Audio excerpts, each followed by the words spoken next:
Going live. Well, by bias, I mean point of view. Okay, And we're everyone's we're back. We're biased. back live. This is going to be the after hangout for our discussion with Dr. Mary Schweitzer. A lot of people couldn't get in, or I shouldn't say that they didn't get in. I sent the link to a lot of people, but we had a very limited amount of time. We appreciated the hour or so that she dedicated. Plus, we were on off air for about an hour as well, so she did spend about 2 hours with us. Obviously, the off air wasn't recorded, but it was very enlightening to those of us that were in here. She was very polite, very free with her answering of questions. It was just a really awesome hangout. So I'm really grateful that we were able to get her, and I thank her so much for taking her time to do this. But anyways, I want to have a little bit of after thing on it because we had touched on a lot of stuff. We didn't get very specific, and I wanted this actually, if we can, guys. This is where the young Earth creationist and the other people on the other side can ask some questions. I know we got Matthew in the live feed, but he didn't watch the video. He didn't watch the hangout. So I'm kind of surprised that he's making accusations that he's making when Dr. Schweitzer made it very clear that she has no bias. She actually has commented that there is bias in science, but she's trying to minimize that. That she goes where the data is. She wants to be a scientist. She wants to go where the information leads her, like most scientists would do. So I'm wondering why Matthew's Ecclesiastics 3 would, degrade her as a Christian, as a scientist, when she is making it very clear that she's trying to be honest, that she's trying to be a scientist, and at the same time a very staunch Christian. I just find it to be kind of deplorable that another Christian is out there saying, making these accusations about her when she's made it very clear that she was not threatened with her job in any means whatsoever. She was asked to, like any other scientist, to falsify her work because that is how science is done. May I also Did Matthew Watch the video. if may I also did point Matthew? out? I don't know if it's here. Go ahead, Bob. Go ahead. Here.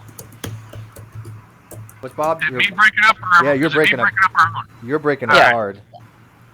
But the one thing I'd like to point out is when Mary Schweitzer, I asked that first question, were you threatened? Was your career in trouble? I love the fact that she said, I didn't have a career at the time. But the point a lot of the younger creationists are missing is that when Jack Horner asked her to falsify, to disprove what she found, he wasn't asking her to disprove that they were blood vessels. He was asking her to disprove her point that they couldn't be blood vessels. They've got it backwards. She went to Jack Horner saying, these can't be blood vessels. And these can't be, blood cells and blood vessels. And Jack Horner said, prove that they aren't. And I think she made it abundantly clear that she doesn't know if they're blood cells or not. She has never stated that they're red blood cells. She made it abundantly clear that there's still work to be done on it. But she has said that they resembled the structure of blood cells, but it doesn't matter one way or another. I mean, even if they were red blood cells, which again I think there are remnants of red blood cells, as she put it, but. In one of her papers, it makes no difference to the age of the Earth. As she puts it, the age of the Earth is known. This is not going to change the age of the Earth or the phylogeny of dinosaurs or where they fit in on the geological scale, where you find them in rocks. Nothing changes. The only thing that this affects is how the preservation mechanisms have allowed macromolecules to exist for longer than what we had originally expected them to be. That's the only thing that has changed, and that's what her research is. I'm glad she pointed out how they do date the fossils. I mean, not only is the iridium layer there from the KPG boundary prominent, you've got several volcanic layers throughout the Hell Creek Formation, and they can all be dated radiometrically, and then they have to assign the layers in between based on the law of superposition. They assign the relative dates. So I'm glad she went over that. I mean, and that is all that we need to do. We don't need to carbon date them because, like you said, it's the wrong method for dating it. You're going to get a bad result every time. Yeah, there's so many problems with like Paul Humber wanting carbon dating and other people wanting to learn carbon dating. We have a whole hangout just on why carbon dating of dinosaur fossils is just absurd. But I've noticed whenever we try to discuss these things with him, they don't have the science or the physics to understand why what they're asking for is ridiculous. They don't get it, and so They it's have kind of like trying to explain a calculus to a second grader. They don't want to learn. well, they have that catchphrase that go, oh, they date the rocks by the fossils, and they date the fossils by the rocks, and that's what they know about it. And I really like that she at least briefly touched on that like, come on, and it was almost dismissive about, like, come on, that's not how it's done. And then she gave a reasonable explanation, and this is something I hope we're all get ourselves really familiar with, because it comes up in Hangouts so often in these discussions with these guys, that there is a sensible answer to that ridiculous criticism. That whole Guys, 50 minutes is going to be a reference for me. Don't mind. Somebody says that this is the after show, that this has already been split off from the original Hangout. Yes, So how come I didn't need to rejoin anything? because the Hangout itself doesn't change. Remember, I remember the Hangouts. Right. Right. I'm using the moderator Hangout, so that doesn't change. I'm using that and then focusing on my XSplit. So all I do is I change the things in my settings. It comes up with a new video and just sends it as a new video to my YouTube. Right. Isn't that Got it now. Yep. Yeah, excellent, because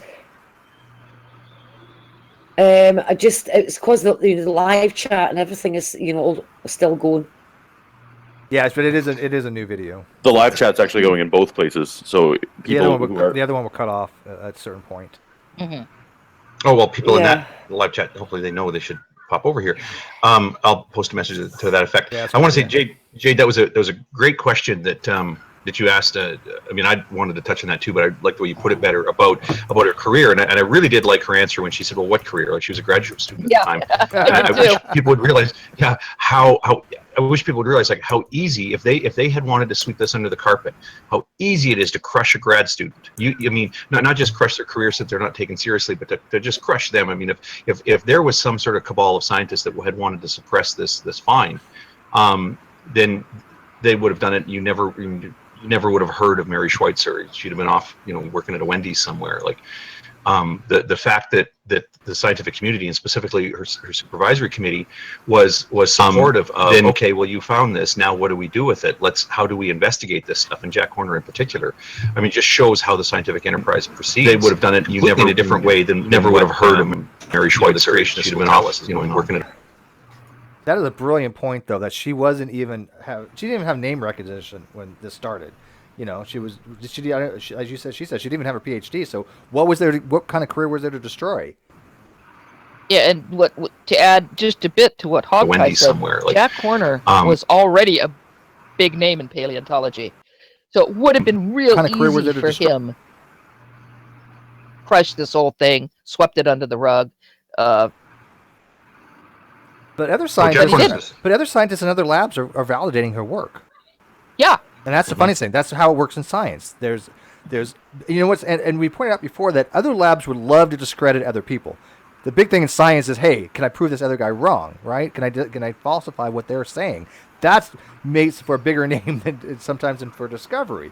So for all these other labs going, damn, these people have something here. They actually are onto something, and validating her work, that says something. And I think that's what a lot of the young Earth creationists don't understand, is that they're trying to disprove this stuff, and yet they cannot do it. Well, there was that study in Poland last year where they found inside permineralized bone, they found reptile soft tissue that was 247 million years old. But it was also preserved by the iron and the hemoglobin. Even the recent find with the amber fossil with the dinosaur tail, iron was present. Mm-hmm. I mean, they're finding it all the time. Yeah, I wish we would have got more into that iron preservation mechanisms and stuff like that. But it was just so limited on the time. I don't think they've ever found hemoglobin, though. I know they found heme, which is a product. Iron from the hemoglobin. It was iron from the hemoglobin. That was the source of the iron. They didn't find the hemoglobin. No. By the way, Matthew thinks I've slandered him. No, Matthew had actually said in the live feed, I was reading it, that he thinks that she is biased. That's what I pointed out. That why is she biased for wanting to have accurate science? That's not bias. That is what a scientist does. Yeah, and Stevie, earlier I'd stepped away for a moment, but I did hear you say that she said that she wasn't biased, and I think you then sort of walked that back to more correctly. I think she did acknowledge bias. And I think that's the difference. Is Well, that yeah, they- okay. I think you're right. I mean, she obviously she said that all scientists have some kind of bias, but her thing was to acknowledge it and try to put it aside, right? Because the bias was that these macromolecules don't last that long. That would be a slight bias. I mean, that was the paradigm, correct? Yeah, Mhm. yeah, Yeah. and this is a big part of scientific enterprise is not to say, well, let's approach this unbiased. I mean, there is a traditional view that says what we need to do is get rid of our bias, and well, no, we're human beings. We suffer. I mean, whether or not you have biases in your belief set, you cannot get away from your cognitive biases, things like confirmation bias, and these are inherent problems to human beings engaging in scientific enterprise. So part of the culturing of a young scientist is to understand how do you proceed with scientific inquiry when you're in a climate of biases, including these cognitive biases that are part of our architecture. So rather than being ignored, these biases, both belief set biases and cognitive biases, are understood and addressed, right? In the brief time we So got to talk to her beforehand, and during, the most passionate she ever got was when she was discussing her faith, though. I mean, in terms of like what's driving her, she believes in God and she wants to honor what her beliefs. That was when her voice would rise, and that's when she would get the most passionate. I mean, I noticed that as well. so it's not that anyone accusing her of having some kind of bias about science. That's clearly not where her passion is. Her passion's with the other part. Yeah, I noticed the same thing when she had talked to me the other day. She was very passionate and brought up a few times, of her Christian faith, and she's very proud of it. And I think when these younger creationists and these Christians, or evangelical Christians on the other side, tell people that you cannot be Christian and accept evolutionary theory, or that you cannot accept an old Earth model or theistic evolution if you're Christian, they're just blatantly astronomically wrong. I mean, it's unequivocally a fact that there are far more Christian evolutionists than there are atheist evolutionists, if you want to put it into perspective. And the younger creationists is a very slim percentage of Christians. They're just one of the most vocal. They're very outspoken. yeah, I didn't want to get into it with her too. I mean, I did sort of touch on. I'm not so interested in the success of the gospel message, but I didn't want to sort of argue with her about it. But it's funny to me how the really vocal young Earth creationists who claim to do so because of the Great Commission, they don't preach the gospel message, and they seem to not at all recognize what the effect is of being caught out wrong consistently on issues that we can investigate ourselves, right? They start talking about the age of the Earth, or about, well, scientists date the fossils by the rocks and the rocks by the fossils, and then you just go and you look and you go, well, gee, that person who told us that was wrong about that. I mean, of course, we talk about DNA and water, they're wrong about that. And then you've got the extremes where there's people who are telling us that the Earth is flat, and you talk to them about it, and you realize, well, they got nothing. Why are we so? Do these people who believe that they're evangelizing is under the Great Commission, that do they not understand what effect that has to be caught out wrong on everything you tell us, and then expect that we're going to believe what you're telling us about these supernatural things that we can't confirm ourselves until death? Well, and that's I don't know how they don't get that. People are this dishonest, and I really don't really care to even talk to them about their theological beliefs. I mean, I'll talk theology with Fiona in general because I know them to be honest people, right? And so I'm interested when they have to tell me something about what they believe. I'm literally will sit there and just listen to them and just discuss this. I find it fascinating, but I don't care. Well, I agree with you about the dishonesty. It's not even the dishonesty. When I've said before, well, you can't trust what they say. I don't mean that they're necessarily dishonest. I think we find occasions where they are, but that's not even the point. It's just the fact that here you've got a source of information. Like pick on Nephilim Free, for example. I mean, he could tell me all these various things, like about how to fix my car, and about how old the Earth is, and about what the scientific community really does in their day job, and about whether or not Jesus Christ died for my sins. He'll tell me all these various things, and the fact that any of the things that I can check for myself, he's just wrong about, tells me that, well, why would I see him as a trustworthy source? Whether he's an honest person or not is a separate issue in my mind, and he's not. But I think it weighs in. that's I mean, not I the agree with point. what you're I saying. can't trust whatever they say. I mean, if you just want to look at the science and not, outright, dishonesty, then yeah, it's the same thing with any other clown car posse. I mean, when we listen to Ronnie talk about science, you're going to get misinformation. It's a given. I mean, I don't think that anybody's ever said, okay, listen to Ronnie or anybody on that side and say, let's see what they've said correct. It's very rare, if at all. So yeah, I really don't care what their theological positions is because they don't even have anything I can validate as being correct on anything. It doesn't go well for their overall credibility, to say the least. But and Matthew just said, how can I trust science? And yet people trust science every day. You get in an aircraft, you trust it's going to fly. You get in a car, you trust that it's going to work. You turn on a light switch, it's going to medicine. There's so many things you trust, and that all uses all these scientific theories. But when these same scientific theories disprove a young Earth, all of a sudden, we can't trust science, and these theories must be wrong. And I find that to be kind of comical. Well, the other thing is, Steve, that scientists do not ask you to trust science. That's why they publish their findings, including their methods in great detail. They put it out there so that others can replicate what they did. Which is one thing that the younger creationists don't. Data. So that is not asking people to trust science. This is saying, look, here's how you can go and look at it yourself. Here's how other people can replicate the same experiments. Mm-hmm. And they should get the same. If I am correct, they will get the same data. And that's why they don't have a methods section. Yeah, and so for that reason, no scientists just throw out their findings. Oh, well, this is what I have concluded from these experiments without detailing their experiments, without detailing the raw data.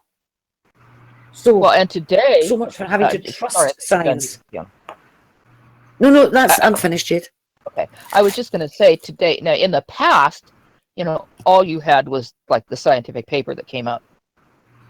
But today, because we have the internet, people are putting their actual raw data on the internet. So you may, for if I grab one of my copies of Nature that happen to be right here, I've got the paper right there. I could go online and I could read the research paper, but I could also go online and click to that little place that says, here's the raw data. And you can go to the raw data and play with it yourself. That's one thing that's notable absence. Amazing things about the internet, because actually in the past, sadly, some raw data has been lost because it might have been in a professor's, scientist file cabinet, or someone changed universities and the raw data got lost in the shuffle. So we actually are missing raw data from the past. But today, it's online. People can go right to the raw data and look at it themselves. Well, and that's the funniest thing. Like when we were, Hogtie had mentioned human chromosome 2. When we looked at what little quote unquote raw data like Tompkins had, his own sources didn't validate anything that he said. Because we have the internet now, we can actually look into these things. The same thing when I had pointed out that Ken Hovind, his claims. We have the internet now. We can actually look at his claims and say, oh yeah, this is not saying what he says it's saying. People can do their research now. They just choose not to. If they did, there would be no younger creationists left on the planet, I don't think. Yeah, you used to have to go to the library. Yeah, I remember the books. And have the librarian, the way you have everything, listed, give it to the librarian, and have the librarian, grab all the sources for you. You could actually still do that nowadays, but the cool thing is if you're looking for things that just aren't available online, is you can send a message to the librarian and ask them to have those things ready for you. So you go into the library, you go up to the desk, and boom, everything's right there for you, right the minute you walk in. That's university librarians are heroes. They're awesome. Just by the way, if you happen to be one and listening, they're amazing. Yeah.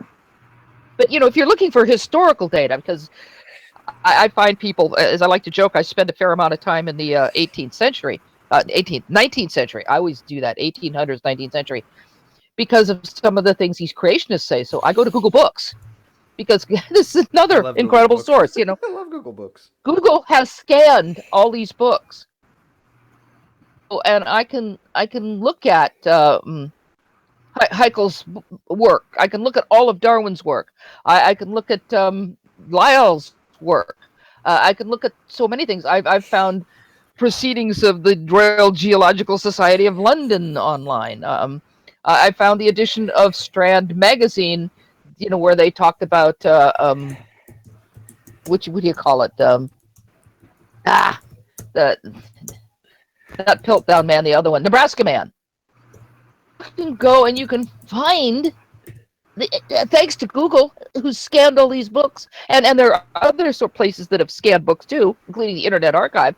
You can go and find the original sources. So somebody tells me, oh, well, so-and-so wrote this in 1871. Guess what? I can go find it. I don't even have to go to the library.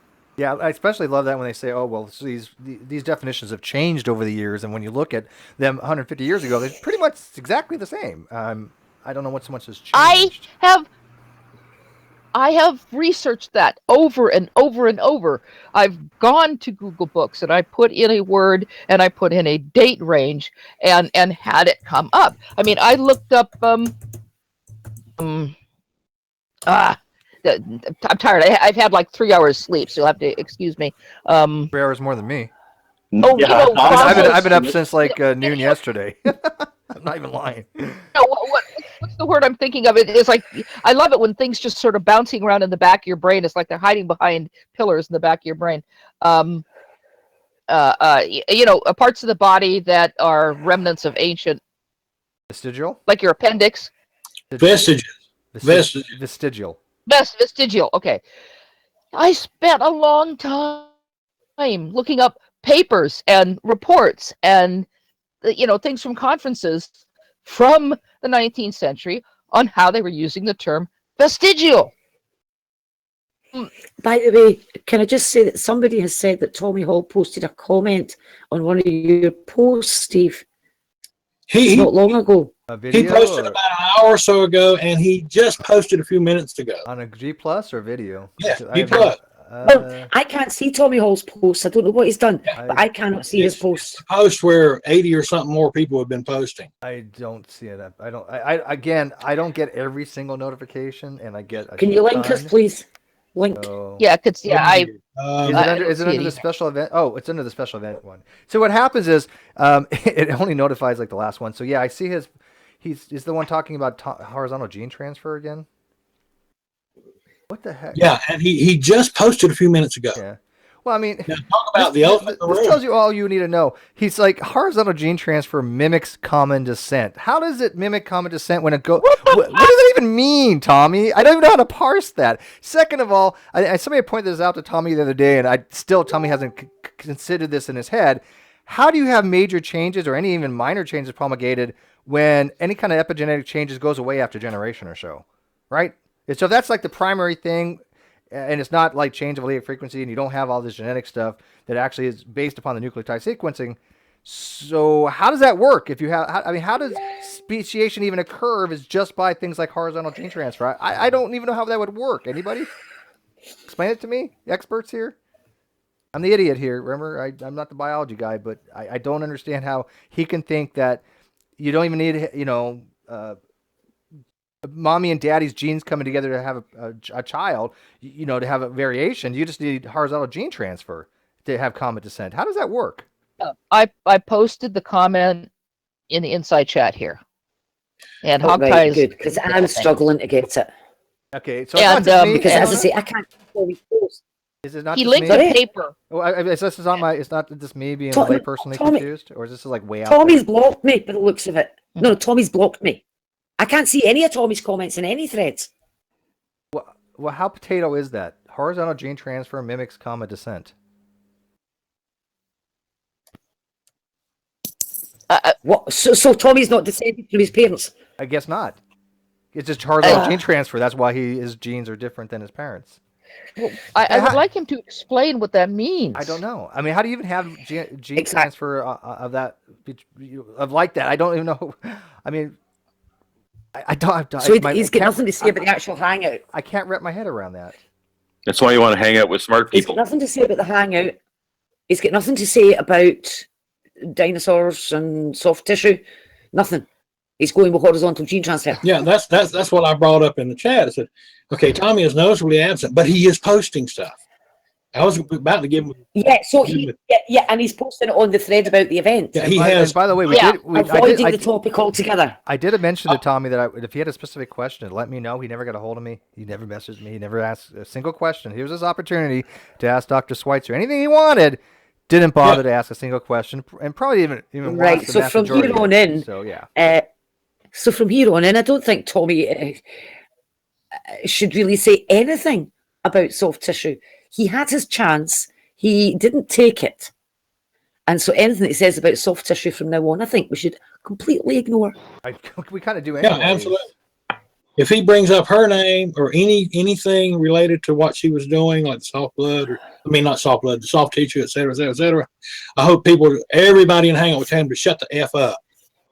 And then just link them to the video.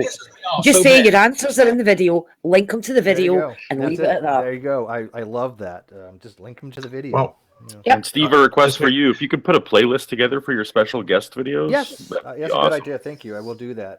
I know you didn't get much of your specific questions answered, Paul, because I know you wanted sound bites, but the ones you did get, were they decent to your satisfaction? They were exactly what I want. I mean, the second question I wanted to ask, where was my second question? It was basically I wanted her to address why she didn't. Hey, she spent so much of her just got out career of class, and I trying got to some figure out interesting news about how this what's stuff about to happen lasted in for millions Congress. of years. When Yeah, I all think the you may be younger interested. creationists say, "Well, why didn't you flip that and you heard try about and the use this Trump information to freezing disprove scientists pH?" work But and she whatnot, at the end there social went media on and and on. shit. She just went on and on about Congress has she called is not willing to my waste her classmate's time on age father-in-law, who works questions for when the it's so EPA, well documented. to So come I mean, I got testify the soundbite I against needed the regardless. Trump administration, and it's Um, going she to was be just some awesome. shit, dude. Age is a silly thing for her. So Yeah, her answers were great too. So, just one second. Does this qualify as a question? I think Tommy did post a question. I just sort of had skimmed through it. Pardon me, rather quickly, but it was on the thread, like fairly near the top of it. So it's posted a day ago. He says, "Here's a question you can ask Mary." So it does sound like he actually did put forward a question. Oh, did he? As I skimmed through it, it sort of reads send it related to me to, directly. so Bob Enyart, this Christian radio guy, I don't know if you guys have seen him. I know he and Aaron have had a back and forth there. Offered to pay Mary's boss, Jack Horner's museum, $23,000 to carbon date one of the fossils they dug up, et cetera, et cetera. He says, why was the offer refused, and why isn't the scientific method being used here to rule out a relatively recent existence of dinosaurs by carbon dating the soft tissue and or the bone that harbored it? So it looks like he did ask that question. Was that kind of answered at some point? You know what? I mean, not specifically the Bob Okay, you know Enyart. what? I did not see this, so I stand corrected that he did message me. Again, I don't get every single notification. I don't know why. Can you put that back It up was real quick? answered. But it was answered off air. She did have things carbon dated, actually. And She did point out, and I don't know if it was on here or off here, that the buffers that she used to demineralize the bone contains carbon. So should we get a modern date? But did you have any samples left over from before? Like I said, here's your piece. You take part of it, put it in the acid, but the piece she didn't put in the acid. They still Yes, have and it left. that's why I asked if she had answered that question, because I'm sure she had. Yeah. It was when we were talking off air. I mean, what if I had a 68 million year old dinosaur fossil or remnant or whatever, and I smothered it in chocolate sauce and set it off for carbon dating? What would you expect? Now, so what she was saying was that the buffer, was it the buffer or what was it that she was using? But it contains carbon, so it would you would know it would test to a modern age. But then she did say that she did send a piece of bone to someone. Does anybody remember what her answer was to that? She did send a piece of bone. it came back zero carbon. Yeah, she did. Yeah, her response was it tested as carbon dead. That was the phrase she used. Carbon dead. Right. Steve, you mind if I make my little Yeah, go ahead. announcement real quick? Drag's got an announcement. He's pregnant. Surprise. Yeah. So I've mentioned before on air that one of my classmates' father-in-law works for the EPA, and she just sent me a message this morning on Facebook. Supposedly, Congress is calling EPA scientists to testify in court against the Trump administration. Yeah, So in the next few weeks. Oh, I asked you. I thought you were supposed to do that for some reason. I missed. I couldn't hear what you were saying to your voice recording to me. But yeah, I did hear about that. Yes, Jade and I Yeah. actually were gonna have a hangout on that. Yeah, so that is happening as we speak. Yeah, one of the things I wanted to say, Steve, is this hangout was done because what I'm going to do is I'm going to post a Twitter notice to the group that's arranging the science march on Washington, and hopefully it'll come through. You know, arranging marches can be difficult, but what I wanted to do was I wanted to tell them about you and ask if anyone wants to come in and talk about the Trump clampdown, and I wanted to reference this hangout with Mary Schweitzer so that they could come and look and see that we're not crazy people. I think this Well, may be a maybe we good are, thing, but, though. yeah. I mean, this might actually, work out to science's advantage. There's so much pushback that I think that people might be now more aware, and they might take more of an interest. So it can go either way. I mean, do I think that Trump has a clue when it comes to science? No. Do I think he's done anything good since he's been in office so far? Not that I've seen. In fact, I think he's kind of set back things quite a bit from the things that he's already implemented via executive orders. Not to be regretful of my thing to get Trump in. I still obviously did not want Hillary, but I mean now that he's in office, we can criticize him all you want. Yeah, he's not a science person. I think he's absolutely wrong on the environmental thing. I don't know any person who can look at any kind of data and say the climate isn't changing. I don't know any scientist who even says that. Maybe for the reasons they might want to discuss, but Jay, do you know any scientist out there that's saying, that there isn't climate change going on? One is a physicist. Well, okay.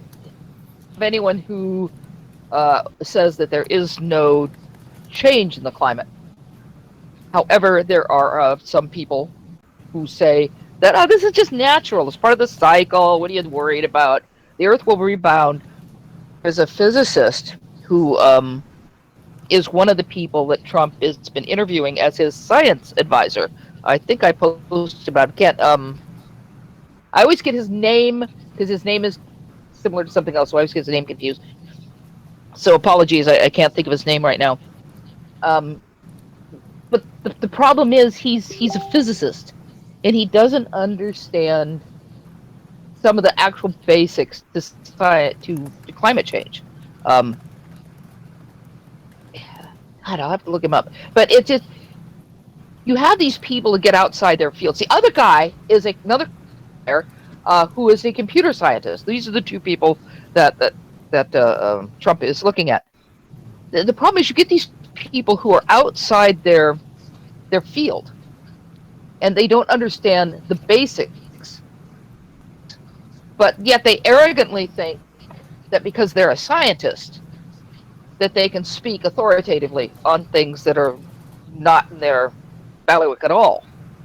Yeah, it's outside their purview. And that's one of the problems we have. Yeah. But even then, like you said, they're coming. They want to find explanations for things. But I still maintain that I don't know any scientist that has looked at the actual trend and does not say that there's a warming trend. I mean, you can see there's a few degrees over the last 100+ years.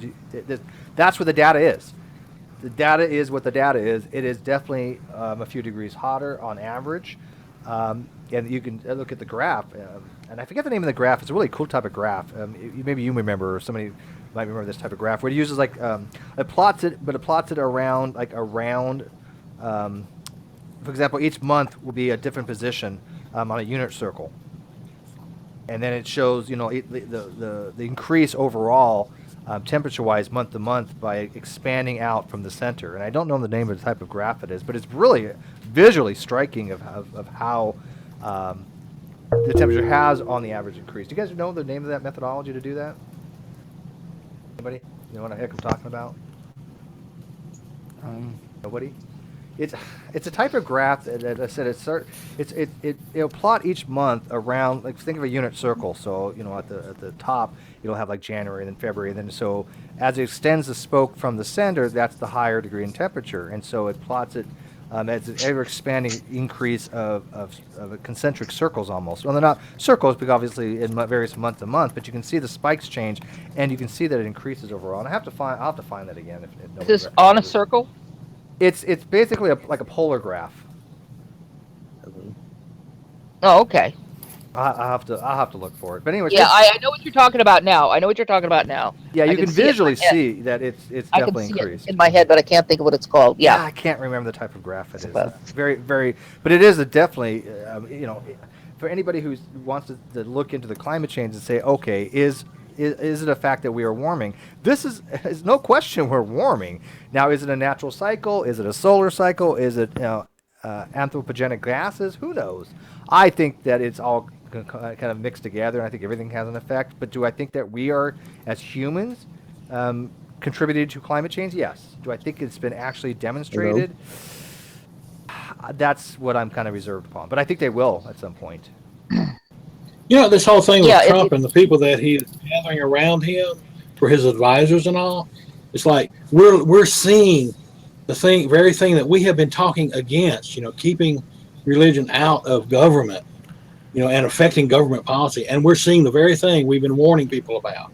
Well, that's why there's going to be pushback like It's this. scary. It scares me. Scientists are going to get together and push Can anyone back. hear me? Oh, yeah. Hey, Lightning. By the way, I'm sorry we couldn't get you in earlier. And Ben, I want to welcome Ben Kissling back.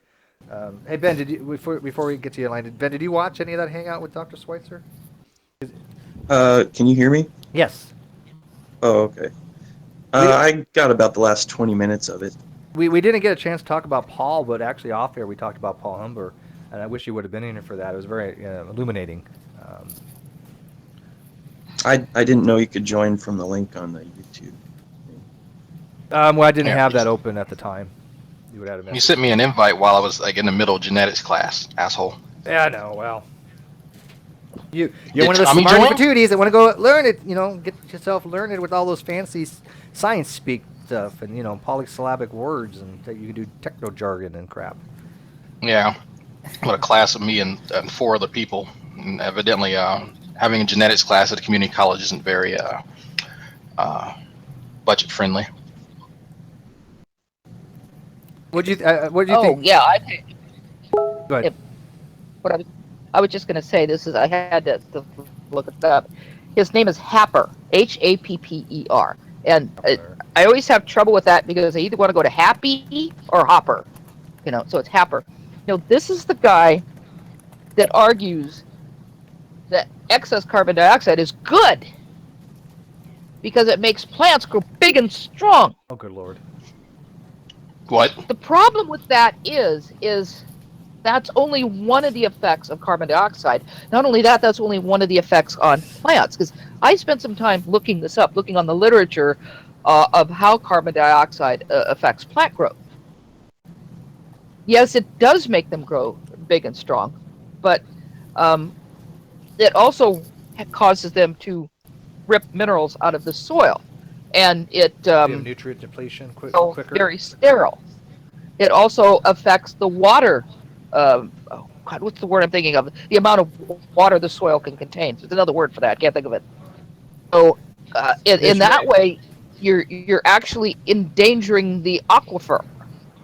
So to just look at one part of the story, to just entire ecology, to just look at, oh yeah, carbon dioxide makes plants grow big and strong, is only looking at a tiny part of the picture. Are you talking about because if moisture you content? follow it, if you actually do the research, if you do look into the research, you will find all the negative effects that accompany just that one thing, just the plants growing big and strong. Water holding capacity? Is that what you're trying to? Water content, moisture content. Yeah, well, there's another term I can't think of. It's something or other of the soil. I put the link. Saturation. Water Saturation. It's very simple. Saturation. I put It's 3 hours of sleep. I'm doing fine. Jade, click on that link that I put in there. This actually shows you, and somebody wants to broadcast that one too. But that's actually the spiral that I was talking about, showing the increase in climate change. Jade, you posted that on Facebook, didn't you? Yes, I did. And I think the other one that you were talking about, we couldn't post that. I think that's on Facebook as well, but I couldn't find it right offhand. Yeah, it's under my I posted within the last couple of days, but I've posted a bunch of stuff in the last couple of days about science and the stuff that's going on. But yeah, I did post about Happer and how he thinks that carbon dioxide is a good thing. And does he understand greenhouse gases though, and how carbon dioxide, monoxide, and things like tetrafluorethane and other things actually increase the amount of density in the atmosphere that traps in thermal energy? But this is something that a number of the climate change deniers or questioners, however you want to put them, bring up. People in Congress have brought it up. Somebody else, one of these right-wing spokespeople types, have brought them up. Dioxide is good because it makes plants big and strong. And as I said, the frustrating part about that is that's just, yeah, it does. And then as they grow big and strong, they destroy the soil. Yeah, they don't realize that there's they're only ecological factors. So long. Yeah. Yeah, and the water, the soil can retain less water. So these people just, it's kind of like younger creationists who will find one little thing and they'll grab onto it for dear life and say, look at this thing, completely ignoring everything around it. Yeah, they ignore the 99% and latch on that 1% anomaly that maybe isn't fully understood yet. It reminds me of a picture, and I can't remember who did it. I think it's the same guy who made the cartoons. You've got this, it's like a little kid holding a candle and smiling because there's this light around the candle, but in the darkness you can see all these monsters. So they're holding up their little candle going, look, carbon dioxide, good. See, carbon dioxide, good. But all the information are surrounding that little ball of light that they have. It's a lot like quote mining. They'll grab a quote, part of a quote, and use that over and over and over. Here's evolution is wrong. I destroyed it. And then, dude, read the rest of the fucking paragraph. It'll show you wrong. But they don't. It's a lot like that. It's also like the thing that was brought up before is we date the fossils by the strata, and we date the strata by the fossils. That's true, but it's not the same strata. We date the fossils by looking at the strata above and below it, because you can't date the sedimentary, so you look at the igneous layers above and below. So we go, okay, look, I've got this fossil of a, whatchamacallit, many millions of years old, because it fits, it's within a range of millions of years, because it fits within these igneous strata that I can date. But then you're digging up some other stuff and you go, wow, look at that, that's a whatchamacallit. We only find whatchamacallits in a particular strata. This strata must be that old. It's not circular. It's not the same strata. Yeah, that's what was that what she was talking about, relative dating? I think. What was that? Relative dating? No, the relative dating was when they have a fixed point, like say that she talked about, like specific volcanic explosions they know happen in certain regions, and when they find that in the strata, they know what date that occurred, so then they feel free to date layers above or below that relative to the one fixed point that they know. Right. Yeah, I mean, but I like what she had to say about, why do she need to reinvent the wheel? This is already established stuff. I mean, scientists don't go back and start from scratch when it comes to like things that have already been accepted, right? I mean, once the ages of the Earth have been known and this stuff, the strata stuff like that, she as a scientist doesn't have to go back and redo testing on the strata, right? I mean, that's something that's already somebody else has done. That's not her area. But her findings actually, which is funny, is that the phylogeny we would expect dinosaurs to be is in the strata that other people have already dated. It all matches. I mean, perfectly. That's the takeaway, right? You don't find dinosaur bones in strata below like modern mammals and stuff like that, or above modern mammals. You just don't find it. That's the takeaway. But anyways, Ben, real quick. Oh, but before I get to you, Ben, real quick. Enlighten, did you have something to add? I'm sorry we kind of walked on your mic was kind of like popping out. I've just been listening. I would be interested in doing a hangout on the climate issue. Actually, I've Jade's going to have Spent a that. lot of Yeah, time. we're going to have that in the very near future. I don't know. Yeah, we Yes, planned one. We're supposed to do a hangout on Sunday night. I would be On This interested in Sunday doing night? that one. Yeah. No, that's Sorry? canceled. Well, if you have it on, Cancer. if you have it like on your channel, I would And be the- interested in it. And then the next one after that is going to be on climate change. Right. And basically, I'll try and get somebody in who is a professional, but other than that, we will be talking about this as lay people who understand science and what we make of the data. And I'm sure a lot of people will just poo-poo that, oh yeah, you're just lay people and all the rest of it. Yeah, may I suggest? Oh, sorry. But if they do that, then if they start on on science and evolution and biology, then we can just turn it straight back round on them. And one thing I wanted Yeah. to suggest, when the message came out that Trump ordered the EPA to remove their page, their whole section on climate change. That's the Environmental Protection Agency, for those who are unfamiliar with the letters. He ordered them to remove their whole section on climate change. Well, I started downloading everything I could. I got all the PDFs from one section and screenshots and all kinds. I downloaded a bunch of stuff, and so did a lot of other people. So basically, I found out the next day on Twitter that basically that's all been preserved. But because there was such a hue and a cry over this, they pulled that order. That doesn't mean it won't happen again. However, if you want to know about climate change, go to the EPA website. It's fucking fantastic. And I'd never been there before because I've looked at other spots. And there are lots and lots of links to other sites and where you could look up more about something. Well, I don't know what gives him the empowerment to do that. I really don't. I mean, Get to the website while it lasts. yeah, I mean, he's the president. He isn't a scientist. He Yeah, should have no say in what happens in the scientific forums. Well, not only that, what he is attempting to do is actually against the law.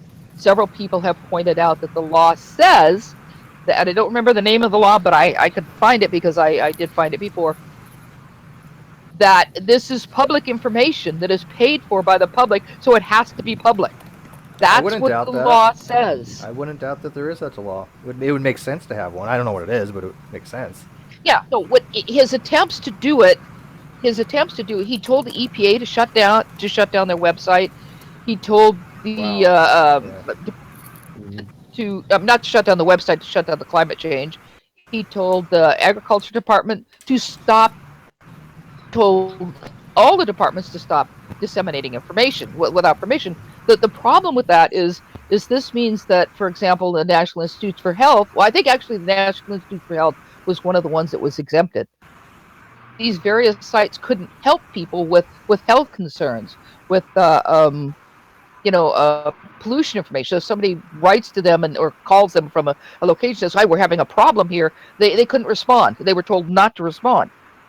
And I don't see the empowerment to do that. I really don't. Sure, but laws are only as good as the enforcement of those laws. And I've worked I've worked on government websites before. I mean, it's some IT guy who is making this call. It is not the scientists themselves. It's someone whose job is content management, who doesn't want to get fired, and so it's not going to be enforced. It doesn't matter.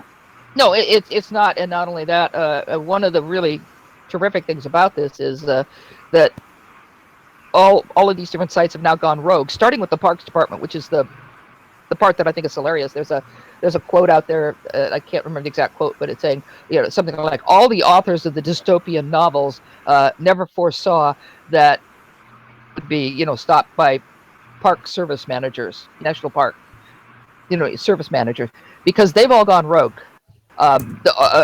Not all of them, but a lot of our parks now have a rogue version on Twitter because Trump stopped talking about climate change. Totally giving me a great idea for my next novel. This is awesome.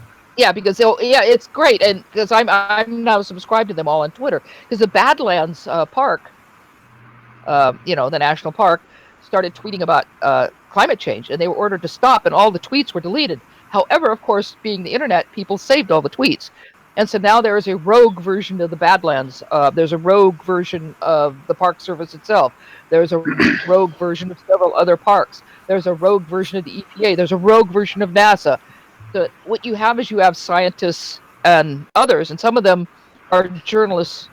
Well, maybe like I said, maybe this is a good thing. We're fracturing a little bit, and we're getting the science to people to be activated. Activists in science. The cool thing about and it. I think that's going to be a good thing overall. I hope to, right? I'm not looking at the negative side of this. I'm looking at the fact there are many people out there that are educated that really do love science and that are going to go, oh, no.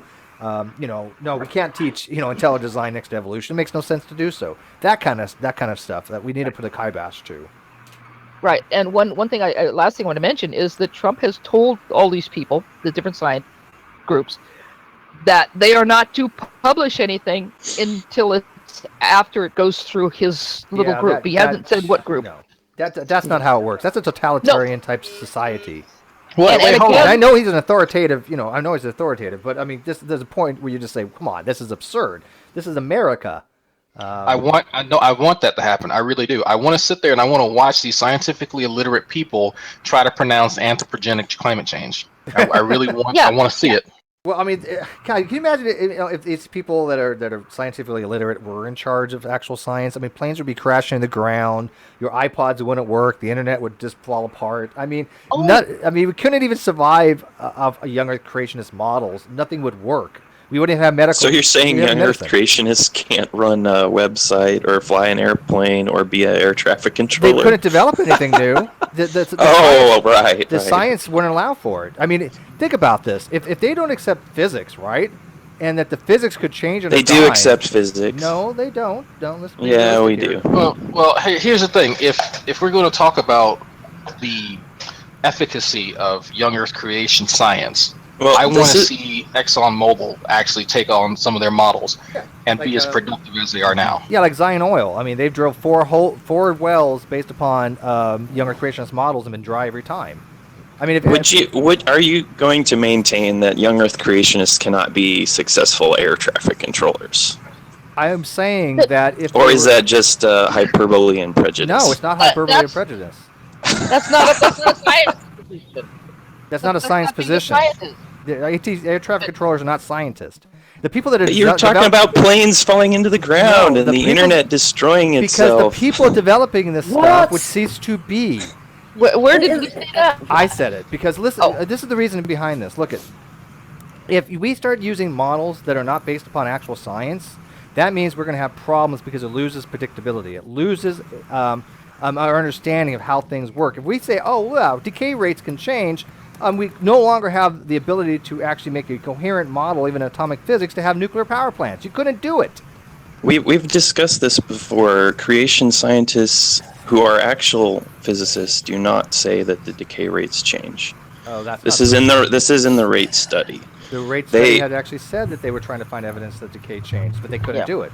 And they did not, and they accepted that the rates have been constant and hypothesized that most of the decay occurred during creation week. So basically outside of the realm of science.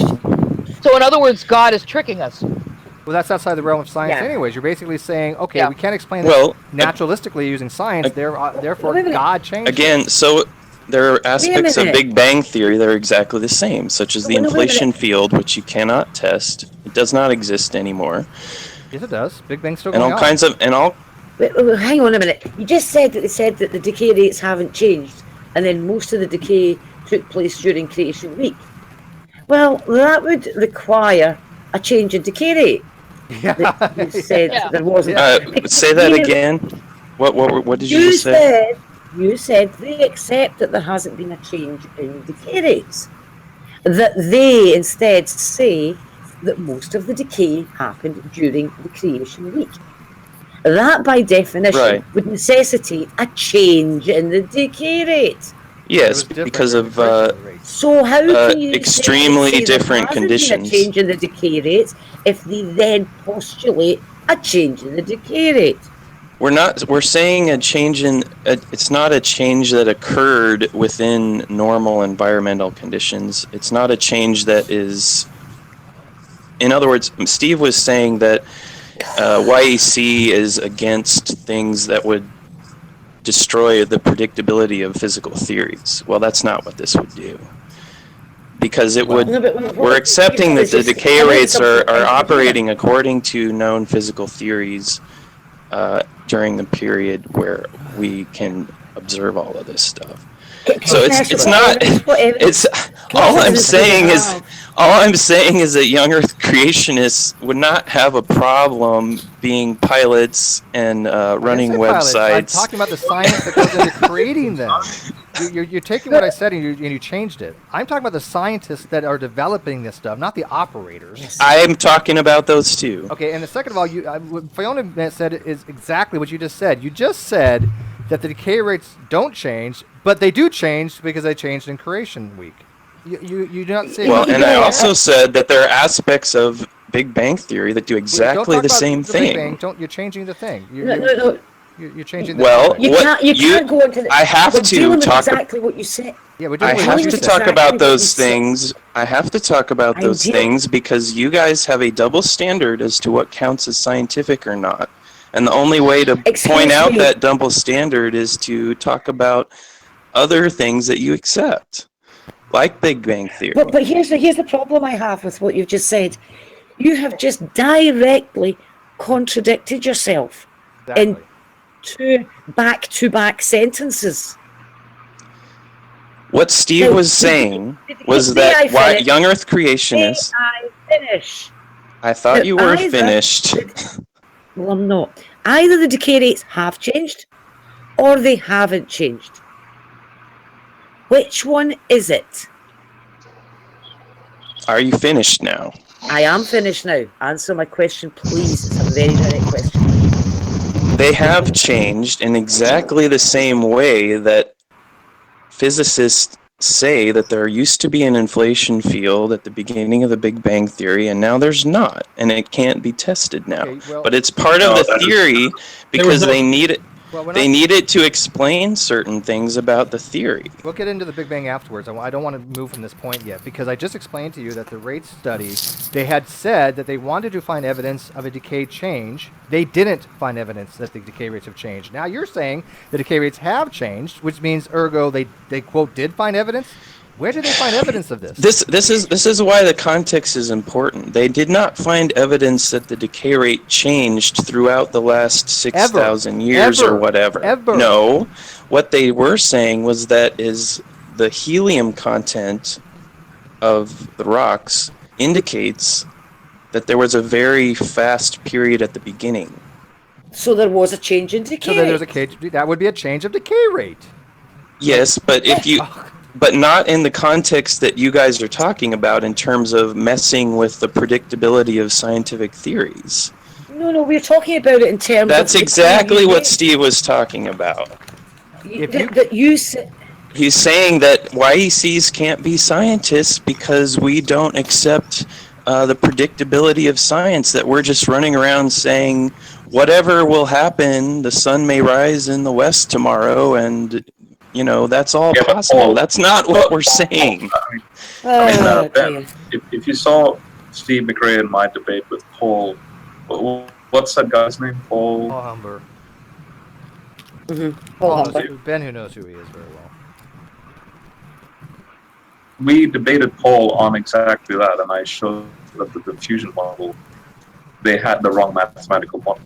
They had a lot of mistakes in the helium diffusion model. They'd even use the right geometric formula for the shape of the zircon. They didn't even use the right surface area. They made 5 major mistakes in that thing, and I don't remember verbatim because I remember we talked about them. And I'm not. Video, but I don't have the expertise to talk about that. All I'm saying is that it is not true that young Earth creationists believe that God runs around changing things willy-nilly. That is not what we So you're believe. going to posit that God changed it during creation week, which you can't demonstrate, so you're outside the realm of science. So you have to admit, Ben, that according to science, everything we know about science, without invoking any supernatural causation, the decay rates are constant and that the age of the Earth appears to be old. You have to admit that. Because you're taking it outside the realm of science. What you say, well, God made it, did it during creation week. I would admit that you. I just want to add one thing to that. If you make 2 contradictory statements. It has changed. It hasn't changed. Then what happens if you were an air traffic controller? Yes, Flight 301. Your flight path is clear for landing. If you were in the middle of creation week. Excuse me. Then if you have data saying that flight path is clear for a plane to land, are you going to say it's clear to land? No, it's not clear to land. I would say that if you're can't have the two in day 1 through 4 of creation, you're not clear to land. Okay, well, you're just basically throwing stuff out there, Ben. You basically. So it changed. So it changed. So it did change according to Ben. I'm going to hammer this home. But it did not. It did not change in a way that would have. You cannot claim it has not changed. It has changed. I already answered your question. I said yes, it changed, but not in a way that would affect the predictability of physical theories. Sure, it does. For Because today. now we can't rely on the fact that. Yes, we can, and they do. Well, no, you couldn't, because if God did it once, what precludes him from doing it again? First of all, and second of all, even with why would God change physical theories in order to make a plane crash? Because he was creating everything. It's a different situation. Well, that's not science, though. Can I say something, please? Sure. Go ahead, Lane. Here's what we do know. If you're going to have your God compressed billions of years of radioactive decay into like a minuscule fraction of that time, well, maybe your God is satisfied with having the Earth turn into a molten fireball. Yeah, there's a heat problem. There's a huge heat problem. Which, again, you can say... And well, that's God... acknowledged, if you read the rate study, did. that's acknowledged in the study. Of course. And they say that's a theoretical problem that remains unsolved. Right. There you go. I mean, they can't... It's a huge issue that they have. They can either do one of two things. They can say, you know what, we don't know, right? I get that. Or they can say, God just did away with the heat.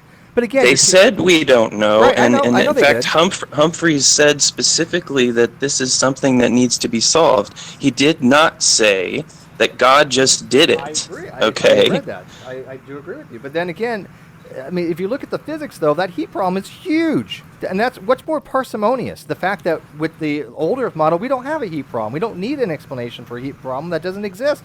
It's basically everything works, right? We don't need an. I would say you're correct. I would say you're correct. It is more parsimonious. So would you agree that if you just looked at the science, if you didn't know anything about the Bible, you didn't know anything about theology, right? If you just looked at the science, what would the age of the Earth appear to you as? I would say if you just looked at radioactive decay rates, then yeah. But there's other evidence. Well, that's what we like to explore on this channel, and I have to tell you, I have to ask a question. Nobody has ever given us any evidence whatsoever to the contrary. Even when you came in and you did a discussion, which was, by the way, thank you for coming on, Ben, that one time. You was a good guest. You were a good guest, and I did enjoy it. But no evidence was being presented. You gave nothing. In fact, you and Paul both just kind of reiterated what other people have said. Paul, you asked me for evidence, and I talked about the helium thing. And we refuted it. And so don't tell me that I did not give evidence. Well, you're just repeating. There's also, for instance, the existence of comets.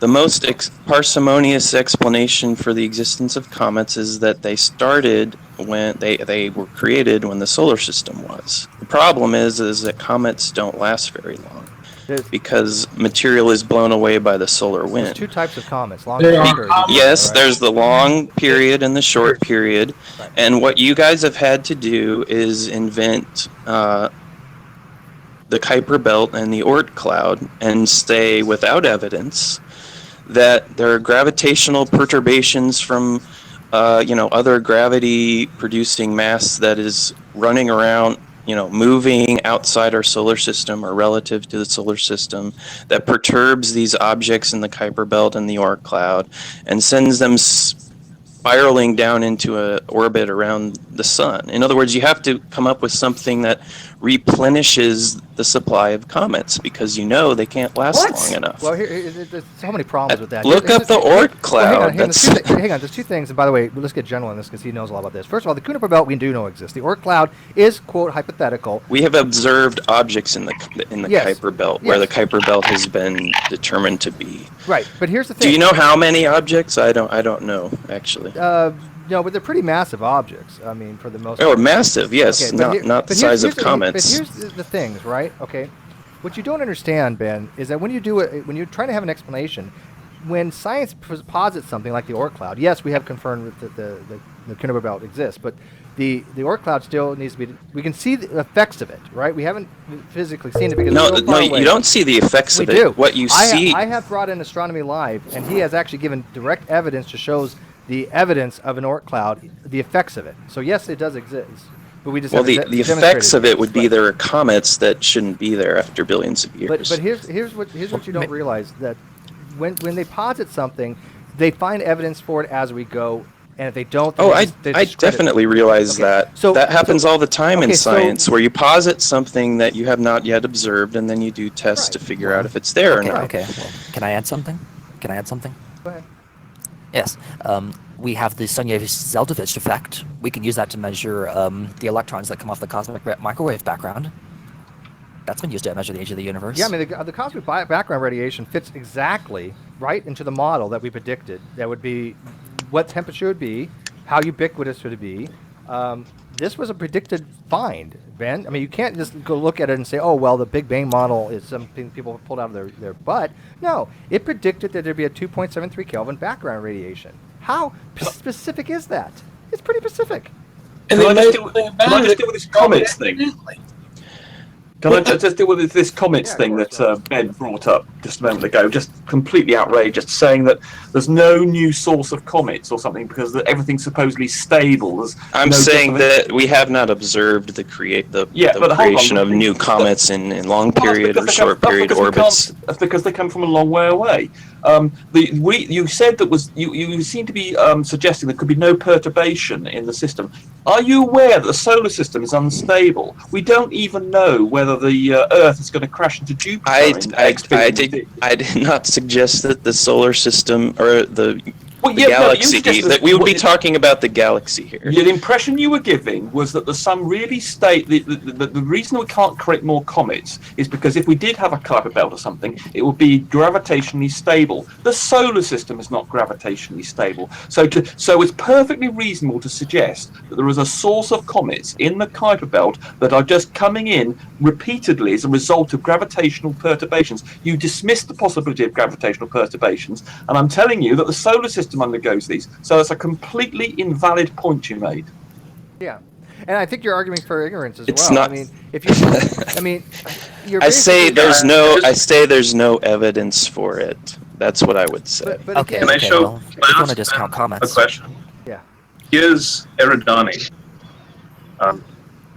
Here you can see, according to measurements, that relative to Pluto's orbit and the Sun, here's the size of this young solar system that we can see, Eridani. And this is the equivalent of the Oort cloud.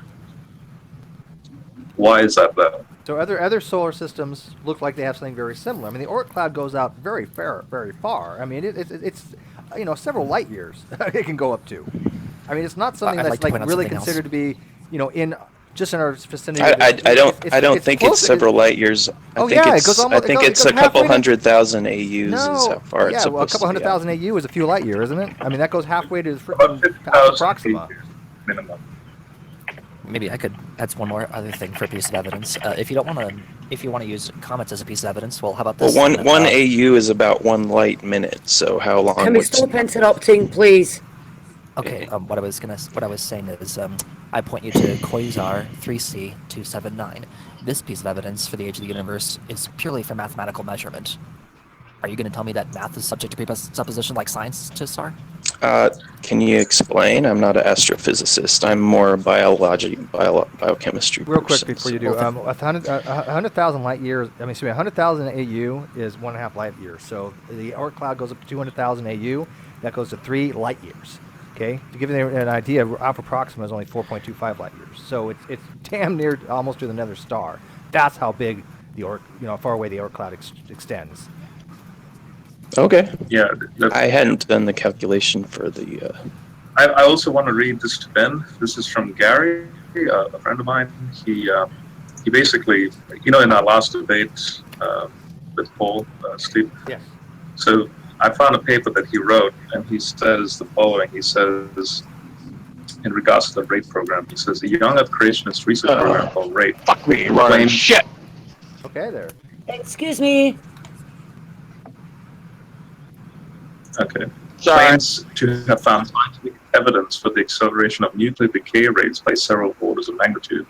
This argument is used to defend their belief in the 6,000-year-old Earth. One of their most celebrated case studies involves the helium retention of zircons from geothermal test wells at Fenton Hill, New Mexico. When the scientific merits of the Fenton Hill, 5 specific flaws in the data analysis and modeling are found which are serious enough to invalidate the argument for accelerated nuclear decay. Furthermore, once these errors are corrected, forward modeling of the helium diffusion from these zircons produces retention values that are the radiometric ages of the samples. Therefore, not only is the accelerated nuclear decay argument invalidated, but the scientific evidence supports the conventional 4.5 billion year age of the Earth.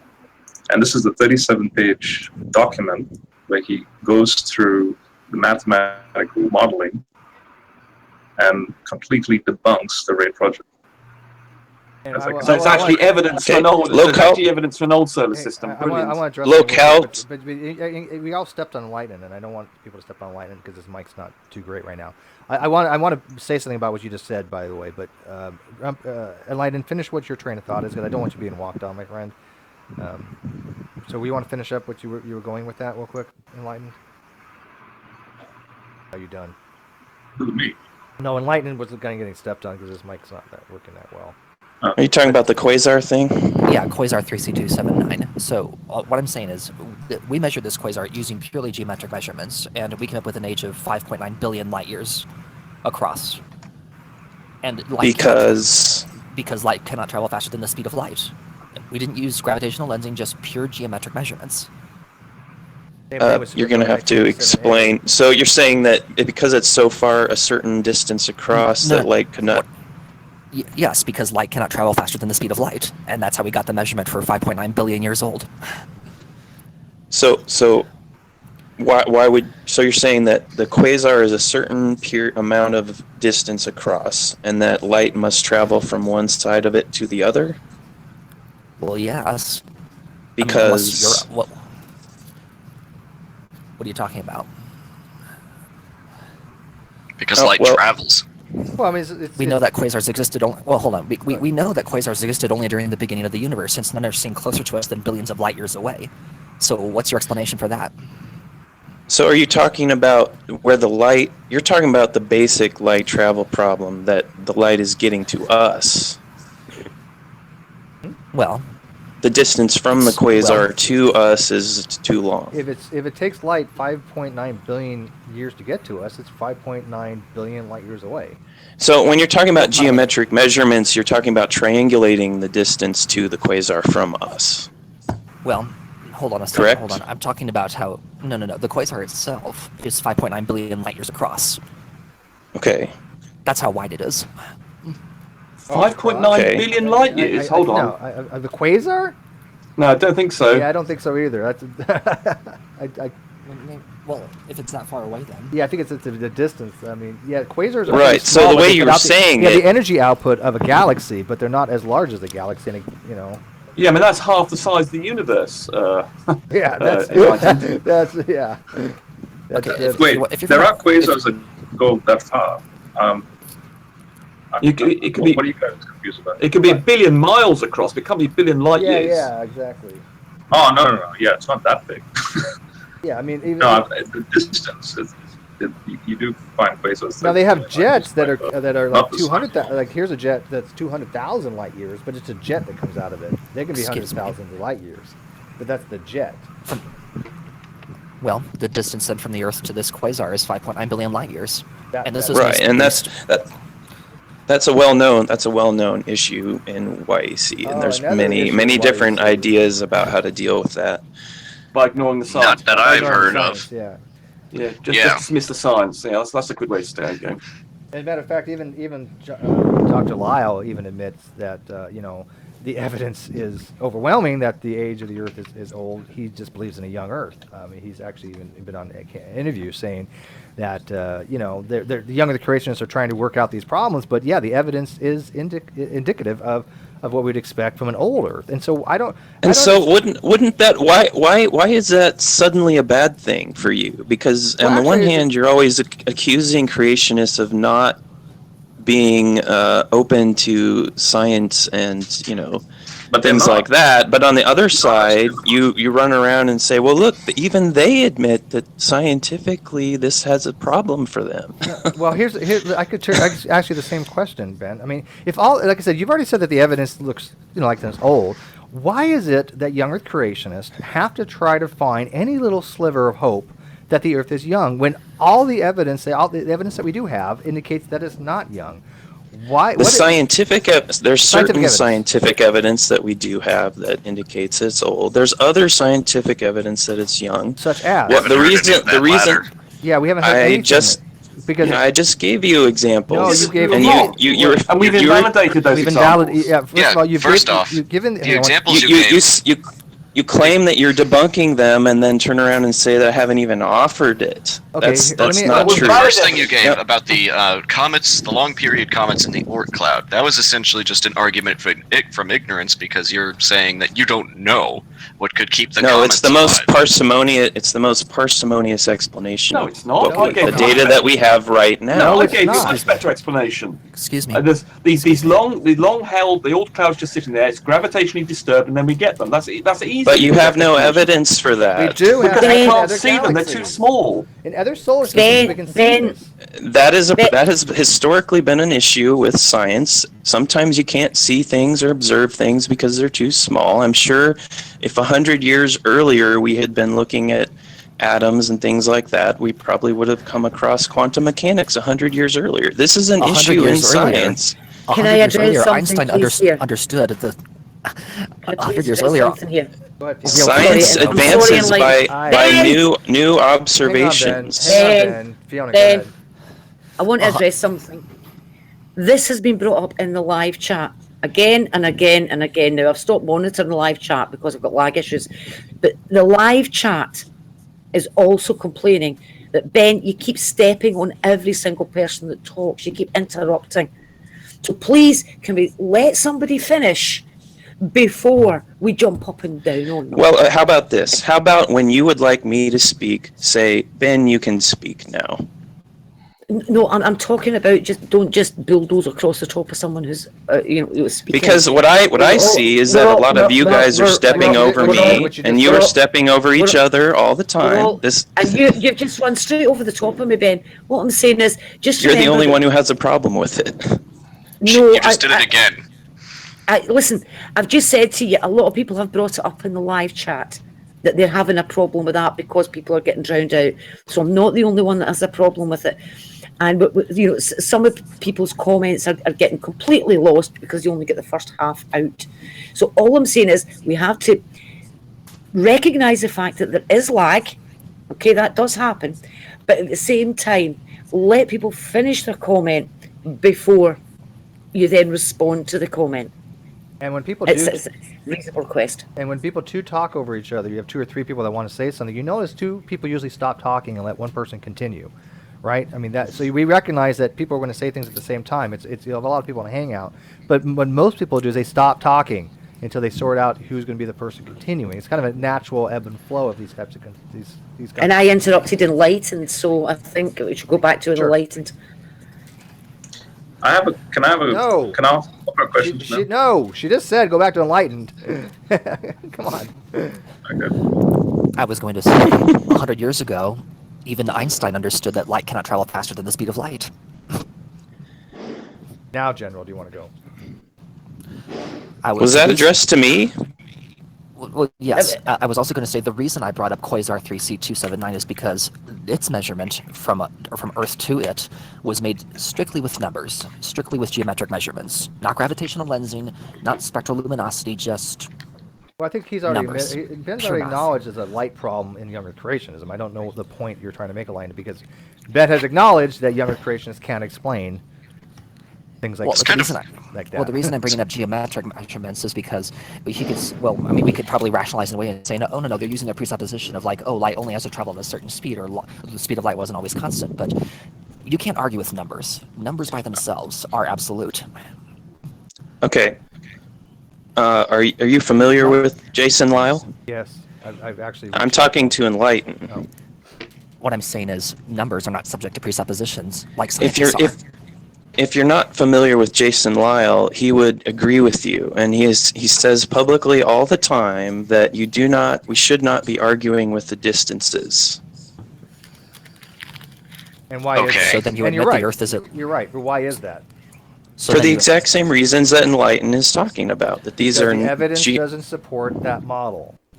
Ben, did you read Jason Lyle's PhD dissertation? No. Well, I did, and it affirms Big Bang cosmology. But I can link it to you. It's hard to be an astrophysicist and not, affirm Big Bang cosmology. There's just like saying that, you want to be a physicist and don't you disaffirm gravity. You want it?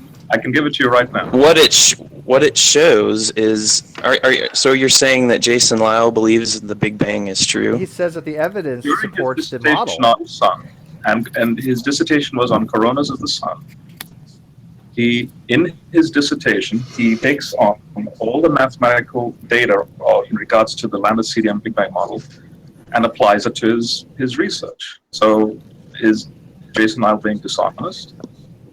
No, because look, the point here's an important point to make.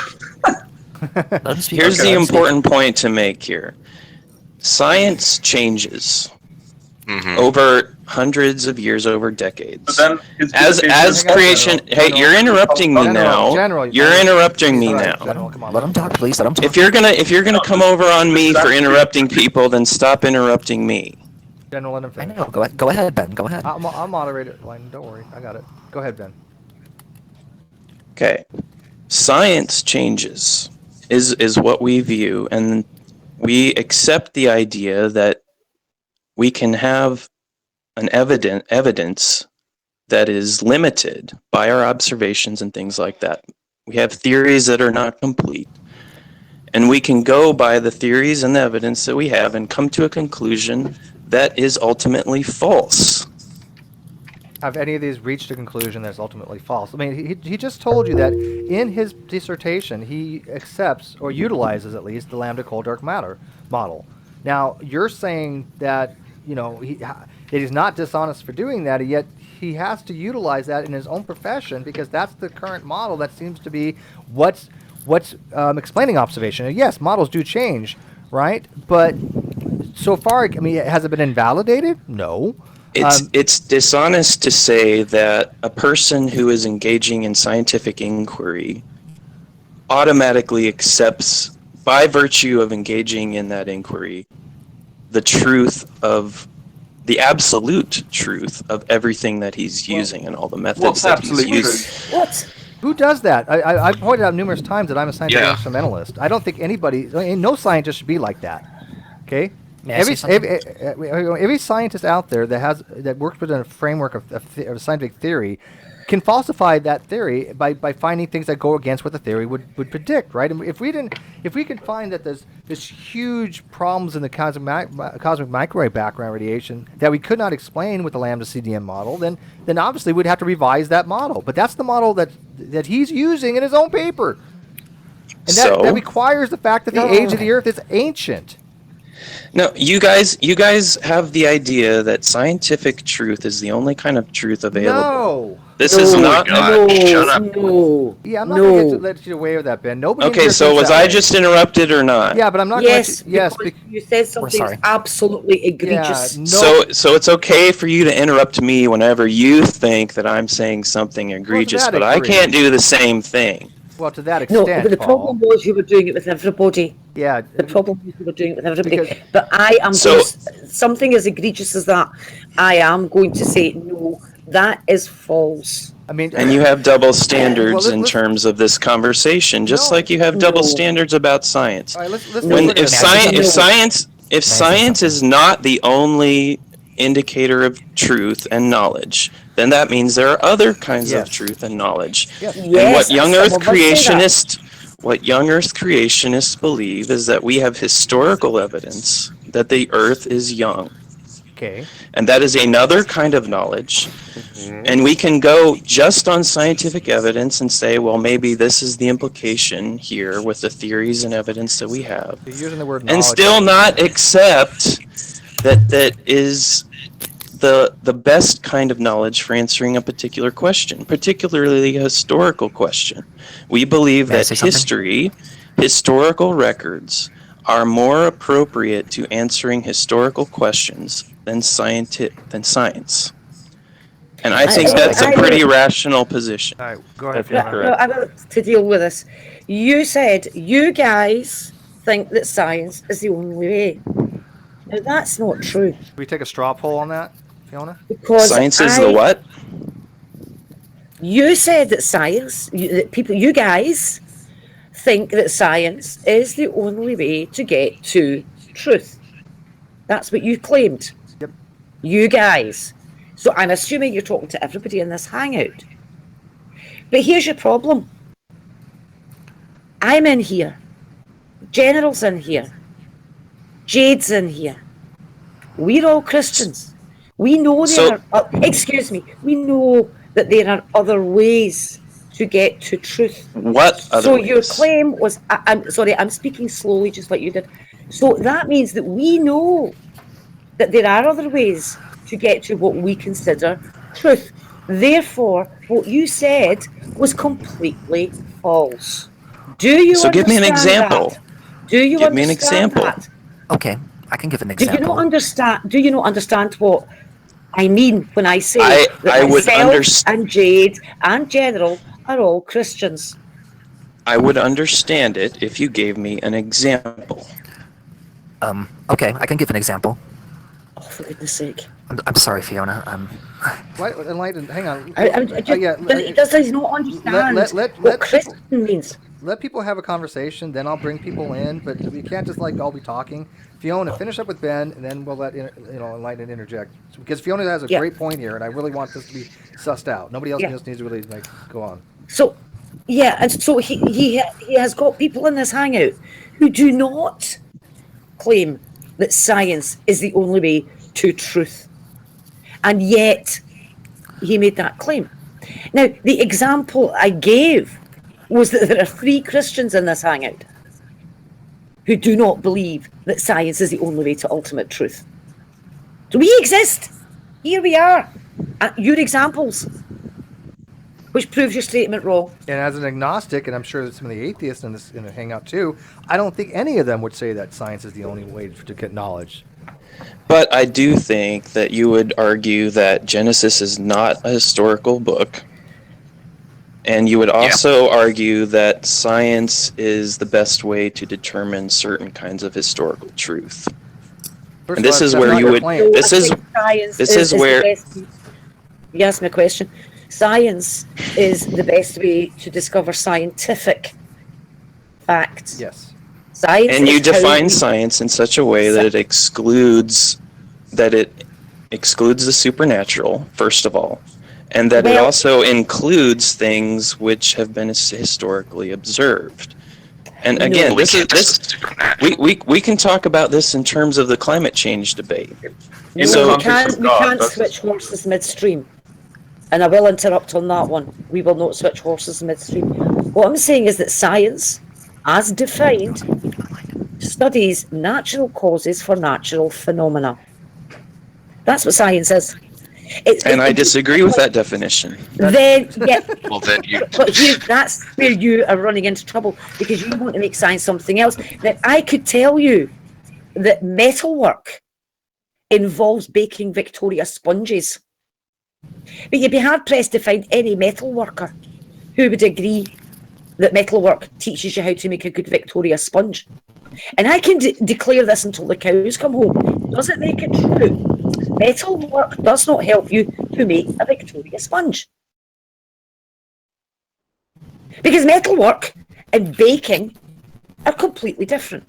You read a Well, five-year- I would give you a bunch of computer scientists who would probably. You're talking about an animal sponge, right? What? No. What? No. I don't even know what baking. she's talking about. Do you know what a Correct. Victoria sponge is? It's a cake Cake. with cream and jam in the middle of it. Yeah, it's a type of cake. Yeah, it's a cake. It's a cake. Not very good cake, by the way, but Yeah, and the point is this: you don't go to an expert in metalwork to find out how to bake a cake. Okay, I can declare until I'm blue in the face that metalwork is great at teaching you how to bake a cake. But no matter how many times I say it, that will not be true of metalwork. So you can say that you don't agree with that definition of science, but that is the definition of science. Sorry. yeah. In other words, you have to redefine like a whole topic like called science just to fit your narrative. How does that work? I would recommend reading a little book called Nature, Design, and Science by a guy named Del Roche. He was the head of the philosophy department at the University of, I believe, Pennsylvania, and he does not accept methodological naturalism, and he goes through a whole list of scientific ideas that no one would deny are scientific, that are basically equivalent to the idea of a creator making things in nature that leaves well, just about anything that's not observed. Like what? Name what? Give something. Well, I was going to reread this book. It's been a year since I read it, but You recommend it, but you don't understand it. Example, probably a good example would be something like string theory. Nobody doubts that string theory is a scientific theory. No, there are lots of. It's not. It's a mathematical thing. It's Yes, different. It's not a scientific theory. It's actually a mathematical construct. You don't even know. But you're the using these purpose words- is what? The purpose of string theory is what? To explain why quantum mechanics and general relativity have some deep incongruities, and to try and unify it. It's supposed to be a unifying physical theory. I doubt you could go. I doubt you could go to Steven Weinberg or Stephen Hawking and tell them that string theory is not a scientific theory. I would welcome you to try. Well, it's not a scientific theory. It's a theory of science. What? The problem that you've run into is that theory of you've said you want to redefine science because you pointed out that your problem with methodological naturalism is that you want the supernatural included. But if science is defined as looking for natural causes for natural occurrences, then the definition rules out the supernatural. It puts it into a different category. Now, science, therefore, says nothing about the supernatural. It is neutral on the supernatural because it admits it cannot investigate the supernatural. It's got no means of investigating the supernatural. There is no way that I can run an experiment and measure how many kilowoo were required for my pea plant to germinate. But I can run experiments looking at the physical conditions like temperature and humidity, etc., that affect pea plant germination. But I can't measure how many kilowoo it took. So I can't investigate the supernatural input in a pea germinating and growing into a pea plant. I can't do it. I don't have any way of measuring that. And because I can't measure that, it puts it outside the remit of science. Science has got no right and no ability to say anything about the supernatural. And therefore, science is neutral on the supernatural. Would you agree that science is the investigation of causes of natural things? No. It's looking for natural causes of natural So what if there are things. no natural causes for a specific Then object? they won't find it. Then Then they unknown. won't find a natural cause. Yeah, it means unknown. But you could probably invent one. So, What the fuck? right, and at that point, what you're saying is that scientists are just inventing it all. I could invent a natural cause for Mount Rushmore. First of all, What you would have to do is you publish your complete methodology Mhm. of how you came to that conclusion about the cause. Well, You don't the just- cause of Mount that's the Rushmore thing. would be exactly You the same as the cause of other mountains. For You instance, don't- erosion, You don't. That's water not supernatural. erosion. That's not supernatural. But we know that it doesn't explain Mount Rushmore. That's my whole point. There are no natural causes for Mount Rushmore. There are no. Here's your point. There are. Humans. They're called humans. Yep, we're a natural thing in the natural world. Yeah. And I want And to. you So got- how do you explain May I the finish, existence please? of Mount Rushmore by reference to humans, by reference then to natural law? Because we're natural. No, creatures. because please let me deal with this. Because humans picked up tools. They're physical. They are natural. Humans are natural. They went to Mount Rushmore. It is physical. It is natural. They took a hammer you with them predict as what well. they'll do That with- excuse me. They took their hammer and they took their chisel. And they hammered and they chiseled away, because when you have a chisel against a piece of rock and you hit it with a hammer, various laws of physics tell you that you can crack the rock. All of that is natural. Are you trying to tell me that Mount Rushmore is supernatural? I'm telling you that the distinction between human design and supernatural design is arbitrary. No, it's not. And you've used an example of known human design to try and prove supernatural? That makes no sense. That is, I'm sorry, that is, and I don't use the word very often, but that is retarded. Yeah, that's Mount Rushmore as evidence for supernatural design when we know the natural cause of Mount Rushmore. We know know it. the cause of Mount Rushmore because of history. Oh, for goodness sake. The cause, We know historically what know we the did to cause do. is natural. No, this is exactly the argument that No, Ben. evolutionists We use know against the intelligent cause design is theorists. natural. They say We- we know that certain human designed objects are designed because we're familiar with the history of those objects. Now you're talking rubbish. We know This is exactly that what critics of design We theory say, and know- they say it all the time. I talk to them all the We time. know this. We know that Mount Rushmore was formed using natural means. Humans using tools. Can I That's ask Ben- natural. Can I ask Ben a couple questions? And Ben, do we have Ben? Do we have the photos from the them making Mount Rushmore? Do we have the actual plans to Mount Rushmore before they even made it? Can we go back and look at the actual original plans? We can't we? I don't know, but We I'm have sure them. that they're We have around. the documentation. If we have the historical record that's documented, that we can go back and look at this stuff. Okay, and as Right. Fiona points out, it is a naturalistic explanation. There's no supernatural causation that's invoked here. So I don't know what your And the argument point is Yeah, if we had a historical record of a supernatural design, which I believe we do, you would reject it simply on the basis that it's supernatural, and No. you would accept it if it was considered to be AI. natural. When really they're both historical evidence that we accept as true and without regard to scientific explanations of origin. We accept a historical explanation of origin because we have evidence of it. Did the modelers of Mount Rushmore, did they change the laws of nature? No, of course not. So the laws of nature was consistent? Well, that depends on what you think about the mind-body problem. Oh God, you're all over the place, Ben. You're just Can I- saying all. Yes. No. All over You're the saying place. no. You're Can you saying hear that me? human Yes, beings Yes, we can hear you. designed Mount Rushmore and chiseled it out of the rock. But where did that design come from? It come from human brains, There's right? a distinction between the design No. that develops in the mind and the actual thing that's taking place. So when Yeah. those sculptors were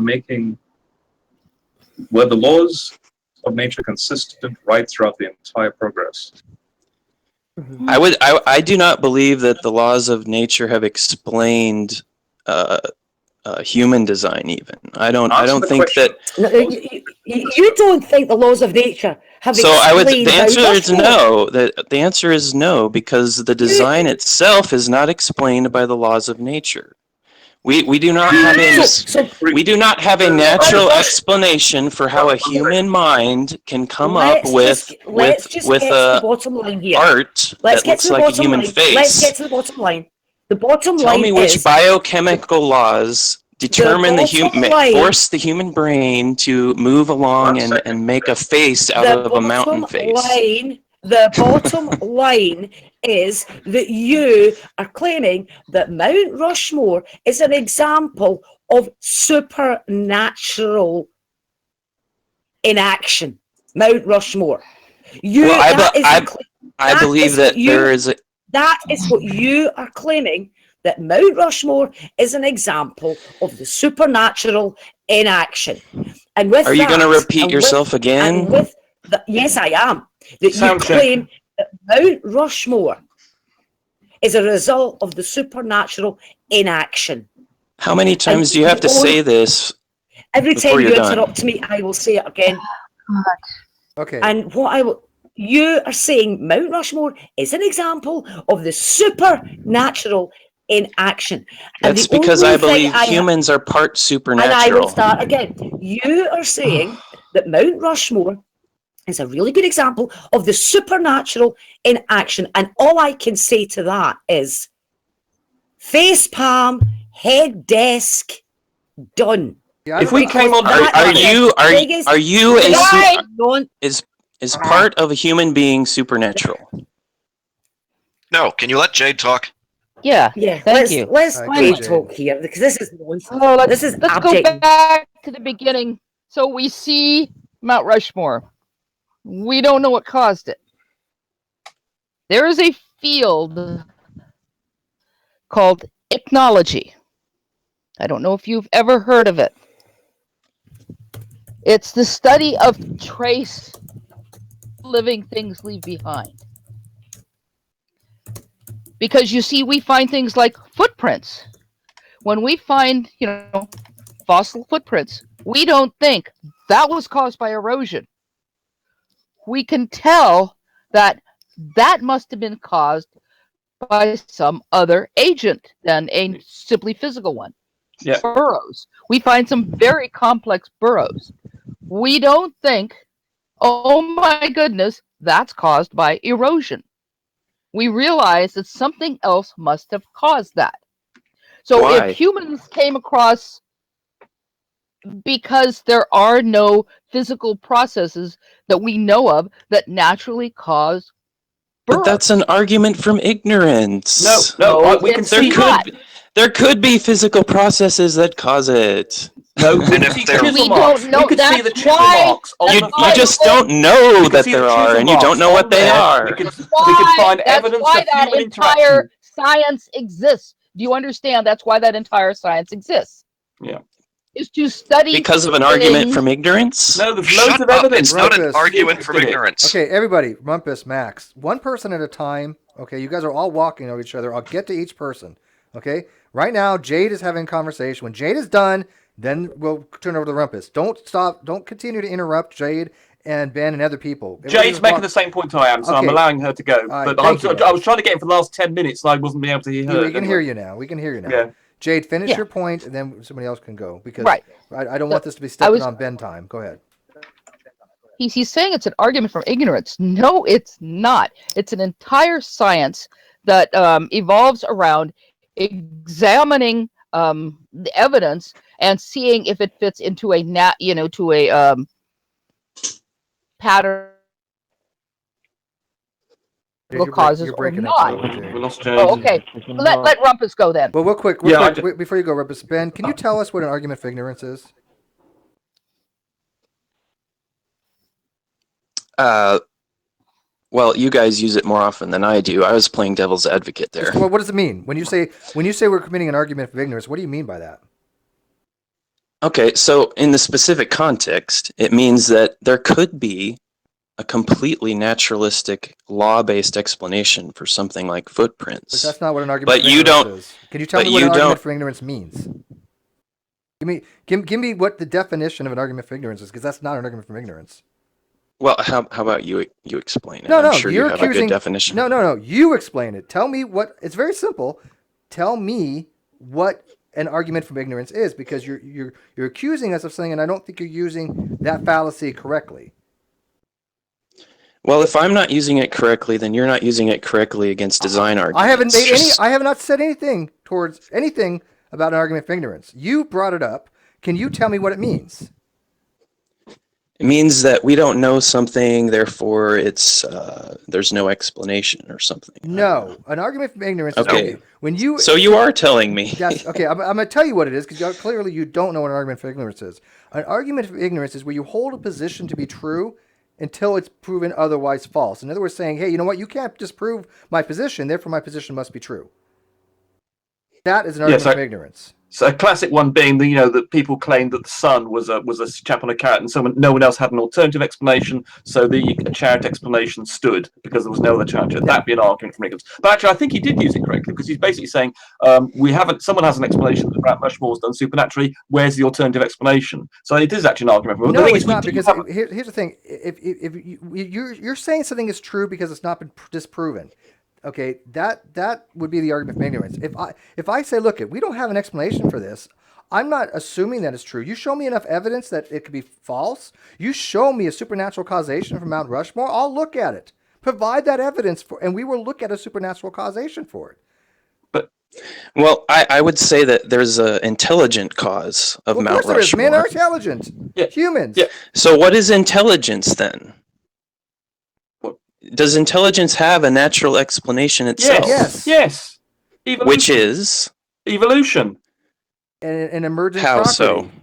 Because we can demonstrate that we have evolved from apes, we've evolved from creatures of less developed creatures. We are from bacteria onwards. There's a chain that we can show archaeologically and from the genetic account. We can demonstrate this evolution has occurred, and that we've ended up with creatures that are capable of intelligent action. Slugs. I mean, even bacteria can do basic things, of moving towards light, etc., and act in a sort of responding to their environment. You could call that intelligent. So, and obviously we've developed it further where we can think and have whole concepts in our brain. So we've developed further. And if you were prepared to say that going towards light is intelligent, you could say that is. Anyway, the point of the Mount Rushmore thing. No. What I think is that if you, I just want to point out, I don't think any of what you just explained to Ben actually was understood by him.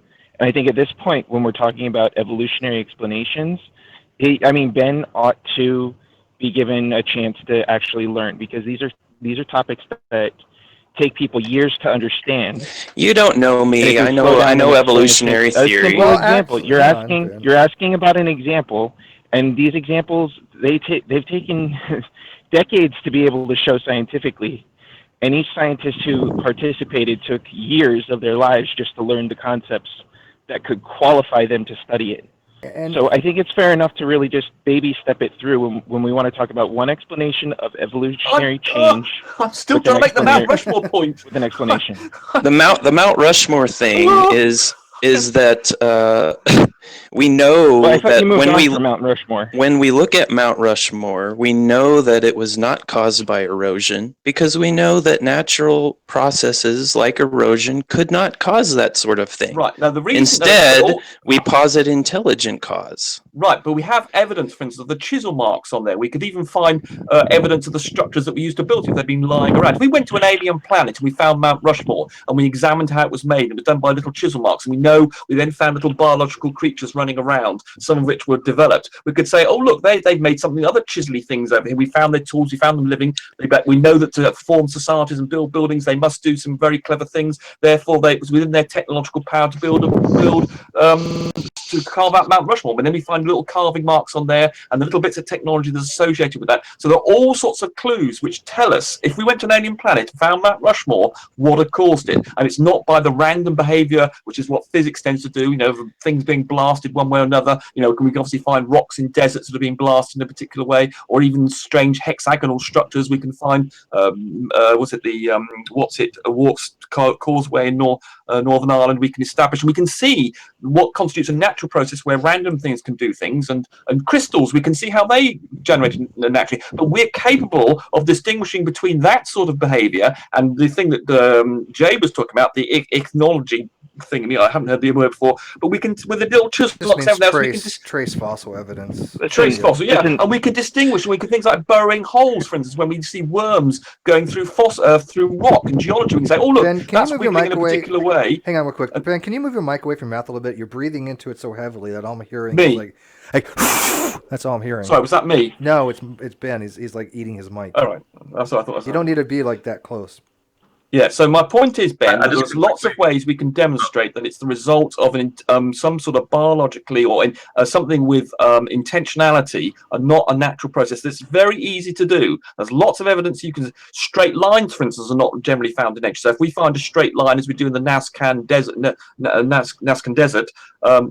lines in the Atacama Desert, we can say that's not natural. Because things like lines are not natural phenomena; they're not a result of random processes in physics. So if it's not natural, what is it? Well, let me ask you. If it's not natural, what is it? Well, let me ask Ben a question. Well, human beings are natural. Well, Ben, yeah, humans are natural. Chisholm marks are natural. But you just said it's not natural. What does that mean? Two sorts of natural. Yes, there's through biological beings, it's a natural thing. But we tend to talk about. I mean, we use natural in two senses. It has multiple meanings. So don't get upset about the use of multiple meanings for a word. We use natural to mean sort of non-biological activity and sort of intentional driven, intelligent being driven. They're both natural. I would say slightly different sort of natural. Yeah, I think what you mean by non-biological activity is law-based activity.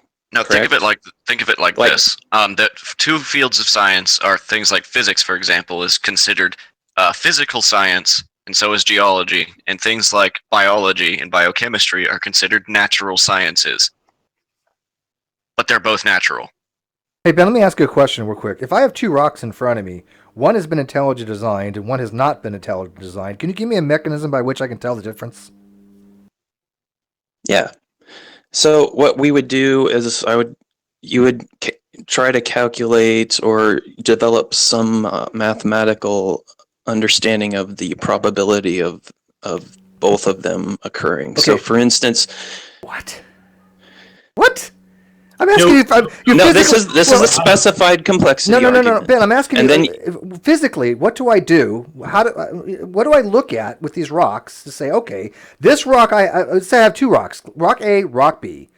Let's say I give them to Heavy, and I know personally that rock A has been intelligently designed, and I know rock B has not been intelligently designed. I say, Heavy, here's rock A and here's rock B. Can you tell me which is which and by what methodology you used to determine which was which? What would you tell Heavy if Heavy came to you and said, Ben? I was trying to explain that. Okay, go ahead.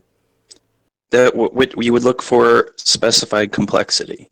You would look for whether one or both of the rocks is extremely improbable. They're identical. And if it conforms to a pattern independent of the rock itself. Let's say, Ben, that both rocks are identical. They're identical rocks. Okay? They're identical in all properties.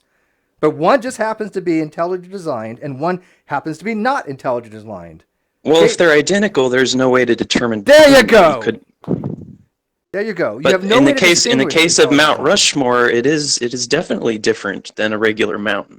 And so we can determine design in that case. But Mount Rushmore's got a natural cause. Exactly. Humans. Exactly. And that's why Mount Rushmore is the worst possible example that you could have given for the action of the supernatural. Yeah, I still don't. The reason I'm giving that explanation is because it could be an area of common ground, and as some others have commented, it is an area of common ground. There is a distinction between something that can be explained. Now you're interrupting me. There is an understanding of within science of a difference between things that can come about through completely law-based processes that are non-intelligent. and between things But that aren't here's your intelligently problem. designed. But here's your problem. In that part of the conversation, we were talking about how to detect the supernatural. That's what the conversation was about. And your example was Mount Rushmore. Do you believe And there's that a is supernatural? And that is why Mount Rushmore is the worst possible example you could give for the supernatural in action. Do you believe that there is a part of human beings that is supernatural? No. No. I'm asking Fiona. She says she's a Christian. Do we have supernatural parts of ourselves, of human beings? Personally, I think we may have. However, it doesn't take that to chisel big faces in a rock. It takes a human, a hammer, and a chisel, and a plan. So what is the significance of this? I'm not finished. You want to go down this route about the separation of body and mind. Forget it. The bottom line is that even you know that Mount Rushmore didn't end up the way it is because of supernaturalism. You know that. Okay, can I? I don't know that. You don't. Wait. You don't know that. that? You think there's a possibility that Mount Rushmore may have been supernaturally caused? Is that what you're saying, Ben? Because there are supernatural aspects to human beings, and there are certain questions relating to that are, I think, not solved. Okay, so here's one of the. Wait, so anything man does is supernatural to you? Potentially. That's That's hilarious. got to be one of the dumbest things I've ever heard in this So hangout. we need Just, to and I've heard a lot of actually. dumb stuff. Well, it The bottom depends line on here is that what Ben you doesn't mean by. Ben doesn't understand the meaning of supernatural. Clearly. That's the problem. That's where we're Unnatural. running into difficulties. Yeah. It doesn't understand supernatural. Okay, how about you against explain it to natural. me? Explain to me the difference between natural and supernatural. Ben, at this point, you are trolling. Yeah, I No. That's I think I think that I understand the difference pretty well, and I can explain it to you. No, Natural I things. don't, no. But I'm asking you to can't. explain it to me because you say I don't understand. So maybe there's a miscommunication here. What is the Well, you difference think between a Mount- natural you and think- supernatural? You think that Ben, Mount let's go Rushmore along with the analysis. is a brilliant Ben. example of supernatural. I rest my case. Yeah, You do not know what the supernatural Yeah, is. I don't know anybody that would posit Mount Rushmore as a thing for supernatural event. Now, if you want to talk about supernatural, We I would- posit wait, as a we Christian- posit wait, Mount. Ben, as a Christian, you should posit the resurrection was a supernatural event. Okay, you don't posit Mount Rushmore. Can I be heard? Why though? you Because can't the say that. resurrection is against physical law. People, we observe people who die and they don't come back to life, right? And So we observe a people with resurrection, hammers and chisels. a resurrection of a person, doesn't happen naturally, right? We also observe natural processes that create mountain faces. They do not look like human faces. Yeah, but we believe people Let's are go natural. along. This is the problem. We believe that people are natural. This You is where we seem do, to have the problem. if you're an Yes. atheist. We. I said we. That's what I said. No, We. you believe people are natural if you're smart and understand biology. Natural is taking a chisel, putting it against a bit of stone, hitting the end of the chisel, and a flake of stone comes off. That's natural. I mean, Yeah, but he What is gets mind? people Is natural. a human mind natural or supernatural? It's natural. Comes from your We're not brain. even going down, Ben. We're not going down that route. According to We're Ben, not. everything It's would be also supernatural. well. I also want to point out here, right? If you're going to say that somehow human design can be extrapolated to divine design, but yet we're built in the image of God, that seems like a really strange chain of causation and inference for you. No, I'm just saying. Can you hear me? Yes. Yeah, we can hear. Can hear you perfectly okay. well. Your mic gain Okay. is like 100, like dB, like plus, 30. So yeah, we can hear you. Okay, I'll try to back off a bit here. Yeah, your Is that gain- good? Yeah, that's Yes, fine. better. Your gain was way high. Yes, we all noted. Okay. So now I lost my train of thought. Of course. Well, General's trying to get in for about last 5 minutes. I feel a bit sorry for him. Me too. Go ahead then. Well, I think Sam had a question. I think Sam had a question on the table first. Did he not? Fuck. No, General's been trying to go for the last 5-10 minutes. Yeah, General has had this page ready for some time. And now he's gone on baseboard. Damn it. Okay, can I add a little something, please? Yes, go ahead, Heavy. You don't get Supernatural. Okay, he keeps saying supernatural. You know, we're part supernatural or whatever. Okay, it would be supernatural if I looked at a mountain and by force of will, I turned it into that Indian chief riding that horse. That would be, I think that would qualify as supernatural. And I'm saying that there's an aspect of No. You can't prove it. There's no evidence. Prove what? There is no evidence that there is a supernatural component of human beings. There is no evidence. Evidence may show up later, but as of right now, going by the evidence, there is no supernatural component. An example of something that may turn up later. Alfred Wagoner, he came up with the idea of continental drift, but he didn't quite have enough evidence to make a solid case. And by his death, people still rejected his idea. Later, evidence was found to support his idea of continental drift and plate tectonics. Now, granted, we don't see no supernatural component of humans or anything. There's no direct testable evidence of supernatural. It may happen later. Until it does, the evidence does come up later, we are justified in saying, no, there is no supernatural component. And we could be wrong, but right now, we don't have evidence to substantiate that. Yeah, a lot of people are saying Ben's a troll. By the way, Ben may troll a little bit, but I got to tell you, I've known Ben for a while. He does actually believe this stuff, and he has actually this scientifically... illiterate. Yeah, no, he has a degree. I mean, he has a degree in the biological fields. Can I ask a question? Sure. So I got this randomly suggested on my YouTube video while I was in the gym, so I just came back, so I apologize if I'm out of breath a little bit. But they were talking about probabilistically distinguishing design from non-design. Did he return an answer on that? No, he kind of got shut down on that. Well, I was sort of interrupted before I was really finished. kind of curious about that. I mean, what probabilistic thing? If you have two rocks, what do you mean by probabilistically? One would be designed, one would be not designed.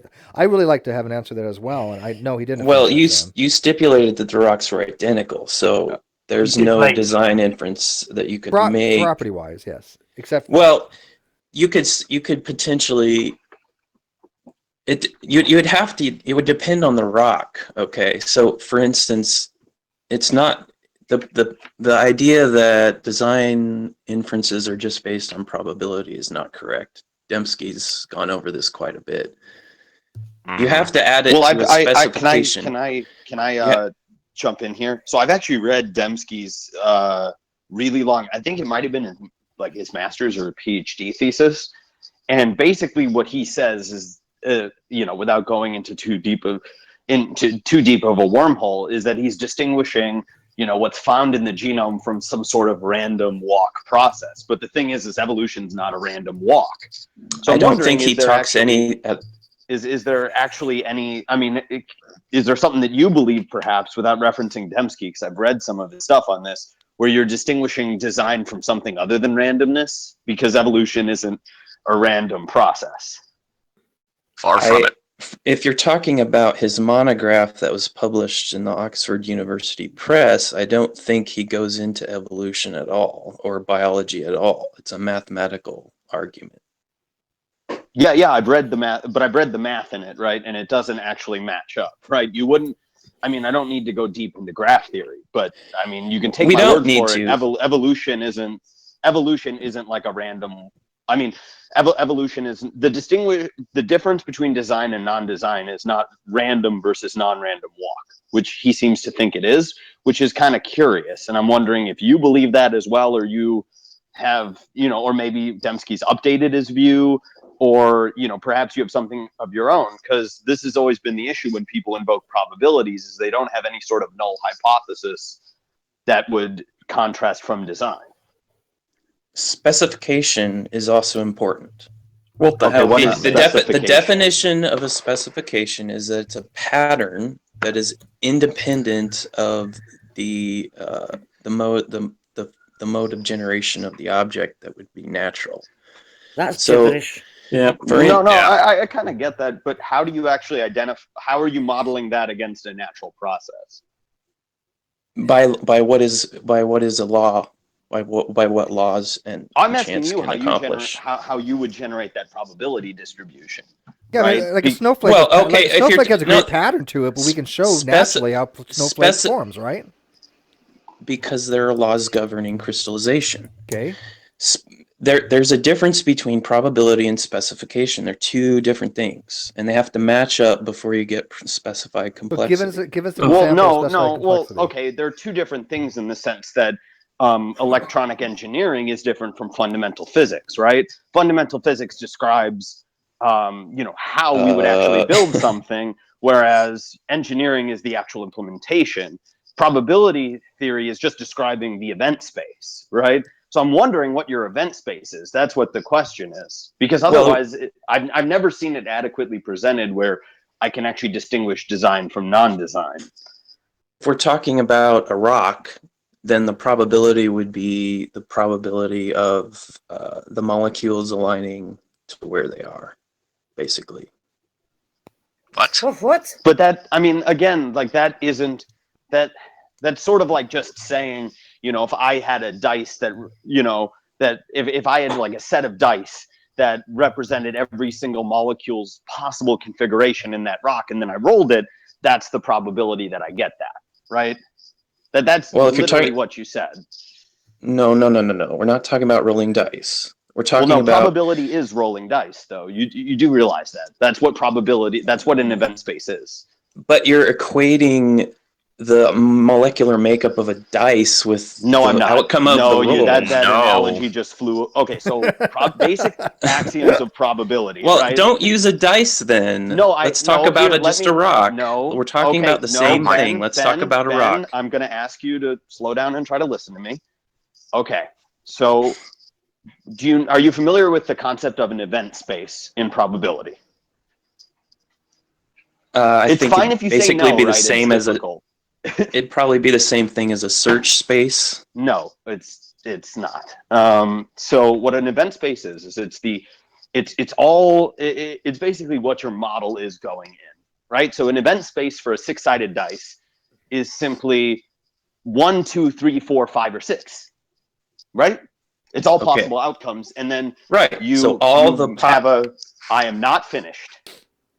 So then you have a probability density function that maps each event in the event space to an outcome, right? So what you're actually measuring is the proportion of a probability density function because it must add up to 1. So it's going to be 1/6 plus 1/6 plus 1/6 plus 1/6, etc., 6 times, right? So in effect, this is analogous to any probability distribution. Inherently, it's describing an event space. I'm just using dice because that's a useful analogy for describing event space. Coin might be easier though. Yeah. Because a coin just have heads and tails for the event space. Well, it's the same. Well, thing. what you were saying, I think it's gloss, Sam. Just smaller. But like I'm asking, like, how exactly are you describing this to where we can distinguish this? Because it just kind of seems like, at best, you're just holding out until we have a full description of a natural space, which I'll fully confess we don't, because we still have scientific investigation to do. Let's say we're talking about a rock. We have a space, a physical space, and there are a certain number of atoms within that physical space. Then you have a probability of where those atoms will be inside that space. Let's say it's the crystal structure of granite or something like that. Now, I think everyone here would agree that a rock is incredibly improbable. But the problem is, from a design perspective, any distribution of atoms in a rock would be incredibly improbable. Just like if you roll a dice and you get a 1, that's 1/6 probability. If you get a 2, it's also 1/6 probability. Where design inference comes in is if a person rolls a 6 3 times in a row with the same dice, and that's a probability of what would it be, about 1 in 200, something like that. And it conforms to an independent pattern, which is that this person is playing a game where he needs to roll sixes in order to win. That's an independent pattern from the rolling of the dice itself. I don't see how you're distinguishing anything from randomness there, because I can just simply say if you have 200 rolls of the dice. I didn't give him 200 rolls of the dice. I said he rolls 3 times in a row, and he needed to get 3 sixes in a row to win the game. But if that 3 roll you would event conclude happens that 200 times, right? Arguing that something's improbable is not I mean, you still haven't really laid out anything that is answering my question. Yeah, what does improbable That's exactly mean? what I said. Ben, it's improbable, and it conforms to an independent pattern. Namely, if you rolled 200 a dice 200 times in a row, you would not be surprised that somewhere in the sequence you'd get 3 sixes in a row. Right? We're agreed on that.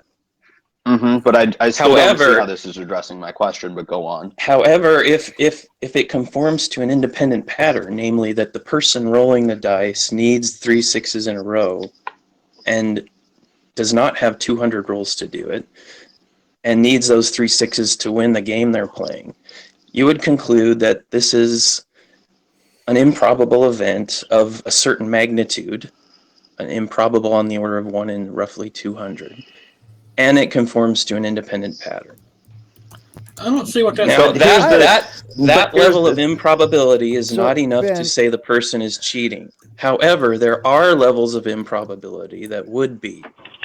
Ben, would you say if you had a 1 in 8.10 to the 67th power chance of something occurring, and it occurs, would that be improbable to the point where it requires some kind of supernatural explanation? No, I'm saying that an event of that probability that conforms to an independent pattern, probably, okay.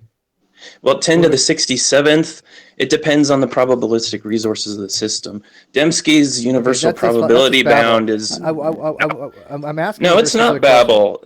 No, it's not Babel at all. It's just very insufficient, right? Like, again, you can't argue that just because something's improbable and then it looks like something designed, right? So we can do this with the genome. We can do this with the genome. You know, if I just decide that randomly I like some 20-character string in the genome, well, probabilistically, because of the size of the genome, right? It's well, 20 is probably not a good. Let's take a smaller number. So let's say like 5. Like I like some random 5-character string. Now I am at my computer. 5 to the 4 or 4 to the 5th power. Excuse me. Okay, that's 1024, right? That is not enough if I just do qualify as a stop. As a I didn't interrupt you. So here's the issue, right? Is how do you decide A, what's enough, and B, what can just be differentiated from what happened, right? I can randomly shuffle a deck of cards, and that's a 1 in 52 factorial probability, and I can say, well, I like that particular order, or some god would like that particular order. But nevertheless, there was no design there. And that was, by the way, the example I was giving, because 52 factorial is 8 times 10 to the 67th power. Well, that does not exceed the universal probability bound. If you're talking in general, we're going with the universal probability bound of 10 to the 150th. Why? Because that's the number of quantum events that could possibly have occurred since the beginning of the universe. And this is going by an old universe, so 10 billion years or so. That's 10 to the 150th. If we're talking about proteins, then your average protein is about 300 amino acids long. And there are 20 characters each, so what you get is 20 to the 300th power is the number of possibilities. But why are they? Well, that's not actually random, that wouldn't be the number. Wait. That wouldn't be the number of possibilities, because that's assuming there's no natural constraint on function. Yeah. Well, that's the number of that's the search space. There is a natural constraint on confunction, and it happens to be folding a stable protein. Right. So Ben, you're going to use the argument if you multiply the chance of any particular sort of gene or codon or whatever or base, that you're just going to determine that it's very unlikely, because you're then going to multiply that base to the power of 4. Is that right? The number of bases to the power of 4, and you're going to come an answer. So therefore, that's such a big number, therefore that couldn't have come in that round naturally. Is that going to be your point? Well, we're talking about proteins and amino acids. There's 20 amino acids. That's the, but they that's come the from the base. alphabet. I want to ask Sam a question. Sam, I want to ask you a question. Is he saying? I mean, is he trying to say that you can throw amino acids together in any kind of haphazard way? And he's not trying to say that. Okay. I'm saying exactly the opposite. Okay. But here's the thing, Ben, is you still haven't meaningfully, you've separated what you seem to mean by, a design probability, which for various reasons is very impractical. But you still haven't distinguished, distinguishing design from natural formation. Like you've just distinguished design from randomness here. Yeah, when we talk about probabilities, we are talking about randomness. If it's a law-based, no, you're not. If it's a law-based, no, you're not. When you talk about probabilities, you aren't necessarily talking about randomness. If it's a law-based process, then the probability of the outcome, according to the law, is 1. Right? No, not necessarily. Statistical thermodynamics, for instance. And so that's a law-based. Wait. Are you saying that statistical thermodynamics isn't a law-based? So you would have a law-based constraint, but within that constraint, the outcomes are modeled as random. No, they're not. And that's would be the size of your space. This is probability theory 101. No, they're not. They're modeled as an event space. You don't introduce randomness. Well, then what is the point of using statistics? Because you can model the likelihood that certain events happen. That's a likelihood. There's a random element in likelihoods. No, there isn't. Yes, there is. If it was a probability of 1, then the likelihood that it would have that outcome is 1, and it would always happen. You're not describing randomness in a conventional way, then. Before we get too far from the rock example, if you have a rock, if you're going to determine the probability that one of the rocks is indeed supernatural, you have to have like some supernatural rock somewhere, like a pile. Here's a pile of supernatural rocks. Here's a pile of natural rocks. We're no longer talking. That if you, bullshit. No, we're no longer talking about supernatural. We're talking about listen to someone who doesn't have any clue what they're talking about in statistics. Now, see, I don't know about probability, but it just makes sense to me that if you're going to make a probability for a certain thing to be supernatural, you have to actually have some, so you can figure it up, right? Or am I just being dumb? No, that's not a dumb question. I think they have to exist in order for you to make some kind of probability of whether any two given rocks, one is supernatural, one isn't. They have to exist. The first thing I would say is we're not talking about necessarily supernatural right now. We're talking about intelligent design. No. We talked about supernatural rocks. A rock that was made supernaturally. Well, let's not kid ourselves. Come on, Ben. When you're talking about intelligent design, you are advocating a supernatural intelligence. You're not advocating aliens or something like that. You are advocating an intelligence that's disassociated with a mind, a physical mind. You're talking about some kind of deity of some sorts, and we know you are. So don't be disingenuous when you're talking about intelligent design. That's what you're advocating, correct? When we do science, what we're trying to do is establish objective things that everybody can see, regardless of what they believe about the supernatural. So when I make a design argument, or when anybody makes a design argument, we are excluding the supernatural for purposes of discussion, so that we can talk to people like you. No, and it worked. It worked. We just had a discussion about it. I have a question. I'm going to ask Ben a question. I'll ask Ben a question. Ben, do you think the chances of the genome of the human body coming out naturally is simply the chance of a particular base, which is 1 in 4, to the power of the number of bases in our genome? Do you think the natural processes lead you to come to the conclusion that the chance of that coming about through natural processes is that equation that I just gave you? Or wait a minute, what? So let me just right. So we know we've got, I think, is it 2 billion bases or whatever it is? 3 billion. 3 billion, yeah. Now, do you believe the chance of that happening as a result of natural processes is simply the chance of any particular base, which is 1 in 4, tied to the power of whatever it was, 2 billion bases? Is that how you perceive the chance of that happening through a natural process? No, because natural selection is non-random, and so the Right, argument okay. the argument is that originally they must have been a random assemblage, and because that's how they polymerize when you put them in solution. And there's no natural laws that are known that determine the sequence of bases. But Except for natural selection. Yeah, natural of selection course. does that. right, but originally, before there was replicating systems, Oh, rubbish. it would You're have made to by have been Genesis now, right? Okay. it would have to have been random. So No, originally it was a had to random have been. It wouldn't have had to have been. Can we get him to define? I But if the only non-random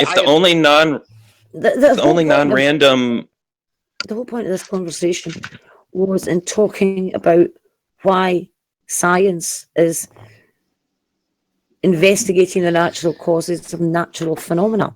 And that's how we ended up down this rabbit hole. Can I just point out to Ben that I have posted in the side chat a link, and that link is to a video called Making Mount Rushmore. And he can look at the video and he can actually see the supernatural creation of Mount Rushmore in video form using high explosives.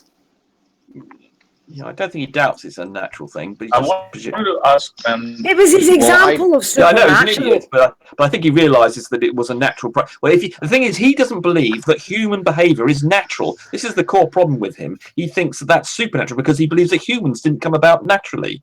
This is where the problem lies. But you yourself admitted that there is a difference between It's what only we in would the use of the word understand. natural. All I said was the multiple definitions of the word natural. I regard humans as natural and physics as natural. Now, You said you're non-natural. messing about with dictionary definitions. Ben, this is known as the fallacy of equivocation. Yeah. Well, then Equivocating the explain what you mean then without using the word natural. Right. Humans are the result of biochemical processes, and those biochemical Rumpus, processes. just say designed versus non-designed. Okay, designed versus non-designed. Yes. Right. Okay. That's what he's asking for. He's being Right. pedantic. And there's a way there's a way to non-design that we believe that we can end up with humans. That's the point through evolution. That doesn't work because Mount Rushmore is designed. You see, and his claim is that Mount Rushmore was a good example of supernatural creation. Because he wants to claim that what humans did is supernatural because there's a supernatural part to a human. Exactly. He doesn't believe he humans are natural. He specifically gave Mount Rushmore as his example of supernatural creation. Well, then that's ridiculous. Yeah, I know. Anything that humans do, according to him, is supernatural. I make myself And this coffee. is him deflecting my coffee from is. that gap. I made myself coffee. Can I make so a quick coffee's point supernatural. from something earlier so that I can put a pin in this? Yeah. So Ben said that probabilities are inherently have randomness. I'm reading the probability axioms. You can look them up on Wikipedia as formalized by Andrei Kolmogorov. The first axiom is that the probability of an event is any non-negative real number. The second axiom is that all events add up to a probability of 1. And then the second axiom is that the probability of at least one of the elementary events in the entire space will occur is 1. And then the third axiom is that all events add up to that all mutually exclusive events in a probability space add up to 1.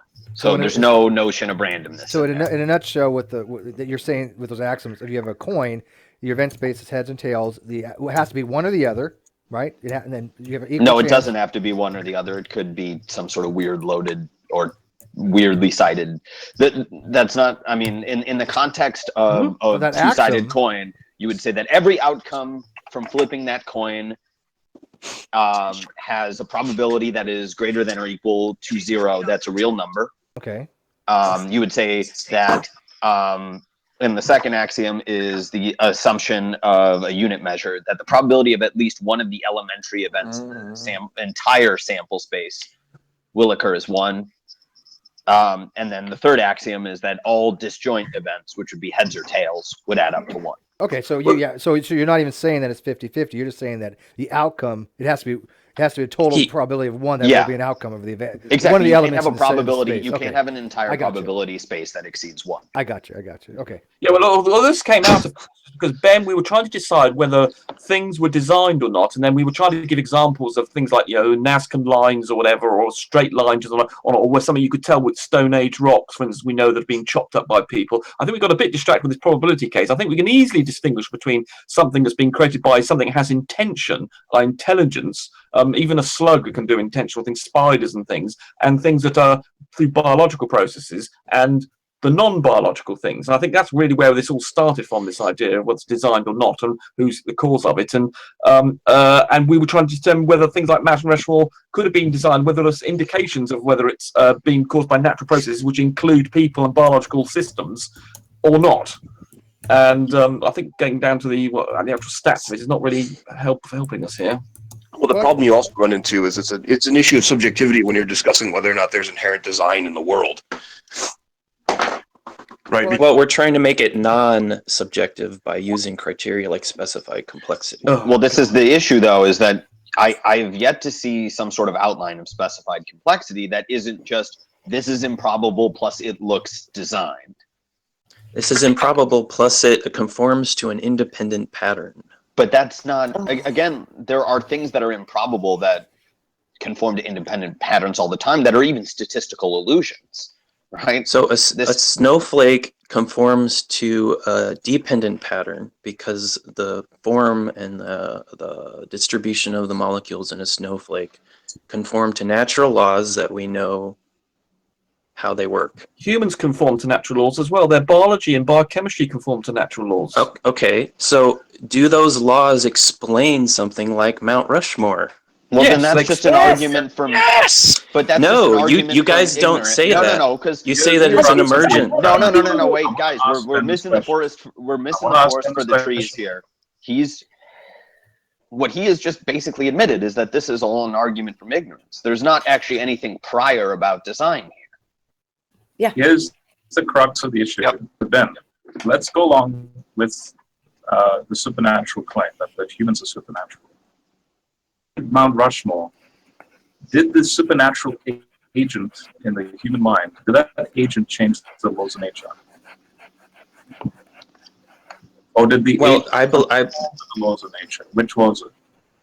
Well, this is not something that we're going to agree on, and it's not going to move the discussion forward. But yes, I do believe that when humans make choices, that's something that is not natural.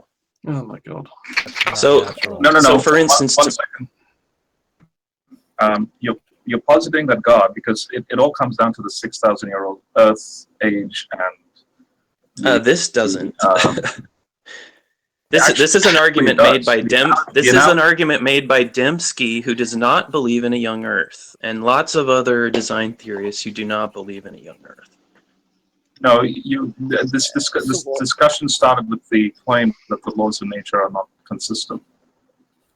That they do. You assigned that claim to me. Because that's what you said. First you said, no, they are, and then you contradicted yourself in the same breath. Well, here, I can make a perfectly, here, I'll just admit it, right? We don't have working, God damn it, we don't have working laws of nature that are completely consistent yet because relativity and quantum physics are not consistent. There, can we move on now? Thank you. Speed of light was variable in the past. Is that true? And no, I don't believe that. So Ben, you claim that people doing things, we can't explain that with the laws of physics and chemistry and biology. They're doing something else, or something else involved in a human being operating and doing things like building Mount Rushmore. There's other supernatural forces in play while that's happening. In addition to certain natural causes, like, for instance, the chisel and hammer thing. So Ben, when a human does what something... What about chimpanzees building a nest?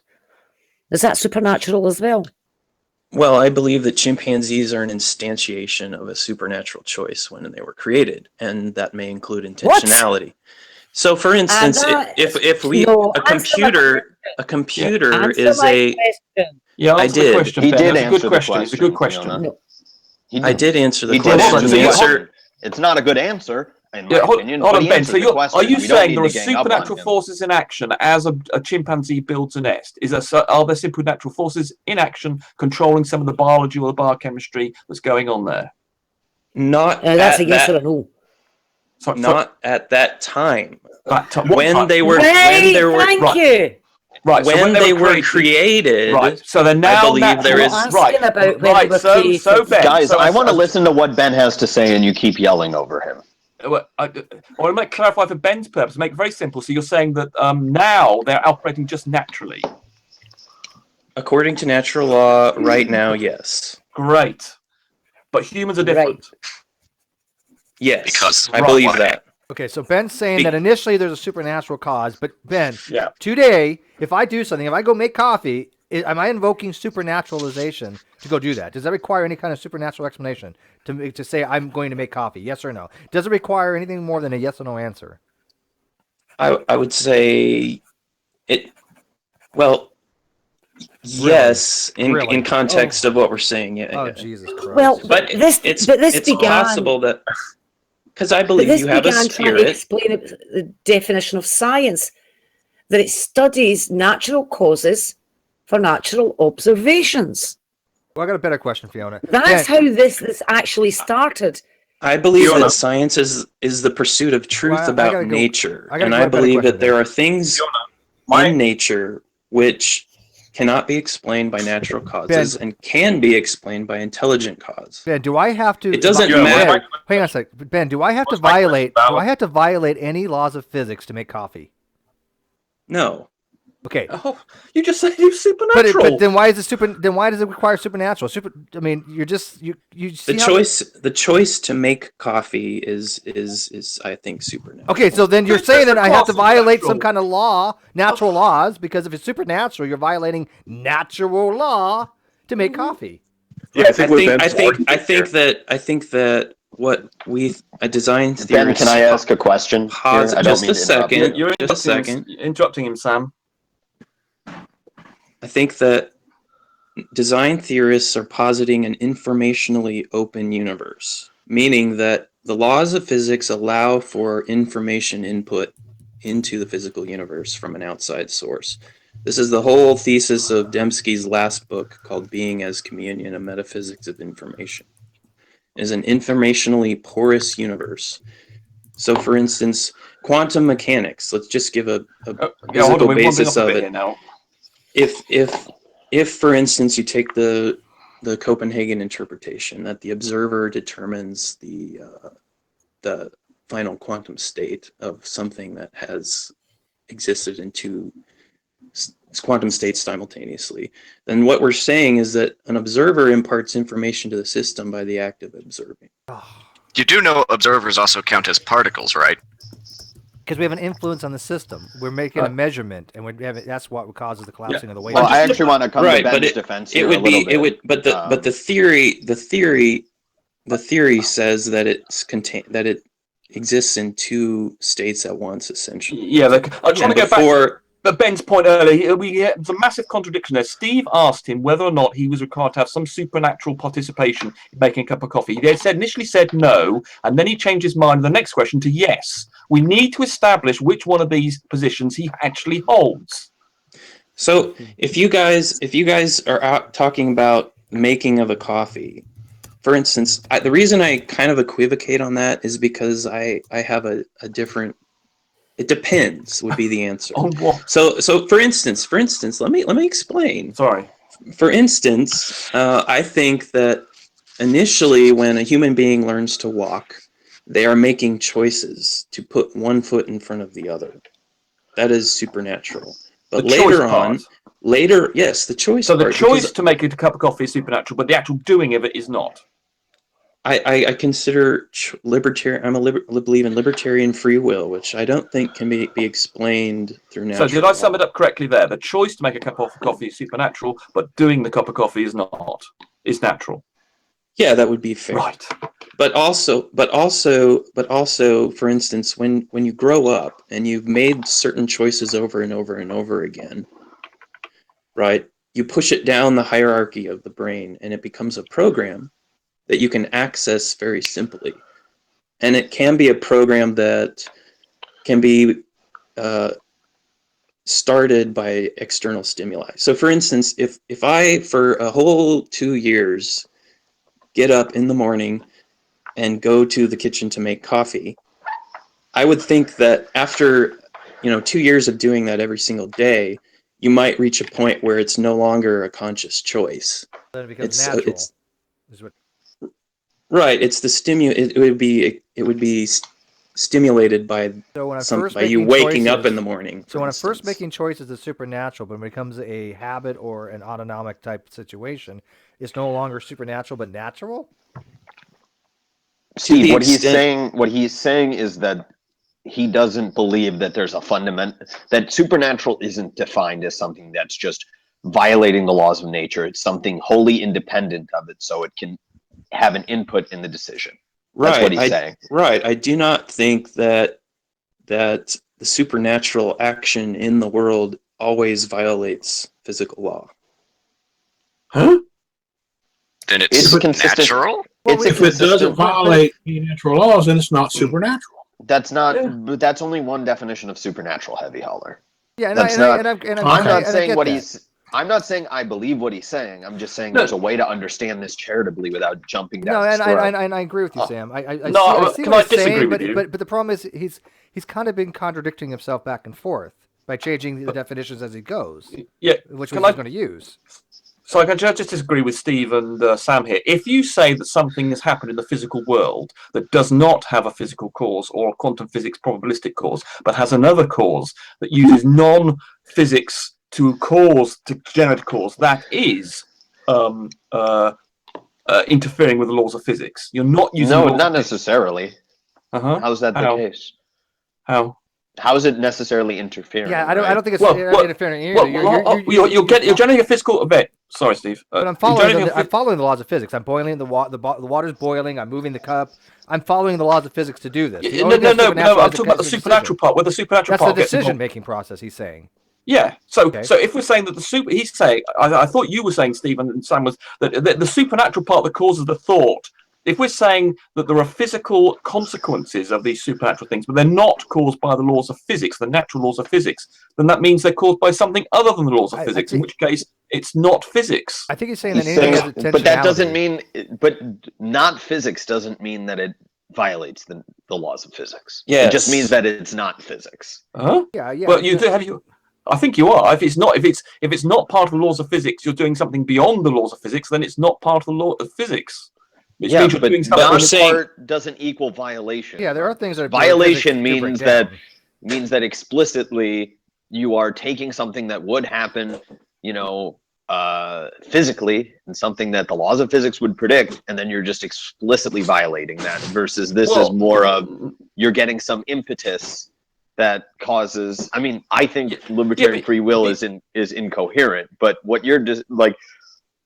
He's talking about something that's independent of physics, not something that is explicitly flying in the face of physics. If he was to say that it overpowers the neurons. But it's conservation of energy, conservation of momentum. You're suggesting that to do things, you have to create energy out of nothing where energy didn't exist. He doesn't think that thoughts create energy. Well, he must. Well, thoughts are energy. They have an energy content. He doesn't think that, though, because he believes in libertarian free will. But, well, even if he doesn't, the point is, if you have a thought, but that's a different argument, Rumpus. You need to you need to take it on his terms, not get impatient because he doesn't. I thought you. Well, okay. I don't think you're particularly impatient. I think you are. I think you and Steve were suggesting. I mean, from your position, I don't know whether you seem to be thinking you can have a supernatural thing that doesn't violate the laws of physics. I'm pointing out that creating energy, destroying energy. Yeah, I'm not agreeing with Ben. I'm not agreeing with him. But there's a way to represent his position. That's what I'm trying to do as well. I I don't agree with his position, but I do understand what Sam's saying. But Rumpus, I do think that yes. If I make a conscious decision to do something, there has to be some kind of energy to go into that decision-making ability because your brain runs on wattage, right? Yeah, exactly. And that requires energy. But he's a non-physicalist. I know.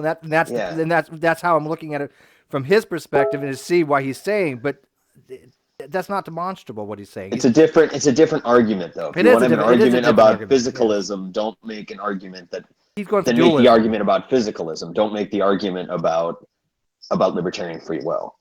Well, I like you said, I don't really grasp how somebody can be a libertarian free will person, but that's I just said I don't think it's a coherent position, but that doesn't mean that I necessarily need to misrepresent it in a poor form and stumble all over when he's talking. Right. Well, no, I agree with you. Same. Right. So you're saying you can. I'm saying if there's a will, a thought that has to have a physical representation. Do we agree on that? He doesn't think that that's the case. I agree Right. with He it. thinks Okay. he seems to think that thoughts are independent. Okay. Even if you think that thoughts are independent, they still ultimately have to then affect the cause and effect on the things that execute those thoughts. So Yeah. even if you And that's decide to what remove John- the thought, that's what John aimed for. Yes, if Sam and Steve want to say that, okay, the thoughts are some independent world, but they still ultimately have to interact with the physical world, and if they can do that, then they must be breaking the laws of physics, because they can't create. If they're going to push and pull on the little rods of those chemical, those molecules, they have to do it with something. No, I'd say that the laws of physics are informationally open.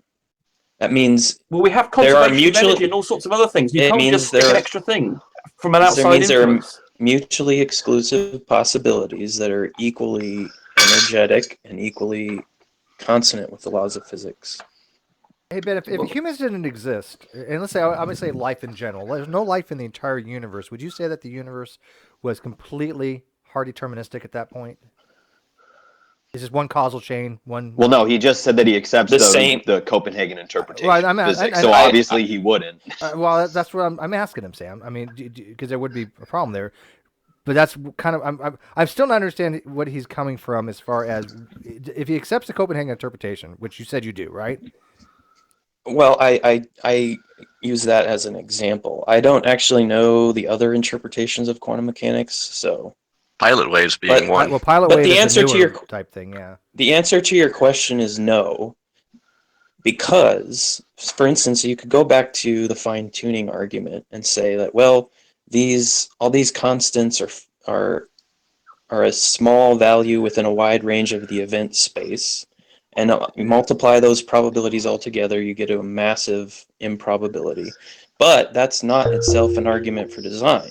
The argument for design comes in when you conform the improbability to an independent pattern, which would be, in this case of this universe, a universe capable of sustaining life. So if you remove that specification... I don't think this has to do with determinism at all, though.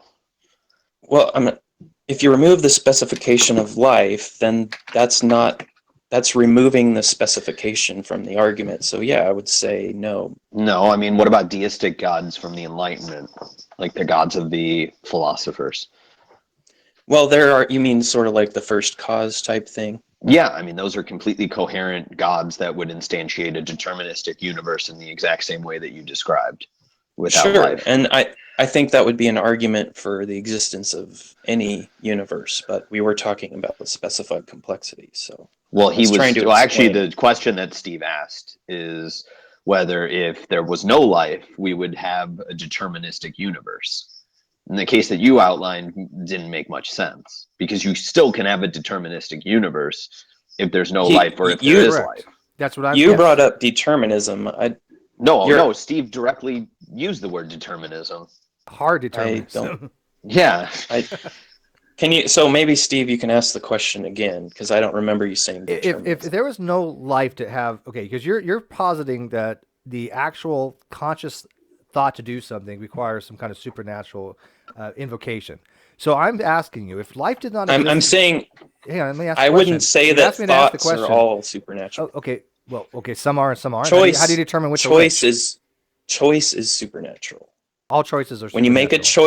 When you make a choice between two mutually exclusive possibilities, that's a choice to create information.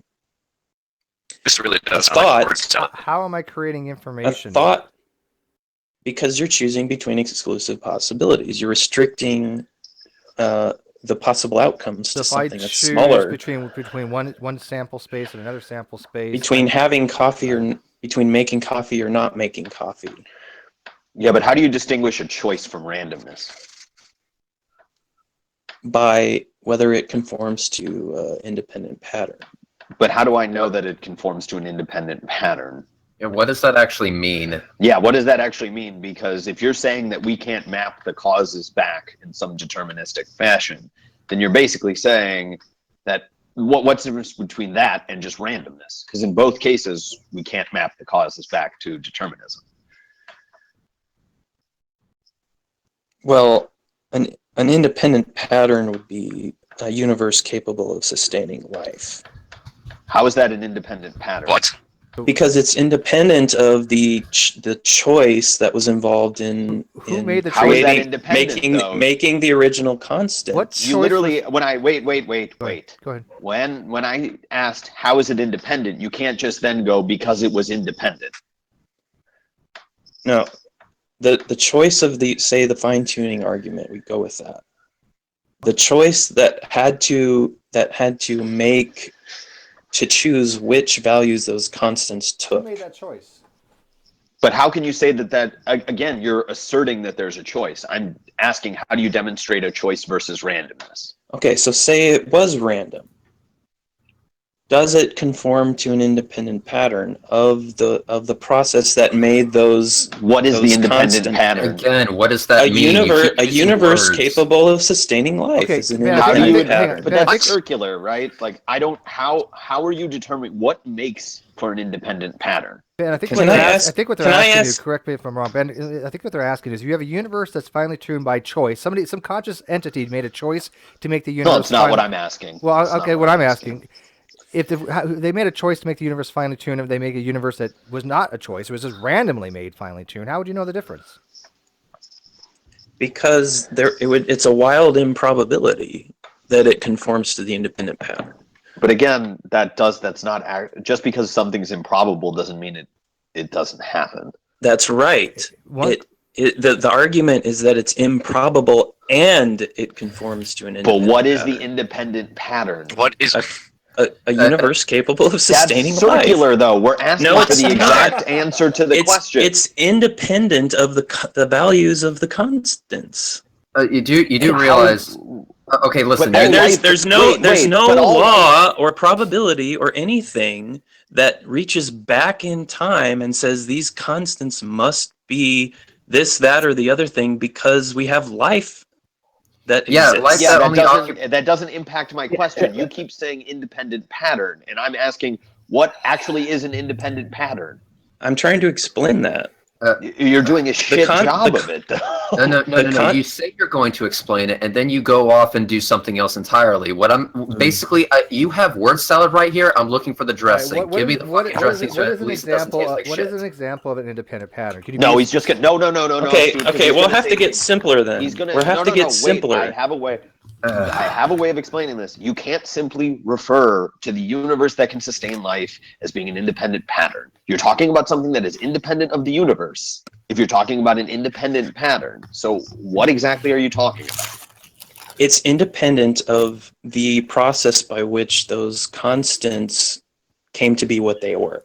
No, then how? Hang on. If this all revolves around, what does that mean? Hang on. If this all revolves around how the constants came to the way they were, then you must have some information on how they came to the way they were. Or are you simply going, okay, then shut up about it then. If you have absolutely nothing to give me the chew on when you're referring to that thing in particular, then you have nothing to offer. Can I point one thing out here, please, if you don't mind? We talked about the fine-tuning argument and all the rest of it. Well, I mean, if you're fine-tuning something for a specific purpose, here's a question. What percentage of the universe can us humans survive in? I think it's like a 0 followed by 20 zeros and then a 1 and then a percent symbol. Damn it. Yeah. This is a little bit. It's really off topic. Yeah. No, I know that, but we keep bringing up fine tuning. Okay, and this gets to the heart of fine tuning, which is if it is so fine tuned for life, why can we only survive in a little itty bitty bit of it? Everything else is quite lethal to us. Actually, I'm gonna maybe go on a limb here and defend Ben on this one. I mean, couldn't somebody say, well, the fine tuning argument is only that it only had to be fine tuned for that little bit to sustain life. That's all that matters. Well, what is fine? I think a better question is what does fine tuning? What does it mean for something to be fine tuned? It's a specified complexity argument. That's not a. Oh, good. That's not actually pointing to what I'm saying. What distinguishes fine tuned versus non fine tuned? Can't you just say if some of the parameters of the fundamental constants change a little bit, life probably wouldn't exist as we know it, or even atoms may not exist. And if atoms don't exist, that's why it would be in a different location. That's why I'm saying life is an independent pattern. If you adjust the constants, nothing else would be affected. Then it's dependent. You could still have a universe, but it wouldn't be able to sustain based life. on your own assertion, it is an independent pattern. Still, whatever the hell that means. You're essentially saying, go ahead, interrupt me. It means there's no physical laws that connect the two. So life is No, based on once again, based on your own assertion. So my question to you is, do you have something other than your own assertion that backs you up? Are you claiming that there's some kind of law before No, I'm not the claiming determination? anything. I asked you to validate your own assertion. So if you're giving me nothing but your own assertion, do you have something other than your own assertion to back up what you're saying right now? It's a yes or no answer. No, nothing. Okay, I rest my case. But am I understand that life is Nobody would argue that there's some kind of dependence of the constants. The only thing I'm arguing is that all you have is an assertion and absolutely nothing other than your assertion to pretty much back up what you're saying. And if that's the case, you're giving me absolutely nothing to chew on here. So wait a minute, Ben. It's an independent. Ben, hang on. It's an independent pattern that's dependent upon the fundamental constants. How does that work? What? I'm getting confused by your phrasing here. We don't have a scientific reason or a law-based reason for the constants to be as they are. Isn't that an argument from ignorance? Yep, pretty much. Yeah, it is. So what? That is actually a textbook argument from ignorance. And something I find kind of funny about this fine-tuning thing, it's kind of funny how this fine-tuning looks exactly like it wasn't designed. And we can, because things have to be the way they are in order to that's my support argument. life. Ben, we can actually make the argument that the reasons of the fundamental constants are the way they are because that's the most optimal for them to be in this universe. See, you can. If you read Lawrence Krauss's A Universe from Nothing, he argues that they're very flexible. There is some I would agree there is some leeway in a lot of the constants, but there are some parameters, right? But I mean, you're not going to have some egregious difference between. I don't know that he makes that argument. I don't know that the research actually reflects that. Well, I mean, it just seems like we could all exist we're just one universe in a sea of multiverses that could have very different constants. Right. Of course, absolutely. But life itself to exist in those other universes, that would be problematic. It all revolves around this assertion of like, what was the phrasing he used? Something different pattern, independent pattern, whatever that life is. And essentially, you're saying that life is so out of the ordinary and so out of what physics could possibly give us that therefore, I guess, God. But all you're giving me to actually justify that is you saying it. Do you have something other than you just saying it to show that this is in fact the case? Nothing that you could understand, apparently. Of course, nothing I could understand. Reg, you can't understand, man. But you might as well. But you might as well just give me the benefit of the doubt and at least try. At least speak try. slow to Reg. I have use monosyllabic words. He usually gets it. Yeah. You use. Okay. Listen. Let's just pretend that I'm 5, which I am mentally speaking. You know. So. If you were to explain it to a 5-year-old, how would you explain it to him? Okay, let's play cards. Let's play poker. We are each dealt 5 cards, 2 of us. And, I've explained to you what the hands are. So there's, 2 pair, 1 pair, 3 of a kind, straight flush, and all of that. Mm-hmm. Then I we play over and over again, and I consistently get a royal flush. In fact, it's the same royal flush every single time. It's spades to the ace. Now, then I would say to that kid, do you think I'm cheating or not? Do you think that the hands that I have been getting, say 10 hands in a row, I got a straight flush, ace of spades. Do you think I'm cheating? Do you think that I have designed the game such that it gives a specific outcome? Okay, now connect this back to the original question I asked. Yeah, we're following. Okay. I don't know where this is going. Okay. So is that if you wanted to make another game that is, say, Poker 2, and change what the hands are, and say the highest hand is not a straight flush anymore. It's a 2 of hearts, a 4 of diamonds, a 5 of spades, a 6 of clubs, and an ace of spades. That's now the highest hand. So then we started playing that game, and I get that hand 10 times in a row instead of the straight flush to the ace. Do you think I'm cheating now? Okay, now connect this to the original question I asked. So the rules of the game are independent from the means by which the cards are randomly shuffled and dealt. And in both cases, it'd be But I mean, indicating that you're cheating. Right, because it's a pattern that's independent.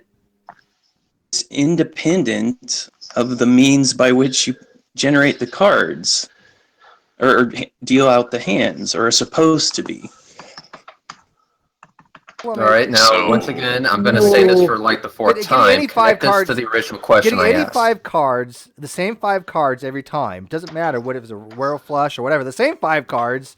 It does matter whether it's a royal flush. That's not independent. Because that's of the how pattern. You That's just the pattern. You define right the rules there. of the game before you play. That And right that's the there, if pattern you that it get the has to same match. hand all the time, then that is very dependent on how you are dealing the cards. Well, okay, so it Somewhere would in there, it you're would breaking be a rule of the game. you would assume that if I got a royal flush 10 times in a row, you would assume that I have fixed the game in some way to make the outcome So favor what me is- under the rules What's of the the game. parallel? What is the parallel you're trying to get at with this 10 royal flushes in a row? What's the parallel? The pattern of that would be a universe capable of sustaining life. That's the royal flush. Okay, so Next question. How many universes have come into being that cannot sustain life that you know of? None. That's not a Do you- scientific question either. Exactly. You don't know. All right, but we do know this one. We know this one. We know And we sustaining know life. this one. We know of this single royal flush. Ben, I can Royal flush. Then I can reduce your argument to this. Essentially, life is very rare, as in we only know of one plant that actually has the damn thing, and therefore it's a one-off pattern. Is that essentially what we're saying here, in a nutshell? Well, if then it's rare because is that fair right there? Well, not in this context. No, it's okay. It's Where am I rare. wrong then? It's rare because the constants could be otherwise. They are exact. Is Ben glitching out for anyone else or just me? No, it was him. It was him? Cool. Yep. Okay. So life sustaining universe is flush. Yeah, he's doing it again. Okay, but if we're the royal flush and that only has happened once, then people get All royal right. flushes all the time. I'm gonna take the reins on this one and just assume that he's just gonna answer yes to my question, even though he may very well answer no. But essentially, what I'm gathering is life is so rare and so freaky in this universe, since we only know of one planet that has it, ours. Welcome to Earth. population. The fact that we have only one planet capable of sustaining life is not relevant to the fine-tuning argument. But it's relevant. Hang on. It's relevant to your assertion of a one-off pattern or a whatever fucking pattern word salad phrase. No, it's not. It's not relevant to that. Well, you haven't explained it right then. Mm-hmm. Because there's no independent pattern that says life has to be. There's no independent pattern that says life has to be on this particular planet and this particular galaxy. What do you mean by independent pattern? Holy fuck. Well, I've tried to explain it. It's like the rules. No, you have not. You've given me a shitty game of poker. You've given me a very shitty game of poker, and that never actually went back to the original question I asked. The rules of the game are independent of the shuffling of the cards. When I shuffle a card every hand, that does not determine what the rules of the game are. The rules of the game are determined before you shuffle the cards, and they're independent of shuffling the cards. This all revolves right back to the original problem, is that you're asserting that there's actually something being determined. And so if you have that assumption, or if determined? You just use the word. Are you now saying it's not determined? What is determined that you're talking about? The rules of the game. Need I repeat what you just said? Okay, so the rules of the game are not determined by the shuffling of the cards. That's what you're talking about. But the rules of the game are independent of that, but they're already determined before you play the game. Yes. Okay, so the rules are determined. Yeah. Yeah, you can't So by something that you play, right? by something that is independent of the act of shuffling the cards The person who's doing the shuffling. and dealing them. You see, yeah, but the thing is, if you change the rules of the game, the way you were saying about changing which cards constituted the highest hand. Well, that's and after. you were continually getting. Let me finish. And you were continually getting that hand. You would have to be doing something with the shuffling. Yes, that's a design getting argument. that hand. In other words, you would have to be cheating. But the problem is, you haven't shown us the equivalent of your 10 royal flushes in a row. That's what you haven't shown us. The equivalent of that is a life-sustaining universe because it's highly. It's simply it's not. You're basically just saying that you think the odds of life occurring is so small that the only way it could have occurred is by some kind of intelligence, and that has not been demonstrated. Thus going back to the original nutshell, basically synopsis of what you were just saying of this whole thing is that life is so rare and so freaky in this universe that therefore we lead down this rabbit hole into a God argument somehow. Could somebody make the argument that based on the argument is not about life being rare in this universe. The argument is about the universe is a universe that is capable of sustaining life is rare among the possible universes based on the How can you say that? Listen. But you just said there weren't any other universes. Now you're talking about possible other you only know universes. of one universe, you said. Yeah, you only know of one universe, so essentially... Now you're talking about other possible ones. Essentially, you just... Again, you're contradicting yourself. Essentially, you just contradicted yourself right then and there, which, by the way, bravo. And secondly, you just said the exact same thing I said, just in a different way. Yeah, and plus, how can you be sure that other universes can't sustain their own type of life? Whether it is this universe or other universes or in the multiverse, however deep you wish to go down this rabbit hole, it doesn't matter. What you're saying is that life is a freaky thing.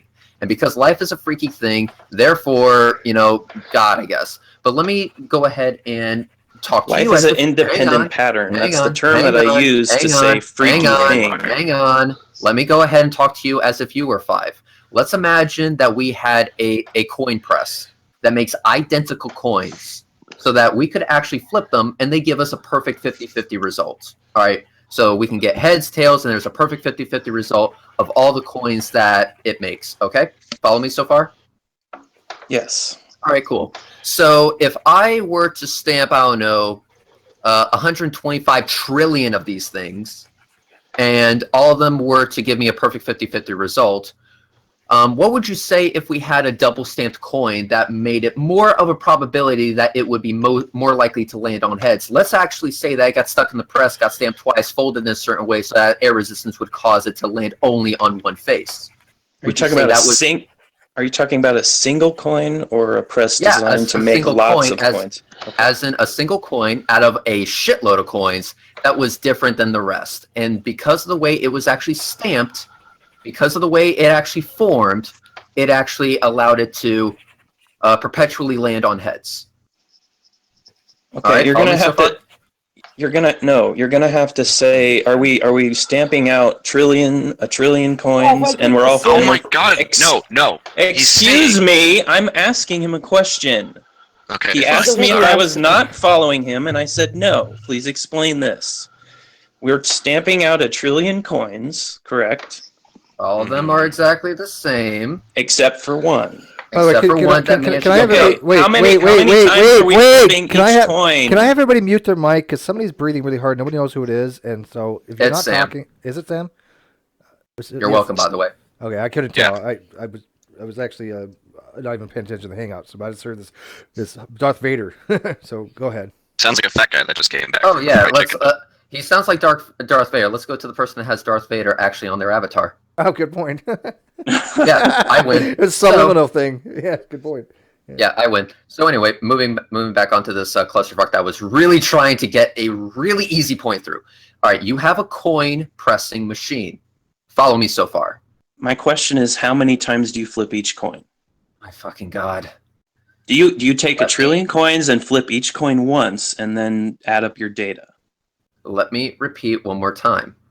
One of these things is an assumption. We're not going to go through it. Do you know what "for the sake of argument" means? Follow me at least this far, okay?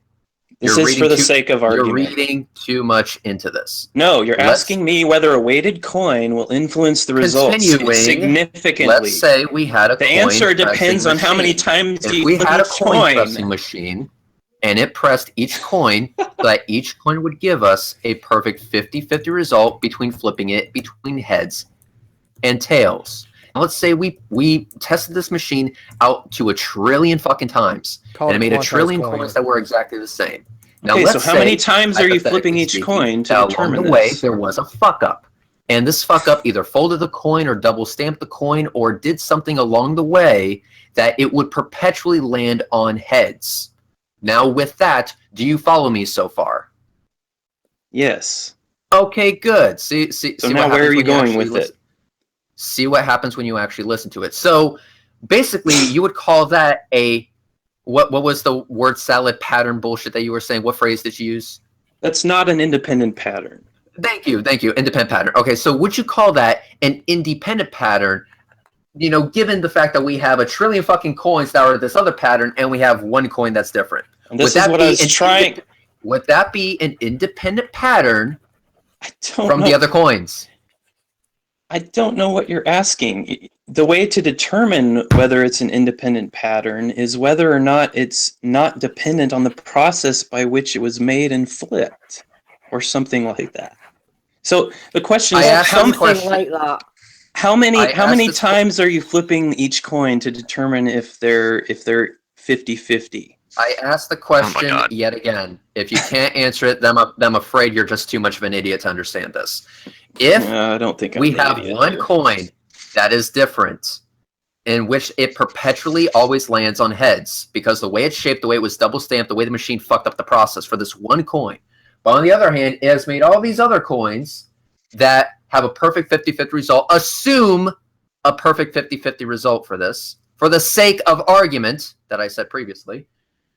Would you call that one coin that perpetually lands on heads an independent pattern? No. Why the hell not? Because it's not independent of the physical laws that are being invoked to explain the phenomenon. So now an independent pattern has to be independent of physical laws? Yes! That's the whole point!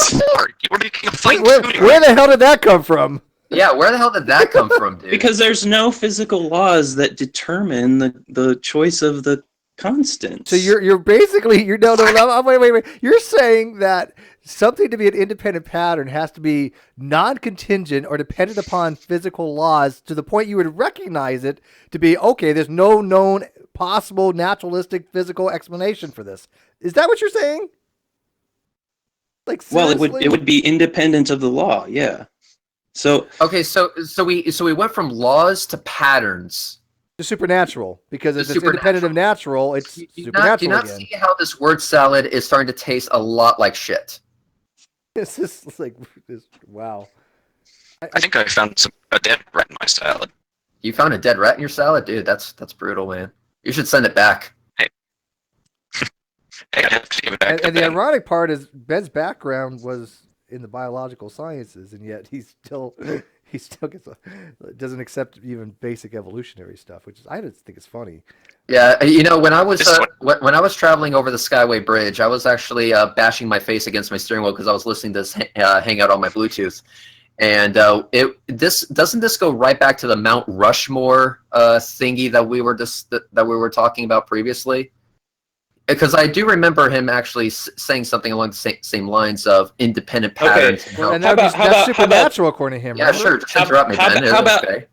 I totally wasn't in the middle of a fucking sentence. how about this? You say you've got a machine, right, that always spits out coins that come out 50-50. And we've done this 1 trillion times. So we have 1 trillion minus 1 coins that are always 50-50. And this is determined by, let's say, flipping them each 1,000 times and they come up 500 within a certain standard deviation or whatever. Then you have assume that they do. then you have a one of those coins that always comes up heads every single time. That would be, I think, for all of us here, would be a clue that there is something different about the way that coin was made. Right? Yeah, no shit. That was the point the entire time. Really? Okay. Oh my god, I missed that. So then we would want to investigate what that was. Yeah, and when we do the investigation, when it comes to that coin, i.e., our planet, what do we find? So let's stick with the coins for purpose of argument. Oh, stop being so condescending. Hey, That's I'm okay. being condescended to here. That's okay. I can be even more condescending, Fiona. This is my game. I got this. All right. So we do an investigation. Let's say this happens. We'll have 2 examples of the investigation. The first investigation finds out that there's an error in the process that makes the coin, and at a particular probability, it might stamp out a coin that is always, weighted to one side. Okay, that's one investigation. The other investigation we do shows that the person who was operating the system picked the coin that actually flips heads all the time. No, there's no mind involved in this example. And you're adding well, that there would have to be if we're talking about just printing coins. No, you're just positing that. Okay, I'm positing it then. So suppose we found. So you're talking about something totally different than what I said. That this person took that coin to a game in a casino and used the.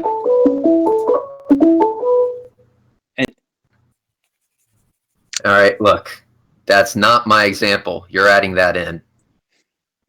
You want to stick to the original? Yeah, you're adding it in, so you're not because talking I'm about trying to explain to you what an independent pattern is. Dude, it's pretty clear. You don't really know what an independent pattern is because you keep asking me.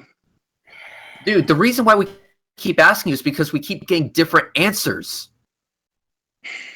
Yeah. Either an independent pattern is a pattern that's different from all other patterns in the universe, then you change it up to say no, that's not what I'm saying. No, he's saying that an independent pattern is a pattern that it cannot. When be did I ever explained. say that? It's basically one big argument from ignorance. Is all he's doing is saying that independent patterns are something we can't explain at the time.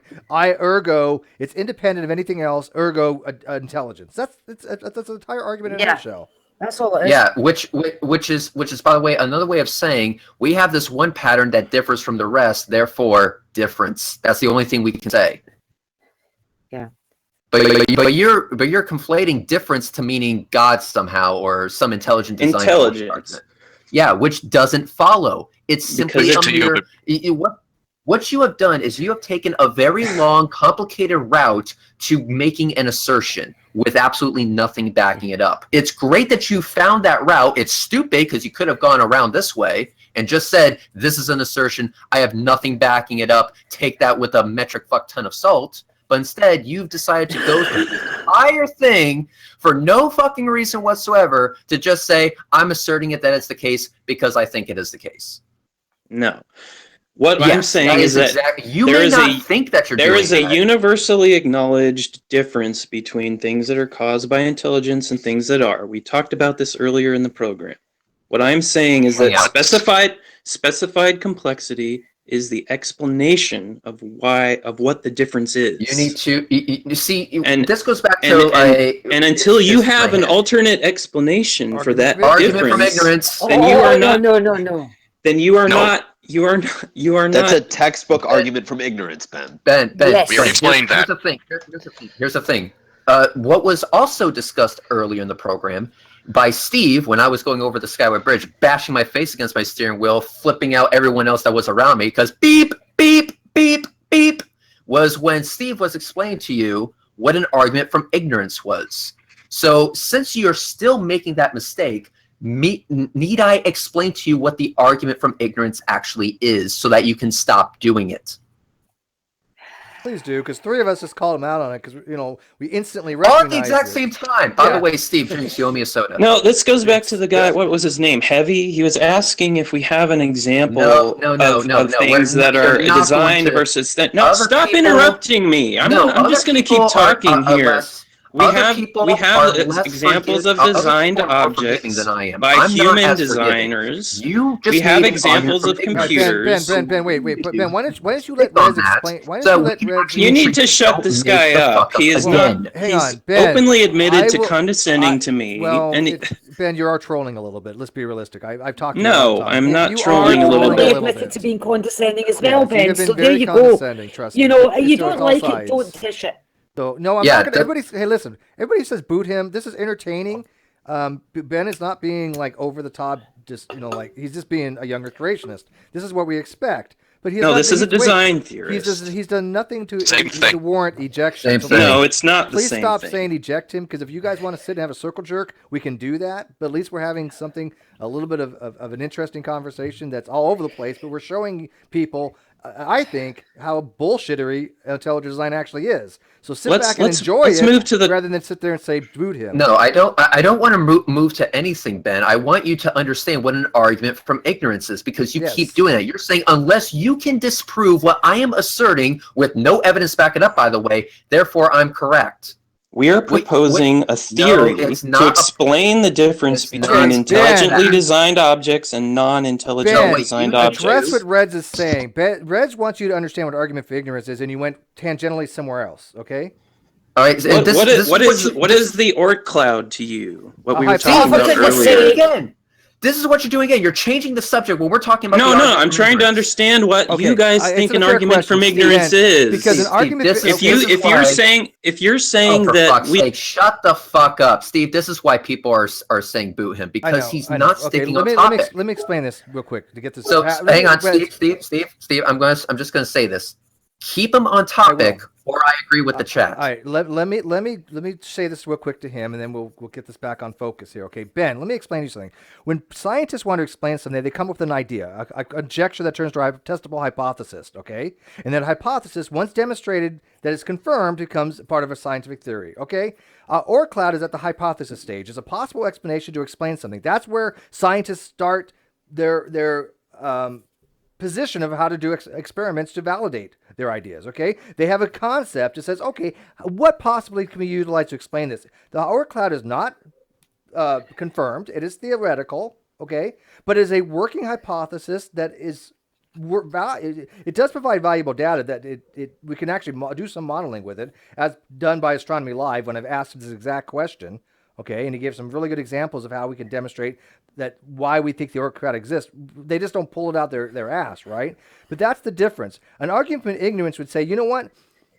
I believe I know the the orc cloud exists, until you can prove that it doesn't exist. That's an argument for ignorance. I'm not saying I know the Oort cloud exists. I'm not saying that it is true, right? Because anything can be invalidated in science. If you can demonstrate the Oort cloud doesn't exist, and you have a better model to explain things, go for it. But an argument of ignorance is literally what you're doing by saying, look, I am going to hold this position X until X is demonstrated to be false. That's the difference between your argument for ignorance and an actual valid position of a scientist to say, I want to explain something. Here's a conjecture. I will make some experimental models for it. I will be able to come up with a hypothesis, see if I can reject the null hypothesis, accept the claim of the hypothesis, and then move on. That's the difference. Do you see how science works as compared to your argument for ignorance? This is exactly why all three of us, me, Steven, there was someone else, all screamed argument from ignorance at the exact, Fiona, all screamed argument from ignorance at the exact same time as soon as you were making an argument from ignorance.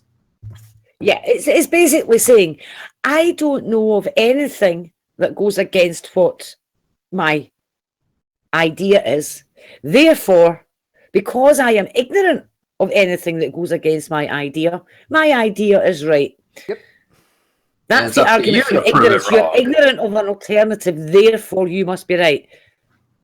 That's an argument from ignorance, and that's the argument you'd be making. Mm-hmm.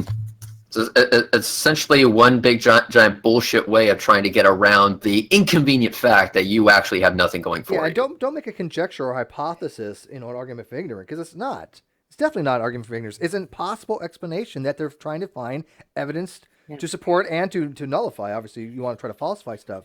But there's a huge difference between somebody just saying, here's a possible explanation. Okay, let's examine that possible explanation. String theory you had mentioned before. String theory is not a confirmed model, so it is not a scientific theory. It is colloquially called a scientific theory, but a lot of people want to get that changed, because to be a scientific theory, it must be confirmed, right? Can you guys? Oh, yeah, we can hear you. But the string theory is not a confirmed model. That's why they really should call it a scientific theory. But it's kind of crept in. It is a scientific theory. It is not a scientific theory. It is a theorized conjectural framework. Good grief. You keep on. I don't know anybody who would say that's. It's people use that terminology, but it's incorrect. I'm telling you right here now. Do you understand? Do you understand? Okay, that when a hypothesis is made, it does not. A criteria of what science is or isn't should not depend on whether that hypothesis is eventually confirmed or disconfirmed. That is not the point of demarcation arguments about the definition of science. No. We're not talking about the definition of science. We're talking about the definition of a scientific theory. That's the same thing. No. Ben, by definition, a scientific theory must be a confirmed model. Do you get that? All right, I'm going to be writing down a list of things that you need to brush up on. The difference between what science is as a process and scientific theory. That's number one. Number two, understand what an argument from ignorance is. Number three, understand that a God of the gaps argument, or in this case, this intelligent design argument, which... Why are we talking about God of the gaps? Because that's what you're doing. That's what you've forwarded at every stage. Exactly. Yeah. I know. If you guys... hence why I'm putting on the list for you to brush up on. How are you not positing a God of the gaps? I'm just curious what your rationale is why your argument is not a God of the gaps argument.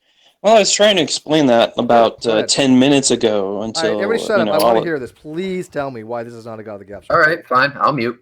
Let's go ahead and hear this. I'll mute too. I will go ahead. You got plenty of time to explain why this is not a God of the gaps argument. We have people who are called intelligent. People are intelligent. We know that they do things, make artifacts, create things that are substantially, in some way, different from things that would occur by purely non-intelligent causes. We know there's a difference. The difference was acknowledged by some people here today. We have differences between that. Specified complexity is the hypothesis about what the difference is. Designed objects by an intelligence have specified complexity. Non-designed objects with non-intelligent causes do not. And I was trying to explain what specified complexity is. I was not saying, therefore I am right, therefore this, that, or the other thing. I was trying to describe specified complexity. Ben, and nothing in your explanation even mentioned why it's not a God of the Gaps argument, though. My question was very specific. How is your argument not a God of the Gaps argument? Because we know that there are things designed by an intelligence. We know that there's a difference between them, and there must be some feature of those objects which are due to an intelligent cause. So you've seen. How do you know that things that is life is designed? First of all, you've created it. You've witnessed a disembodied mind without a physical, form create something, anything. You've seen this happen. You can't witness something that's disembodied if you mean by seeing it with your eyes. Well, you're using this as an example, as an analogy. We've seen intelligence create things that had bodies, right? You committed the same fallacy division that Ronnie was creating. should I add that to the list? Learn what the fallacy of division is? You're doing the same exact fallacy of division that he's doing, or he did in his argumentation for intelligent design. We've seen intelligence create something, but intelligence by a means to do so, by a physical manifestation, a physical body, hands to do this. Like as Fiona always points out, Stephen Hawking can tell you how to build something, but he can't physically do it. It requires both things. That requires a knowledge of the history of the object. We're trying to do this without a knowledge of the history of the object. Well, if you don't have a knowledge of the history of the object, i.e., you don't actually know where the fuck it came from, then you're in the same boat as us. That's God of the Gaps. You're just positing. Oh, I have no idea how it got here. Early. This is interesting because earlier I brought this up. I brought this up that the argument against design that you're using always says, well, we know it's designed because of a history. And quite a while ago, I said that's exactly what you use as an argument against design, is that we know designed objects by their history, not by any features that those objects have. Ben, you missed the point altogether. Yeah, I know some people disagree with me, but that's I'm because fine with I'm just I think humans are designed. I think life is designed in some way by nature. I believe in a teleonomic explanation. Some people agree with me, some don't, whatever. But that's just my personal position. I am fine with the term design. I don't see, however, how you can determine that design isn't by nature, isn't some kind of teleonomic design thing. Then and you posit it. Oh well, because we don't have an explanation fully of life, therefore intelligence. I just can't make that because intelligence is the best explanation for things that we do see. It's not. No. When it comes to things, then none of us here are intelligent. Hang on, I had to shove the same point up Ronnie's ass, and I'm pretty sure his ass is still bleeding from it. So let me go ahead and try it on you. With I prefer not. All right, I'm just joking. I'm just joking. Ben, I'll loop the cactus for you. Okay, so the fact is that when you have things like cars, buildings, and stuff like this, you can make a cumulative case to show that it was designed by an intelligence. Yeah, by an intelligence, and intelligence with human hands, with actual physical fucking hands. So the question is, how do we know what things are designed? Hang on. I can give you that cumulative case. I can show you the history. I can show you the signature. We can actually call the douchebags that actually made this. Hey, Elon Musk, did you make this P100D that does 0 to 60 in 2.6 seconds? Yes, I did. It's pretty awesome. Yes, it actually is pretty awesome. Thank you for your time. Love the rocket, by the way. Click.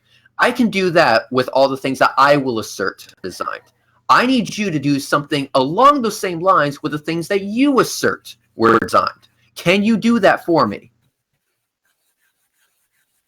In other words, look up the history of it. Oh my fucking god! Oh, Give me anything. In other words, talking to the person who made it. You're asking me to say that. Listen. If you can get God to say hi to me, first of all, that would be fucking fantastic. But other than that, I'm asking you to give me a cumulative case other than the thing itself. If you're going to the thing itself and say, look at this rock. This rock was designed. And then I say, oh, well, this car was designed. Okay, how do you know that car was designed? I can call the people that made it. There's fucking signatures on the damn thing. I understand this. Who made it. I'm trying to respond. That says where it's made. But when you say this rock is designed, and I ask you to show it, you can't do something along those same lines with the fucking rock. What it means, what you're saying is that if you're a 5-year-old and you look at a car versus a random pebble in the street, that you could not determine whether or not the car was designed. Because even a 5-year-old would be able to determine it, because a 5-year-old at least has enough experience with the world around him to know that cars were made by people. Because the car has specified complexity. Not specified. I'm really Dude, the 5-year-old. Let's stipulate that the 5-year-old does not know anything Ben, about how a car is made. You've never defined any of these terms. Can you stop using like intelligent design buzzwords because they don't mean anything to anybody? That's not a buzzword. I spent about 2 hours trying to explain it to you. But you failed. Because nobody here is understanding. Well, what you mean that's by not my fault. Okay, that's fine. It may not be, but don't use words that we don't know what they mean if you can't explain them properly. Listen, even a 5-year-old knows. Listen, even a 5-year-old knows that if he goes to Mount Everest, he's not going to see the word Nissan plastered on the side of it. Okay, so why doesn't he know that? Oh God. No, he does know that. You just How? You just misconstrued what I just said. No. I'm asking. You said you made an assertion that he doesn't know that. I'm asking you how he knows that. No. You made the assertion. No, you made the assertion that if a 5-year-old looks at Mount Everest, he would know that there's no Nissan words plastered into the side of the mountain. That's an assertion. Because explain how the 5-year-old knows that. Because in my hypothetical, the 5-year-old that I'm referring to has eyes and can look. I'm sorry if you're bullshit. I'm sorry. Oh, 5-year-olds apparently don't have sight, people. Number 5. Does anybody It's not about seeing it or not seeing it. It's about knowing whether it's designed or not. See. All right, so that's number 5. Okay. Well, you know what? I don't feel like my my colon has been reamed by a cactus at this point. Would you please proceed to explain? Would you please proceed to do that? Because what you just made was an assertion that anybody can just see that something is designed or not. That's not an explanation. Hang on, Ben. No, Ben, my assertion. One second. But we have actually somebody in here who actually did a blog on this very topic of Mount Rushmore and intelligent design, and he has a PhD in biology. So this Good for him. This is right up your alley here, Ben. Herman, you actually did a blog post on this. Is this Herman Mays? Yeah, you know Herman. Yeah. He actually did a blog post on this. So.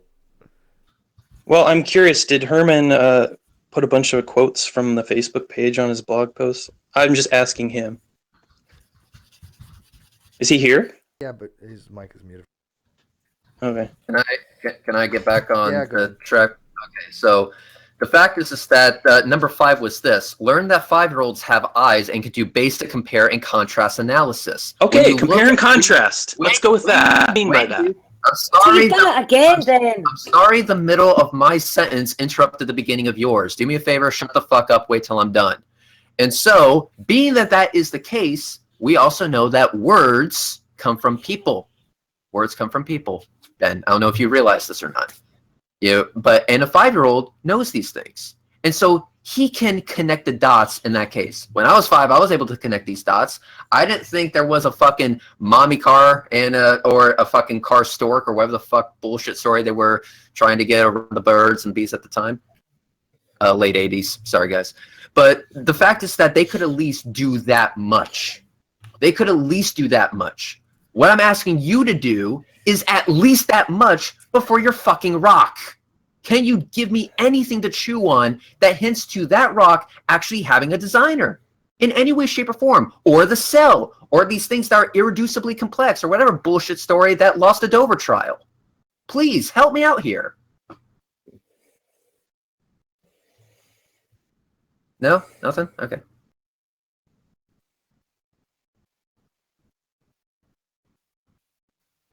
Well, that shut him up.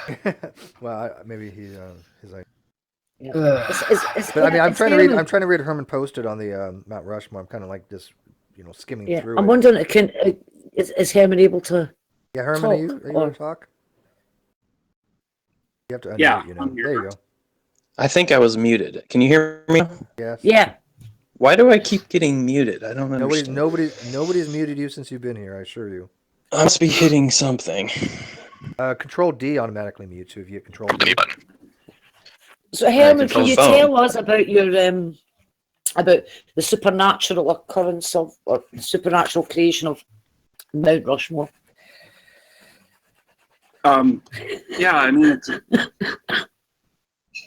it's a very old argument, and people have brought up Mount Rushmore a long time ago, and I heard people talking about it. I went back and I realized that, like, what, 11 or 12 years ago.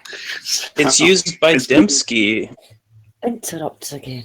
People have been talking about, Mount Rushmore or looking at any example of human design, extrapolating that to say that anything complex, or in Dembski's terms, specified complex, must be itself designed. And it's just not an argument that any, professional scientist outside of intelligent design has ever bought into. And for the reasons that everybody here has explained pretty well, actually, for human designers, we know about their limitations, their materials, their intents. We know why human designers design things. We know why they can and can't design things the way that they do. Archaeological artifacts, people just don't go and find a spear point and say, well, it was obviously designed. They go and they actually recreate the methods that they suspect people use to design a spearhead point. But if they wanted, the reason they investigated that was because they hypothesized that it was designed in the first place. If you didn't make the hypothesis that it was designed, you wouldn't investigate the methods.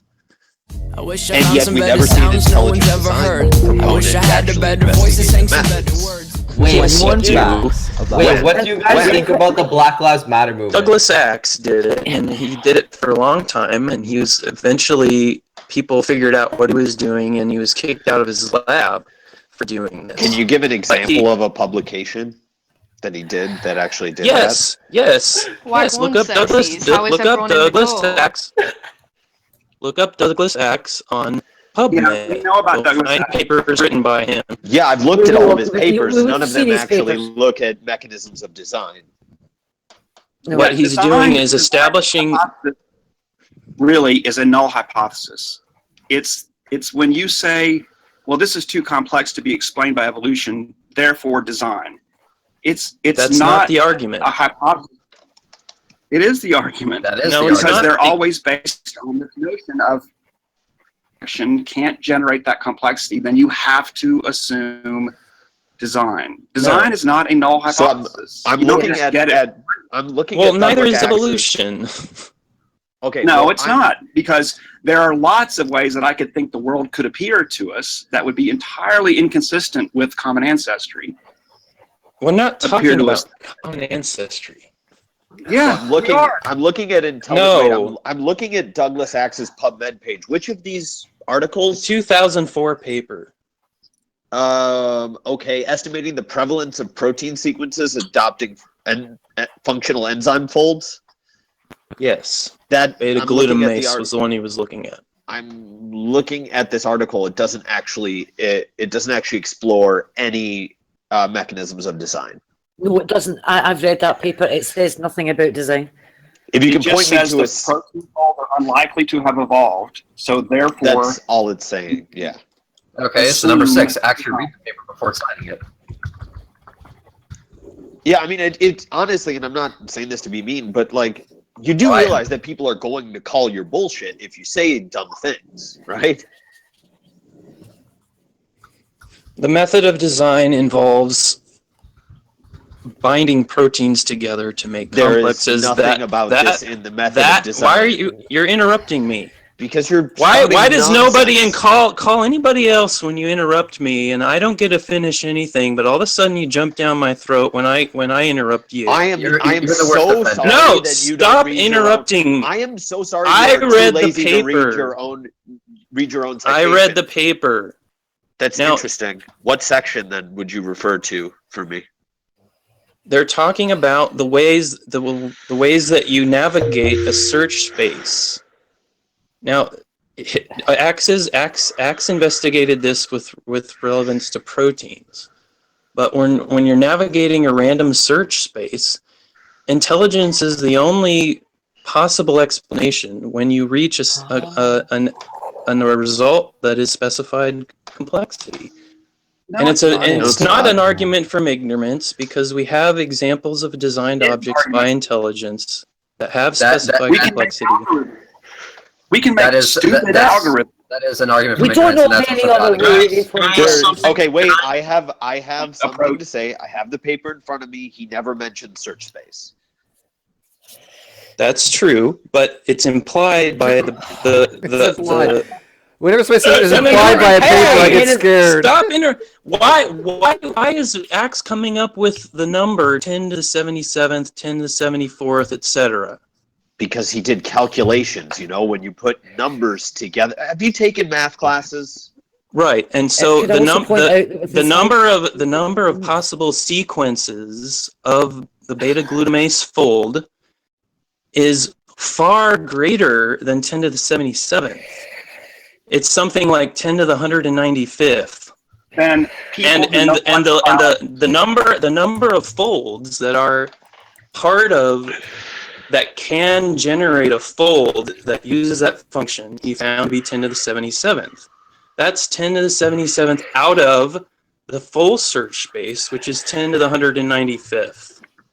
May I ask a question, Ben? Yeah. Oh, sorry, Fiona, after you wouldn't. Yeah, I I'll want go to next. point something out. When you read a scientific paper, you don't look for what it implies and all the rest of it. You don't read between the lines. You have to when people prevent you from publishing I wasn't the finished. implication. I wasn't finished. You do not read between the lines. What you have to do is read what is written. When you write a paper, you try to be as clear as possible so there can be no ambiguity, so that nobody tries to read between the lines. You say what you mean what you say. And that's one of the big errors that a lot of people make when they read the scientific literature. They try to do a critical analysis a la English lit. You don't do that with science papers. If it doesn't say it, then don't go to the stage of, well, it implies this. You can say, well, that finding leads on to and formulation of another hypothesis. But you just read exactly what is written. And you then have to assess, is what is written supported by the data that has been provided in the paper? So you don't even take for granted that the author's discussion at the end, when he discusses his results, you don't just take it as a given that the results support that. You go and check it yourself. So you read what is written. What you also do is you recognize the hypothesis that's being made and why the research supports or disconfirms the hypothesis. What hypothesis is made in this paper? The hypothesis is that it's protein folds, sequences that can generate stable functional protein folds the probability that would happen randomly is very, very low. It's not mentioned in the paper, so that's pretty interesting that you are saying that. So you're just pulling it out of your ass, essentially. No, because Axe has commented on this. Well, if the paper doesn't say it, this is what I was trying to explain to you. But the scientist who did the paper does. Okay, clearly Ben has never put a paper through peer review, so he doesn't understand how this works. So Fiona or Herman, if you would like to explain. All right, guys, I'm not going to sit here and be lectured to you like this. I know how peer review works and all of this, and so does a guy like Doug Axe. Ben, clearly you don't. And by the way, we have people here that have been through the peer review process and people that are about to probably be in the I don't need to hear about that. I know how it works. Well, I don't need to have it explained to me. If you know how it works, wait. If you know how it works, then why are you misquoting a paper that you cited? I have never heard a single scientist ever say, in regards to any paper, say, well, the paper doesn't say that, but we can infer from this paper. No words have ever been spoken like that from any scientist I've ever had in my channel or I've ever known in my entire life. No. That's number 8. You can say, you can infer from the data, but, and there's a big but, that would only be, That would only be saying we couldn't. The data may infer such and such, but you then need to go and test that as well.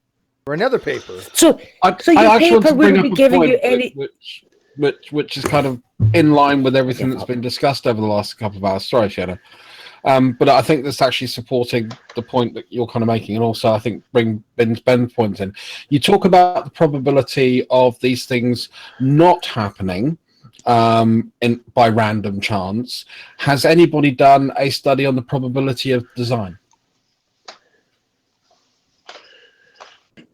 Well, that's not a question that we would ask. Why not? Because ignore all Why not, questions, right? Because what we're doing is we're probability of protein folding. Why can't you ask questions about the probability of design? Yeah, I mean, you know about peer review. And because design is not a random thing. It's not governed by the laws of probability. Proteins don't fold at random. Selection is not a random thing. His numbers are completely wrong, and all his estimations of how improbable this, that, and the other are nonsense.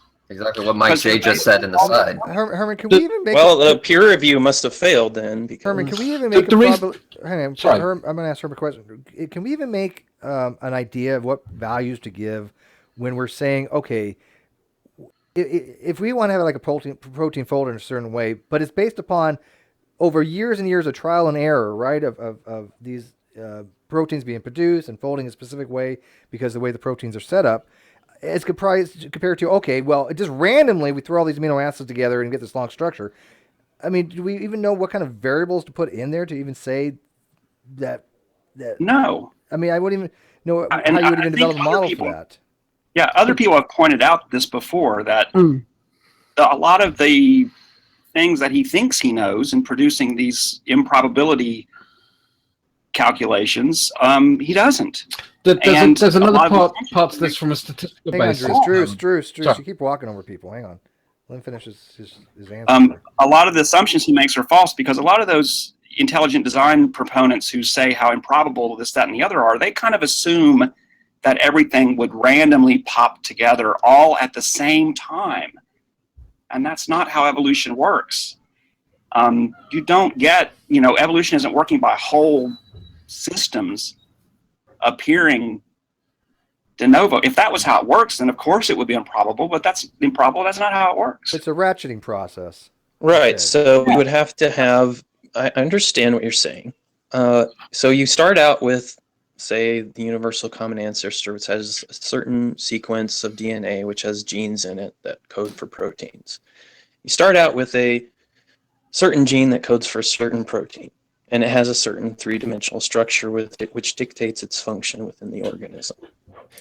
Then, according over lots of generations, there's random mutations that happen, random things that happen that change the sequence. And by necessarily, it changes the sequence of amino acids, which changes the three-dimensional structure of the protein in certain ways, which alters its function in certain ways. Maybe. I mean, well, that's cytochrome C is highly conserved. I mean, with like 50 some odd % among species, and yet has the same function across all species. What about histones? H4, I think, is only there's only 3 amino acid substitutions between us and corn. Conservation of structure is a sign of selection. They're stabilizing selection. They're stabilizing selection to keep those proteins maintaining their function. So mutations that disrupt that get weeded out. Right, and I would not disagree with any of that. Selection does constrain the sequence and the structure of proteins. I absolutely agree with that. Could I just point something out here? And I think this is important to mention, that when we talk about, you said that the universal common ancestor, remember, we're not talking about one single specific cell, because there'd be more than one around. Okay. Well, that's what we talk about when we talk about the last universal common ancestor, the LUCA. This is exactly what we talk about. You've just interrupted me because you said something that was so egregiously false. Ben, have you taken a wait? Sam, let me deal with it, please. here's what I'm saying, Ben. We're not saying it was a single, solitary, individual cell. There'd be a population of them. That's what I'm saying. Is that wrong? I believe Is that egregiously wrong? Do you think it was one single, solitary cell? Well, what defines what the Luca is, though? Goodness sake. Look. I would say, yeah, there's a population, but what happens with selection is that one organism has this mutation. No, I'm not going to stop. One organism. You interrupted me. You interrupted me, Ben, to tell me I was wrong, and now, having heard everything I was saying about it, you've agreed I'm right. So don't interrupt the next time too early. So what I'm going to say is this. When you get these changes that may change the folding of the protein, you have to remember you're talking about a load of individuals within that population. Now, those individuals that get a change that affect them really badly do not survive to pass on said mutation. They are taken out by the selection because dead animals don't breed. And I'll say this again and again and again. So you've got this selection, which is removing all these crap ones. You only ever see the successes. You don't see the failures. In a population, there was an organism, an individual that had a specific mutation that gave an advantage over the other organisms in the population. Correct? Yes. Okay. Yeah. So selection favors that individual organism to then replicate itself preferentially until the other organisms in that original population have been weeded out. But it was and selection. That the individual organism that had that original mutation now has many, many ancestors that now comprise the entire population. Descendants. Sorry. Yes, descendants. Sorry. Right. But in other words, there was an individual organism that would be the last universal common ancestor, and this is a term that is used in the literature. The LUCA, L-U-C-A, last universal common ancestor. You've completely missed what I was saying. You said there was no last universal common ancestor, that it was not an individual organism. No. And I disagreed with that. No, and I just explained why. No, that's not what I said. What I said was that when that last universal common ancestor was around, it wasn't the only cell. It wasn't the only individual. There were others around. But it was the individual from which we all descend. So you're talking about coalescent theory, Ben. There was a population around then, though. And one, yes. Right, exactly. That's what I'm trying to tell you. There was a population, Ben. But there's an individual from which we all descend. Yes, but he wasn't the only one existing. In other words, he wasn't the first. Okay, so we're in agreement then. Exactly, but you told me that I was egregiously wrong.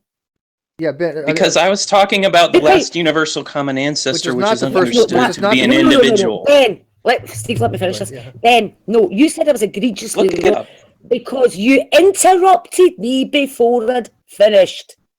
Ben, I can explain it. I was trying to explain to you it wasn't that last universal common ancestor wasn't the only living cell. That it was within a population. Well, I wouldn't disagree with that. So you just right. So I wasn't egregiously wrong then. So basically, so I wasn't wrong. You see what happens when you interrupt Fiona is that you saying that she was wrong, but then if you agree with her, that means that you were saying that you were wrong, but right at the same time. When I use the term, I use the term last universal common ancestor. That is understood to be an individual organism. Oh, good. When the last universal and that is when Fiona stepped in and said, no, it's not. It's a population. Actually, you're the one that stepped over Fiona. Guys, please. Can I ask him a question? When the last Can I ask Ben universal a question? common ancestor was Look up on the planet, Luca. when It's not the hard last to find this out. Ben, you've interrupted me again. Now stop it. When the last No. universal common ancestor was there, was it the only single living cell there? Was it? So you're saying that the Luca is a single No, cell? Ben, I asked you a question and you will answer it. When the last universal common ancestor was there, was it the only single living cell on the planet? No. Was it? No. Right. But That's the the Luca, point I the was- Luca was a single cell. In a population. Yes, I know And that is what I was talking about. I was talking about the Luca. And Actually, the Right, Luca you might interrupted not have me again. actually been a single cell because of horizontal I know. gene transfer. But the point is, it was a population. It wasn't just one individual life form all on Look, its own. I don't even believe that you've done it exists, again, okay? I Ben. was talking in You've done it terms again. of the theory. The theory is that there's the last Ben, universal you've done it common again. ancestor You're that's wrong in an terms of the individual. Ben, you've done it again. Ben, you've done it again. You keep doing it. Now, you need to realise that when somebody is actually making a statement, to jump in halfway through before they've actually finished and tell them they're wrong, and then find out that they were actually not wrong, means that you should actually turn and say, oops, sorry about that. But here's the thing. You're still trying to argue the toss, even although you agree with me. And that's what I don't get. That is really what I don't get. That you're now admitting it wasn't a single solitary thing on the planet. You were the one who jumped in and told me I was wrong. When I was talking about the Luca. Hey guys, it's been real nice. Okay, I enjoyed the conversation. I enjoyed the Yeah, I will. I'm about to. Enjoyed the conversation, but this is going nowhere. So I would love to come back on your program. Here's a list for you. There's a list of things that you need to practice on.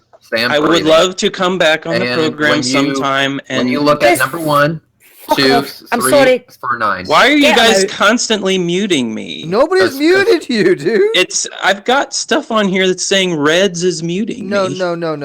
I haven't got that at all. Nobody. I have to keep turning it off. No, nobody's That'll muted tell- you. It's because you interrupt everybody. And that's why I am losing the rag with you. Because you are completely misrepresented what I said. You talked over the top of me. You told me I was wrong. Then you agreed with me. Then you told me I was wrong again. Then you agreed with me again. Then you told me I was wrong again. Then you tried to claim I said something I hadn't. And that, Ben, is why I'm angry. I've got a lot of patience. I've got a lot of patience. But I've been in this hangout now for 5 hours. And I have listened to you shit all over the people in this hangout.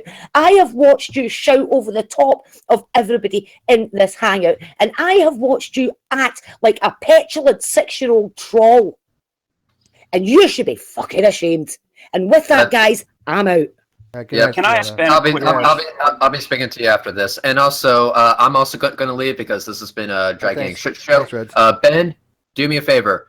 Copy and paste that list. That's shit for you to work on, so that you cannot make a giant ass out of yourself next time. And those are good. Those are good things. Go ahead, Herman. Very easy for you to understand. Just copy and paste the list. Learn all the things that are on it. It will help you in the future, and then maybe next time your asshole won't be bleeding as badly. Peace. I'm not going to be belligerent or anything to Ben. I just want to ask a very simple question regarding this common ancestor business, and that is, I want to know if he thinks that all of our genes have the same common ancestor. And you can just think of it in terms of just human populations. So going back to humans, do all our genes come from the same individual common ancestor? And Well, that's been my understanding of evolutionary theory. You're saying that's not the case. Because of coalescent theory, each independently segregating locus has a different individual common ancestor. Because genes get recombined and exchanged between individuals, you don't have the same common ancestor for one locus as you do for another locus. Those can come from two different individuals because they have different coalescent times. So one locus might coalesce to a common ancestor. Another locus might coalesce to a common ancestor ago. This notion that there's one individual passing on all their genes intact without any recombination throughout the entirety of the history of life is where you're wrong. Well, that's just not. I know you're. What about to 6 explain million years ago? The Same divergence thing. between Different humans and chimps, say. Any population, sexually reproducing population, has recombination. When you have recombination, that recombine have different coalescent times. Okay, but that's why mitochondrial Eve and Y chromosome Adam were individual people. Well, obviously, but they didn't live at the same time. Okay, So but obviously, if you have sexually reproducing species, you have to have 2 original individuals. But also, you have recombination, which means all your genes get shuffled around, and each gene in your genome, in your nuclear genome, has a different history. Okay, but recombination doesn't recombination shuffles genes. It doesn't create new genes. What? So, what do you mean? Talking about new genes yet? We're taking baby steps here. We're going to your claim about individuals and common ancestors, and I'm trying to explain to you how that. What was my claim? My claim was that in the literature, evolutionary theory suggests the Luca, which is understood as an individual. Is that not correct? No, it's not. That's not actually correct, not and in. that's what I'm trying to tell you, because So there's Luca was a population that exchanged genes. So there were lots of genes being swapped around at this time. It's not one individual perfectly replicating itself over and over again. This one contiguous line that leads to us. So there's So multiple if there's individuals contributed. I would agree with what was said earlier, was that if horizontal gene transfer is active, then there wouldn't be one individual. Well, now you're contradicting yourself. Because No. But typically, is the common ancestor. Typically, historically, evolutionists have not used HGT. They use it all the time. What? They do now. They do now. Because their phylogenies are not working out, so they have to. No. Can I ask a question? That's not right. Herman, do you mind if I interject? So, Ben, when was the last time you learned about evolutionary theory in a classroom? I've never taken a class specifically on evolutionary theory. Okay. I've read books and things like that. So I've got a copy of a textbook that says basically what Herman's talking about. And when I took this class, it was 6 years ago at this point, where they're talking about how at this point we don't regard the last universal common ancestor as an individual because of things like horizontal gene transfer. Okay, so that's this point, though. It used to be at one time. No, we're talking about. So I mean, when you reference your understanding being in pace with the literature, you're at least a decade behind. Okay. Oh, more than that. Herman, isn't the number one reasons why like bacteria have a problem with antibiotics is because of horizontal gene transfer? Yeah. In fact, you can't really think of bacterial populations as individual cells. I mean, they're kind of genomic metapopulations, basically. So what does he mean by that? Biologists are just then now they have to accept horizontal gene transfer. When did they not accept horizontal gene transfer? I mean, before it was discovered as a mechanism. Before it was discovered, of course. We've probably known about that. Yeah, we didn't know about it before it was discovered. That's true. We did know about it, have known about gene transfer in microbial organisms for probably 50 or 60 years. And we've known it's been a major mechanism of how evolution, we incorporate that into our models of evolution. And early evolution of life was microbial. So of course there was gene transfer going on. Well, now you say that, but for Herman, the theory has changed, is what you're telling me, and that's fine. That's fine. Well, if I'm not mistaken, it was the quorum sensing that individual bacterium were using to determine whether their neighbors, had a particular enzyme or whatever it is that they wanted to confer to one another. Just because they didn't know the mechanism, didn't know that they didn't know that they Let's could say this. confer changes. Say it again. Ben thinks this is some new thing that we've just found out about, but people have been talking about this for 50 or 60 years at least. That's what I'm trying to find. I'm trying to figure out. Like, is he saying that we didn't know about quorum sensing, or Quorum sensing is slightly different than what I'm talking about. Okay. So, quorum sensing is fairly, new-ish. No, theories change with new evidence. Well, Fiona did her. Didn't she do her master or PhD on quorum sensing? Yeah, just what Fiona said. They were doing a horizontal gene transfer in the lab with bacteria in 1982. But I love how Ben keeps thinking like theories have changed. It's like no, theories get more specified as more information is incorporated. Theories in the do theory. change. Yeah, Theories do change. I mean, you guys can judge for yourselves, but I think. Wait, hang on. But they don't change to the point where all of a sudden, like, there's some bastardization of the original theory. I mean, things are. That's added not what to I'm a theory. suggesting. Then what do you mean by theories change? We incorporate new evidence as we find, and then it gets incorporated into the science. What is so wrong with that? I didn't say it was wrong. Then why is you making? But you're saying it kind of pejoratively that theories. Your theory has changed. Well, yes. I'm saying that maybe I'm saying that maybe you're correct about the theory now, but that historically it was always assumed that the Luca was an individual organism. Ben, I'll tell you what it is now, what theory is now, and we're correct about it. We know about coalescent theory. We know that different genes in your genome have different histories. We have a better explanation now. From individuals, like you claimed. Now, I don't even remember why this came up. I was trying to we were trying to talk about because you were proteins. condescendingly remarking to Fiona that she was completely wrong about what the state of the theory was. No. We went off before that with the last universal common ancestor. Let's say the last universal common ancestor of a gene. Would that make more sense? Okay, that's better. That's better. Okay. See, and we just went on this 45-minute, hour-long tangent because you're interpreting me uncharitably. Well, we were talking about an individual second. protein. You told Fiona she was egregiously wrong. There's no way to take you charitably on that. I'm sorry. Well, no, Ben, there's an issue here though, because you being an unclear communicator isn't us being uncharitable.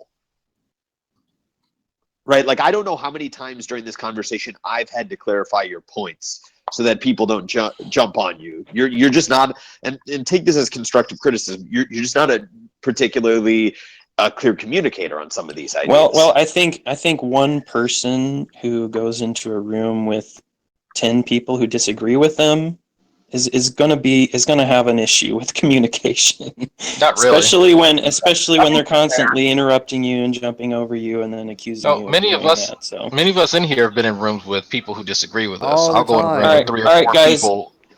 This has been great. I would love to come back. I'm not offended by anything that happened here, but I've got to go. Okay. Yeah, Okay. I hope you guys have a good discussion after I leave. Well, General Han Solo wanted to read off something real quick. For Ben, yeah. Here's a 2nd century Christian, Hippolytus. He says, and that man was originally similar to a different animal that is a fish. He laughed. He's still watching. Oh, that's just great. I'm sure I he's can't still believe he left. I wanted to use that quote. Yeah, go ahead. Anyway. You can still present it. We have we still have younger creationists watching, so. I think the other thing as well. I mean, he kept talking about probabilistic arguments. Hang on! Oh my God! Let go ahead, General. We have younger creationists watching. Well, it's too late because I wanted to show the 2nd century church father quote where Hippolytus says that man originally was similar to a different animal that is a fish, and I wanted to zoom in on that. Okay. In fact, can you see my screen? Yes. Can you see it? Yeah. Yeah. Not sure what that had to do with what we were talking about, but that's okay. Because it's saying from a biblical source the fact that the morphology of life, I think, is where you're coming from. I don't even want to get into the whole fish, are we fish, not fish thing. That they have a hard time understanding, monophyletic, paraphyletic. I don't even want to get involved in that. It's just look. Listen, guys, I'm sorry for that outburst. I want to apologise. No worries. But I'm sorry when somebody does that sort of thing. I'm finished with them. Yeah, I'm it was- absolutely it was finished with pretty them. blatant. I mean, I loved how the fact he said you were egregiously wrong, and then 2 seconds later, but I agree with you. What? Yeah. What? It's because I kinda have a question he or did co- what he did with everybody. He interrupted all the time, and he never let anybody finish a point. And he would interrupt before they'd made their point, misunderstanding what they were trying to say. And yes, I know there was a lot of interrupting in the hangout, but he was the one that interrupted every single person. I have a question or comment about the Luca, the last universal common ancestor. It was like I was kind of under the impression it was like one critter in a bunch of them, but then I got to thinking, well, you have one over here that has a mutation that's passed on. Then you got another one over here might have a slightly different mutation, and it's passing that on. All at the same time, you got these different things getting into the mix of the population.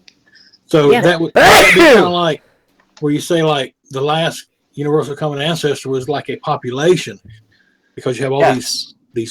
Yeah, okay, that's what I was like trying a bag full of peas. It wouldn't be just one individual. It would be a mix of all these different things, Exactly. little mutations and things, selective stuff. Exactly. That was the point I was trying to make. And it's selection will let the one that's got a beneficial change outgrow the others. But I mean, I prefer to think of natural selection, not selecting for. It selects against.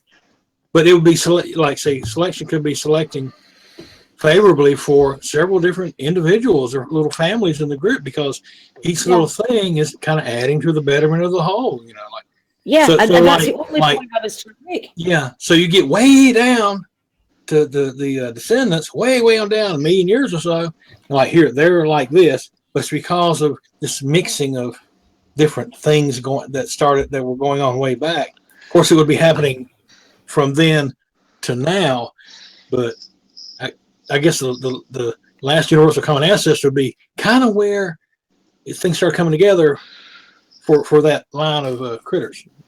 I know I'm stumbling through this. Sorry. I know what you mean. No, I do know what you mean. But when somebody cites Mount Rushmore as an example of supernatural creation, it's at that point that I just think you're done, mate. You're done. That was he gave it as an example of supernatural creation. I mean, come on, you can't get away from that one. Well, I've always noticed with Ben, he's kind of a grenade tosser. He's in the creationist. No, he's a kind of fuckwit. I'm being charitable. He does follow anything that Humber says. He just like instinctually agrees with whether he can bend it or not. No, I didn't mean it right. Yeah, where I wanted to go with that, Fiona, Mount Rushmore thing. So I wanted to go along with his argument that it is a supernatural creation because supposedly humans are supernatural. Young guzzler. I got an 8-inch cock. Go ahead. These people come in here. Like, you had 2 kids coming there. Anyway, so the young creationists make the point that the supernatural element overrides element, hence the laws of nature can change. And, hence you have a young earth and all that. In fact, that's how the discussion started. So to go along with the analogy that humans are supernatural, the laws of nature must have changed when they were making the faces. But Fiona was making the point that, you have the supernatural agent that's utilizing natural tools alongside nature to make those faces. So therefore, the laws were consistent, and the supernatural agent was conforming to the laws of reality. And that completely destroys the young earth position. And I wish I was trying to get that across, but it's so funny, General. There's just so many things that destroy the young earth position. It's not just one thing. It's countless. I mean, every time we talk about some particular field of science, there's something in that branch of science that indicates that young earth creationism is falsified, and yet they still hang on to it like it's their life preserver. You know, it's like that has to be true. Did The you get prediction has to be correct. Well, I still go on with the Is point my that I point- made to you in the chat, Steve, which was the fact that so if it takes supernatural endeavor to make a cup of coffee until you program it into your head, does that mean people that are, mentally disabled or have strokes suddenly lose all connection with the supernatural entity that allows them to make coffee? It would appear so. I was going to bring that up. I just kind of forgot. I did get your message. Yeah. So I mean, so basically, if I do something that requires no decision, or if I'm mentally incapacitated to the fact that I'm not really aware of my decision-making process, is that at that point it's no longer supernatural, according to Ben? Because it's just so arbitrary. Where's he saying supernatural and natural? How is making a decision supernatural? Now, yes, I do understand within his. Go ahead. What? He's trying to tackle the whole mind-body problem. I get that. Yeah, and we did understand that. But that's. But just going along with that, though, do you think that what I just said was a good point? I mean, if we're going to take the analogy seriously, that the supernatural entity that is you and me, we're not changing the laws of nature to do our cooking or to draw a photo or but he would have to make everything supernatural. Anything involving a person to him would be supernatural, and that's kind of waters down the word. Yeah, that actually is a really great point, because we don't have to violate the laws of nature to make a spear point or Mount Rushmore. That means those sorts of design are accessible to us in terms of scientific investigation. and that's the thing I was trying to get across, but unfortunately, Well, the funny thing is about someone like Ben is they accuse other evolutionists of being materialists. People in my life that are more materialists than someone like Ben, because what he's essentially doing is saying, look, the Bible is either real or historical and literal and in line with science, or it's all false. That is a materialist position. You're saying that there's nothing worth believing in unless it's based on literal, historical, empirical observation, and he just applies that to the Bible. So it's a bizarre, really, to take, to say the least. It's a shame that we actually got away from the crux of the hangout, which was actually supposed to be the after show for Dr. Schweitzer. I mean, we kind of so tangentially went to another topic that had nothing to do with the original hangout, which I don't even know if it's at this point. Should I keep the same name of the hangout, because it should have been the Ben Kissling, entertainment at 5 hours or whatever the hell it was. But I kind of like to still kind of bring it back to the original point of the hangout. I mean, there's people in the live feed like Matthew that I'm sure had some questions, and I'm wondering if they actually just still want to discuss what they were discussing during that hangout by him saying that that Mary Schweitzer's biased and that kind of just being disparaging toward her, her scientific approach to things, which I thought was kind of odd. I missed that part. Well, did Tommy get a chance to pose a few questions, or at least he posted me a question. I did miss it though, but I don't even remember what the hell it was on. But I can tell you right now, most questions were answered. That point where if Tommy brings up anything about dino blood, I mean, we just have him refer to the hangout, because she was quite clear about what her observations were, what she has found, what she didn't find, or what she doesn't know. Shit, you should have linked. What's that? Did Ben accuse her of being dishonest? No. Matthew was basically, I mean, again, Matthew, you can come in and defend yourself. I mean, if I'm taking you out of context, and I'll apologize ahead of time, but the way I was reading what you were writing is that she had such bias, and yes, again, people do have bias, but she had actually admitted that she was able to overcome her bias and preconceived notions about how things could become fossilized to say, okay, well, what was the data indicating? And she looked at the data and she studied the data, and the data indicated, something where she can come up with a new, better way to explain how things could be reserved over long periods of time. So that's what she, is kind of famous for. That's what John Horner, is that it? Jack Horner. Jack Horner. I'm sorry. He wanted her to redo the test and try to disprove what she thought she found. So that, I mean, I don't remember the details, but what she was saying, it made so much sense, and I think it had to do something with the with the iron somehow forming formaldehyde or combining with some other molecule to make formaldehyde, if I'm not mistaken. I think it was the iron and the collagen, if I remember. I did.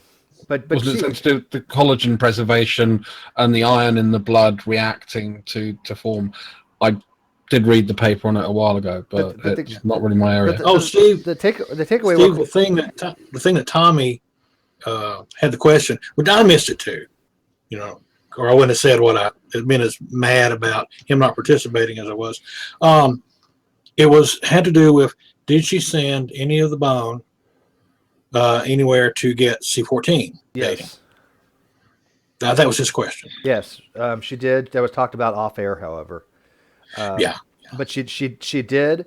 It came back carbon dead. It was her words. Yeah, because the stuff that she found after the acid bath, there's no way that could be tested because the test would come right. back completely. The materials that she used to denaturize the soft tissue was organic in nature, so it would be testing that. And C14 would have been the wrong test to do anyway on something like that. But I think the big takeaway is that, one, it wouldn't matter if she, it doesn't change anything if she found blood cells or not. But the key takeaway was when people were saying she has found red blood cells, she's made it very clear she's found red blood cell structures, things that look possibly like red blood cells, but has not been determinant of what they actually are. That's the takeaway. Exactly. Just watching the external chat here, and it's kind of striking me how many people, instead of asking questions to try to learn things, prefer to pretend to have answers. Hi, Matthew. I was so grateful that she took time out of her busy schedule. She doesn't do interviews very often, as we guys may know. The last time people really heard from her on this publicly has been quite some time, as far as I know. Oh, dude, I love that hangout. That was awesome. I think a lot of people liked it. I'm getting feedback on it already. People have enjoyed it. Herman, you didn't get a chance to watch the whole thing, did you? I unfortunately missed it. I have to go catch it later. Yeah, I'm doing a long journey tomorrow, so I've downloaded it to watch on the journey. Well, I hope people like the video. Go back and actually thumbs up the video and actually comment on it. A lot of people, they like the video, but then they don't bother to comment on it. If you like the video, go comment something on it. I do like reading those things. I do read every comment, just about, like the vast majority. Some I miss because somehow the GVO notification doesn't actually give me every single one like it should. I don't know why, but I go back to my videos and say, okay, here's my summation of all the comments that's been for this week or whatever, and go and check it that way. I think as well, if you're going to make a probabilistic argument for this is improbable, then you also have to look at the probabilistic argument for what you're actually proposing. And that's what I found very weird about Ben's whole argument around, the probability of this, of that. Well, he's just parodying stuff. He just, he's one of those guys that throws shit against the wall and sees whatever can stick. He started off with helium diffusion rates, which General had already debunked him on that. He already explained him, why that study was flawed. He had actually talked about polonium halos at one time too, which when I remember explaining him why that was flawed. Again, that's what the creationists do. They're just like keep throwing shit, and eventually he's like, "Oh, somebody in this hangout doesn't know about this. There you go. Let's nail on that." But we have such a diverse group that somebody's going to know something about these topics, no matter what they bring to the table. Every time. And also, he was doing his probability calculations wrong. I don't know if you noticed that. On that, Steve, you should look into having this Jason Rosenhaus maybe show up at one of these things. I bet he would do it. He just wrote a book about, he goes to all these creationism conferences and stuff like that, and he's a mathematician, and he actually wrote some really good stuff criticizing like Douglas Axe and, all these sort of mathematical models like Ben was saying and how they're just wrong. I bet he would be on here to make that argument. He's quite good, I think. Yeah, Jason Rosenhaus, you said, right? Yeah. Yeah. I'll check into him. He's at James Madison University. Yeah, I think so. But all the stuff that Ben was saying, if he was on here, he would just destroy him. It's just, I just know a little, I was just able to do a little cursory thing, but I mean, he's written papers about why all the mathematics of probability, intelligent design theory are not good mathematical models at all. So. Well, once again, I mean, Ben just loves a shotgun. I mean, when he's sitting there saying things like string theory, is a scientific theory because he doesn't understand. Or that randomness is built into probability theory. No, that's actually why I tried to join. Just that statement on its own. Which the guy that I'm actually TAing a course for, and I'm actually writing my answer keys for stuff as we were speaking. So that's why I would pop in and out. He did when he was in high school, his teacher was Andrei Kolmogorov, which makes it actually kind of hilarious. So I'm 1 degree of separation in one way from Andrei Kolmogorov. Very intimidating Russian guy. Sweetheart, but Russians are intimidating. What do you mean the Russians are intimidating? It's that accent and the fact that they don't. It's the accent and it's the fact that they don't use articles. What do you mean we do not use articles? Yes, I know what you mean. In math, you don't prove math. In Russia, you don't prove math. Math prove you. Math break you. So I'm working with this. Is anyone familiar with this bioservers.org website by any chance? Bioservers? Yeah. Checking out. I'm using it to check the genome between subspecies of chimps against one another to see if bioservers. Is there a reason you're not using for raw data? Shit, what's the name of it? I know this. I've deposited data there. You will remember the name of this website. I will remember. We'll extract the information from you. What's it? You have to. I'm really frustrated. I know this one though. I'll come back. GEO. Gene Expression Omnibus. Most raw data has to be on there. Jesus, that took a lot to remember. That took an insane amount of time. Yeah, it's late at night. Oh wait, no, it's only 1:30 in the afternoon. It's okay. This is it's from a workshop. It seems this Able 2016 mini workshop that someone compiled using I'm not sure why they use bioservers for any reason, but they're I'm reading through the packet right now, and they're making acknowledgments to PBS. So I'm not sure if that has anything to do with it. But it has okay, guys. I just wanted to butt in and say thanks a lot. I'm out. I gotta appreciate it, bud. Back to work. Yep. Thanks. Take it. Yeah, it's just allowing me to check the here. I'll press it. Shit, I don't think you guys can see it. Can I throw a seemingly random question at the wall in the room here and see who's got an answer for me here? A question was posed: can science correct its own biases? This would be disproving theories now, wouldn't it? Yeah, or overturning pre-existing theories. But the whole point of the peer review mechanism is not to have a single bias pointing at a particular article. It's the whole point of the fact you get the advantage of educated consensus or educated denial or some denial, some consensus, and then that's where you start to examine whether you can falsify a paper or not. That's how I understand it, and you more sciencey guys will probably correct me if I'm wrong. And as far as I'm to understand, the quote bias would be whatever the current paradigm is, and any time that current paradigm is replaced with a new theory, once that's shown to be the case, then you would be correcting a, so to speak, bias in terms of you're changing the old thinking for the new. What's funny, I think the most ultimate bias is the young Earth creationist. Their bias is such that young Earth creationism has to be true, and anything that goes against it must be wrong. If that's not the epitome of a bias, what is?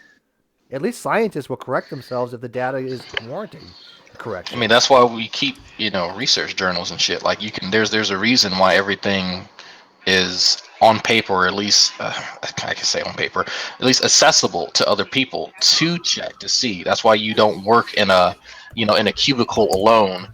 You have a team of people to work with oftentimes. So I mean, I'm not sure where he thinks that this checks and balances doesn't happen.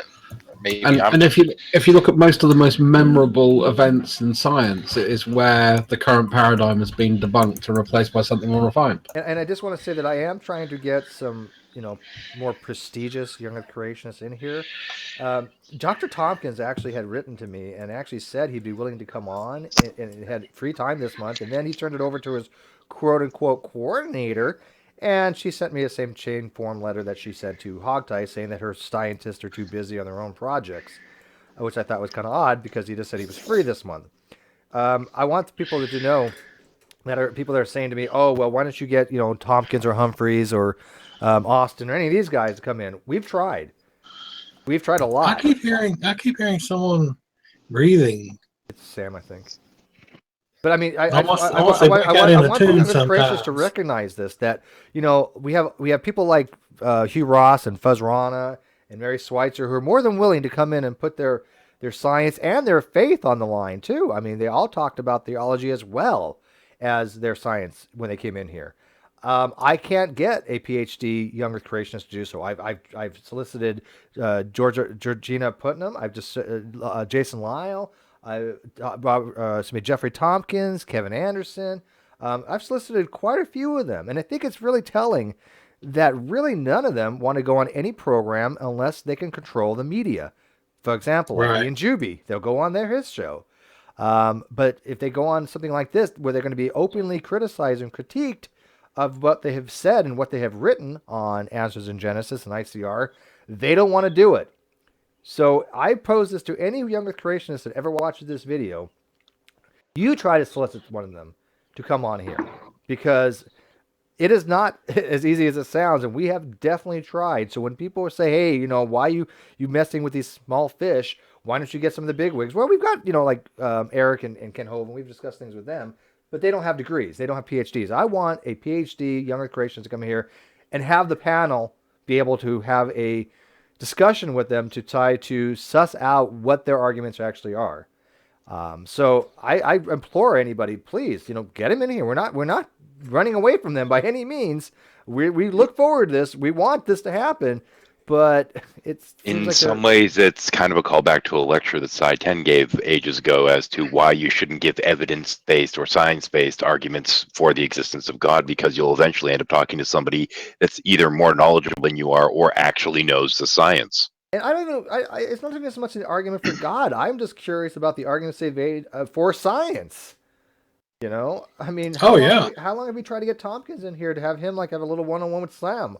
Oh my God, that would be freaking just amazing. But that's the problem. When they find out that there's going to be somebody in the room that's going to know when they're full of shit and can call them out in real time, then they're unwilling to go in there. Well, that's what I've been trying to say. You don't find too many young creationists going into these types of hangouts. They always have to go on a program where the medium is already controlled by a young Earth creationist every single time. What strikes me funny about, if you get Tompkins in, y'all have already done all this legwork about his work, and there won't be no delay in firing questions at him. Say, "Look, dude, what about this? Here's what we found, et cetera, et cetera, et cetera." Y'all gonna be armed to the gills, and you could say. Well, I mean, whenever we have, Ben did come in here before and tried to argue Tompkins' case. Does Ben actually have a degree, or are we he just says he has a degree that? in biochem. That's what he said. You talking about the guy that was just in here? Yes, he said he has a bachelor's You're talking about the guy who says he's up with the literature and then just cites saying an what he understanding said. of the theory. Yeah, that's his claim. Oh, he's full of shit. That's an alternative fact. Yeah, it's an alternative fact. I would say. But it was. I mean, did you guys watch that hangout we had with Ben when he came in? The first, a few weeks ago. It was probably a lot longer than that. It was. Well, he's just so pedant. He's so fucking pedantic. And he thinks he knows. Oh God, it's fucking. He wasn't as bad as Paul, though. Paul Humber was far worse, to be honest with you. Have you noticed guys like Ben and some others? They have this little laugh that they do when they're saying reminds you of Trey. And when they're putting you down or something, they go. I kept noticing this laugh, and I'm like, it's a tell. I know I've heard that from quite a few people. It's very constant. When they get their back against the wall, it's a tell. Yeah.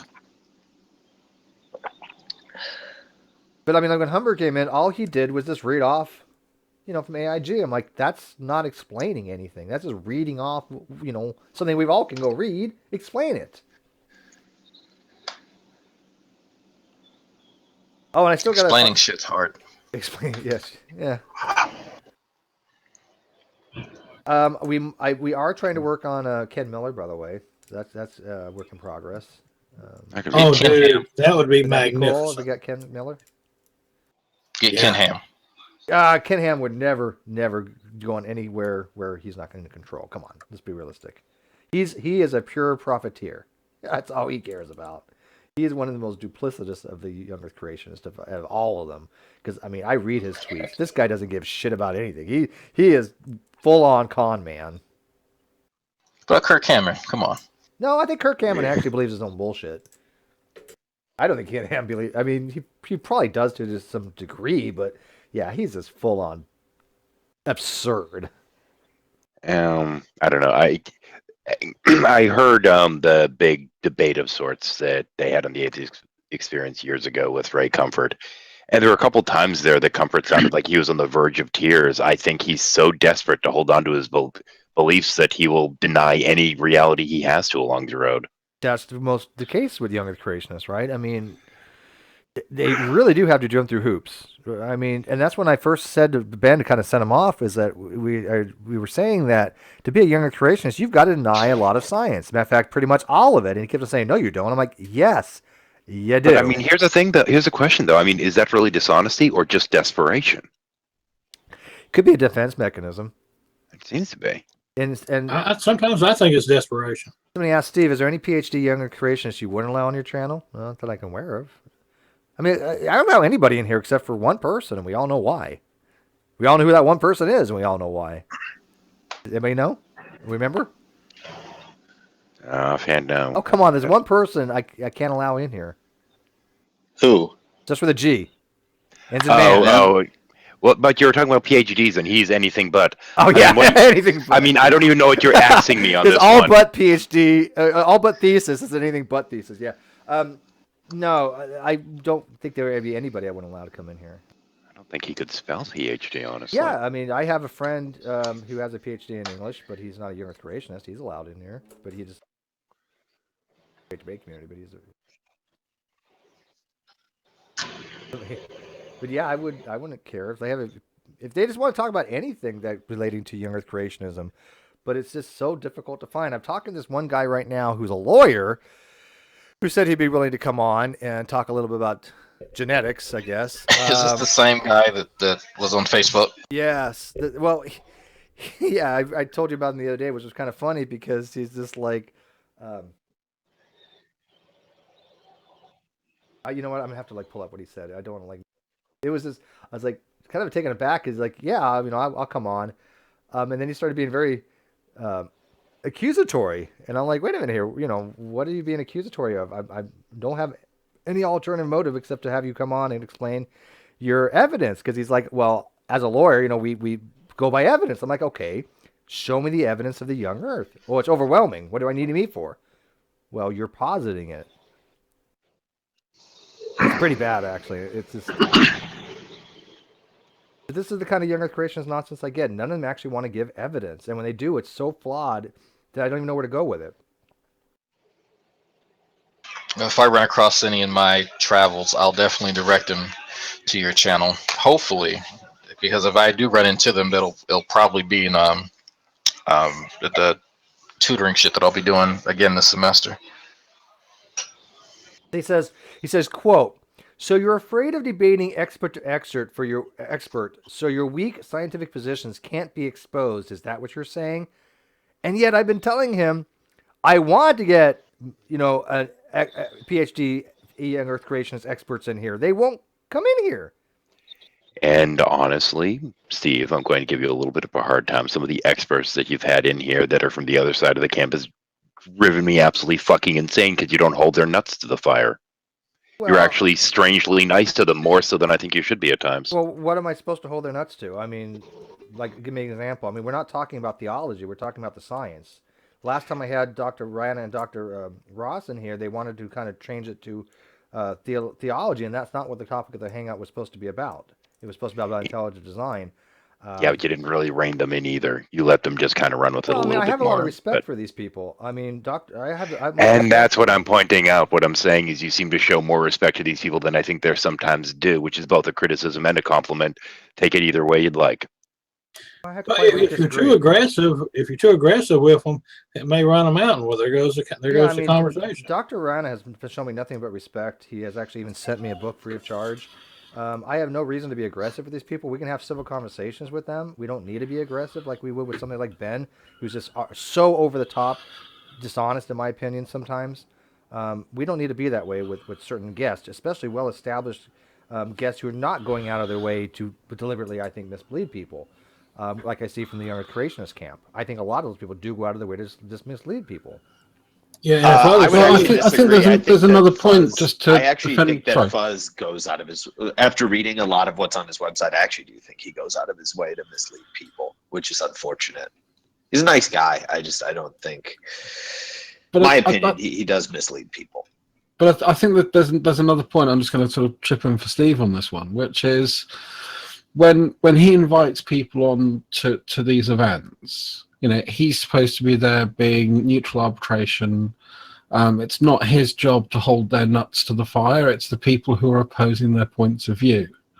And the whole point of this is for us to have a fair event where their views can be heard. You know, the rebuttals can be heard, and and we can obviously try and get down to what they think and how they view the world.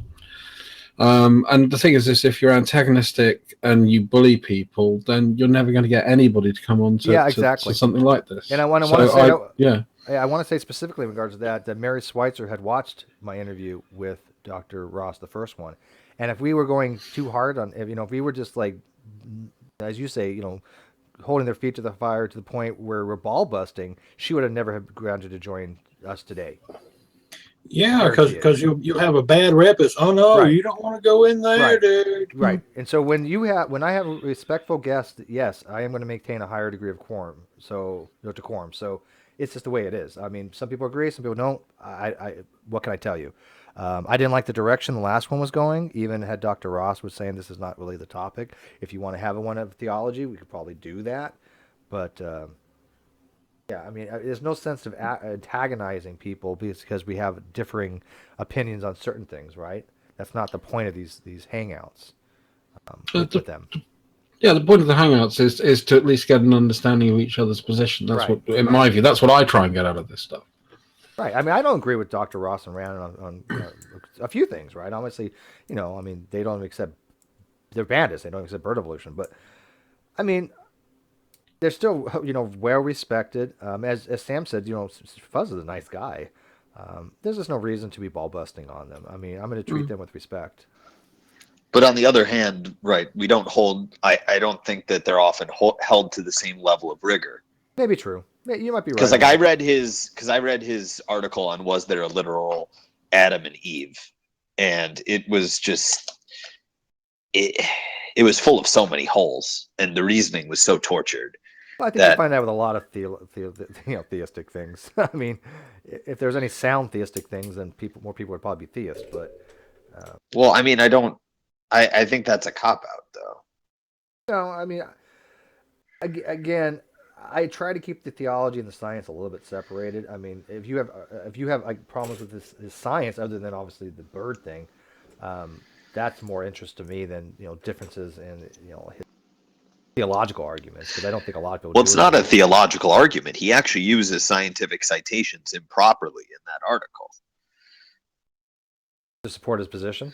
Yeah, and he completely misunderstands coalescent theory. Well, I mean, if you could write something up, I mean, I'd be happy to forward it to him. I'm sure he would be. Well, I mean, I don't think he's interested in being corrected, to be honest. I don't see why not. I mean, because his living depends on him being correct. Kind of an argumentative motive, isn't it? Well, I mean, I'm talking about his motives, though. But I mean, you can't say it's a fallacy if I'm talking about the thing, right? But I mean, yes. I mean, I don't know. I mean, how much do you think he gets reimbursed by RTB? I mean, do you think that? I think it's a matter of. I think the proper phrasing would have been speculating pertaining to their motives. Yeah. No, I've no doubt. I mean, if he was, well, I mean, if let's be honest, if he was interested in this in an academic sense, I mean, do you really think that he would be? Do you really think that he would have exited academia? I have no idea. Yeah, I don't know what his personal motives were. I'm just putting out food for thought there. Yeah. I'm not trying to make a definite statement about what his motives are and what his motives aren't.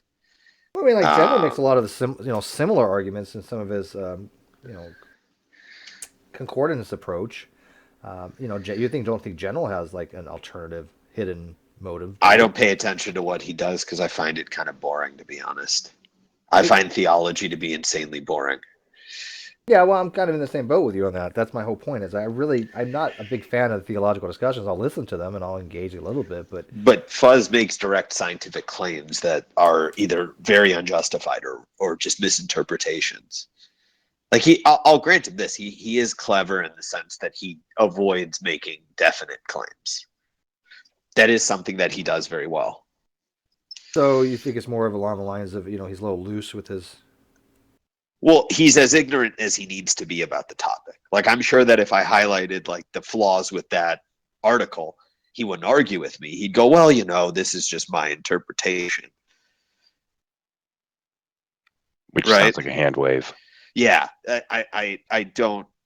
And we've seen him do this in person as well, right? So, like, I went through and I read a bunch of his articles. And, like, I mean, I'm more than willing to actually go. If you set some of his articles as topics, mm-hmm. I'm fully willing to go into it and argue with him if I find something objectionable in the argument. But I mean, that hasn't been the nature of the hangouts with him. I might be able to say we're going to range somewhere down the line. I know he's actually having a Facebook Q&A tonight. I believe. Oh shoot. I think 7:00 tonight, if I'm not mistaken. And he's taking questions from his comment section. So you might want to go to Facebook. I don't know if you can find him. If you're not, let me know and I'll send you his link. But you might want to put a comment in there. Hey, hey Fuzz, I've read your article on this. Could you explain this or what about this? If you really wanted to like address him, tonight would be a good way to do it because he is having. Well, I mean, again, like you have like he has a pretty dismissive. I would imagine he's going to have a pretty dismissive attitude, and there's no way that I'm going to be able to explain to him. I mean, how would you explain via text that someone is wrong about something really complex? Yeah, that's a good point. I mean, it's in a live format, right? Yeah.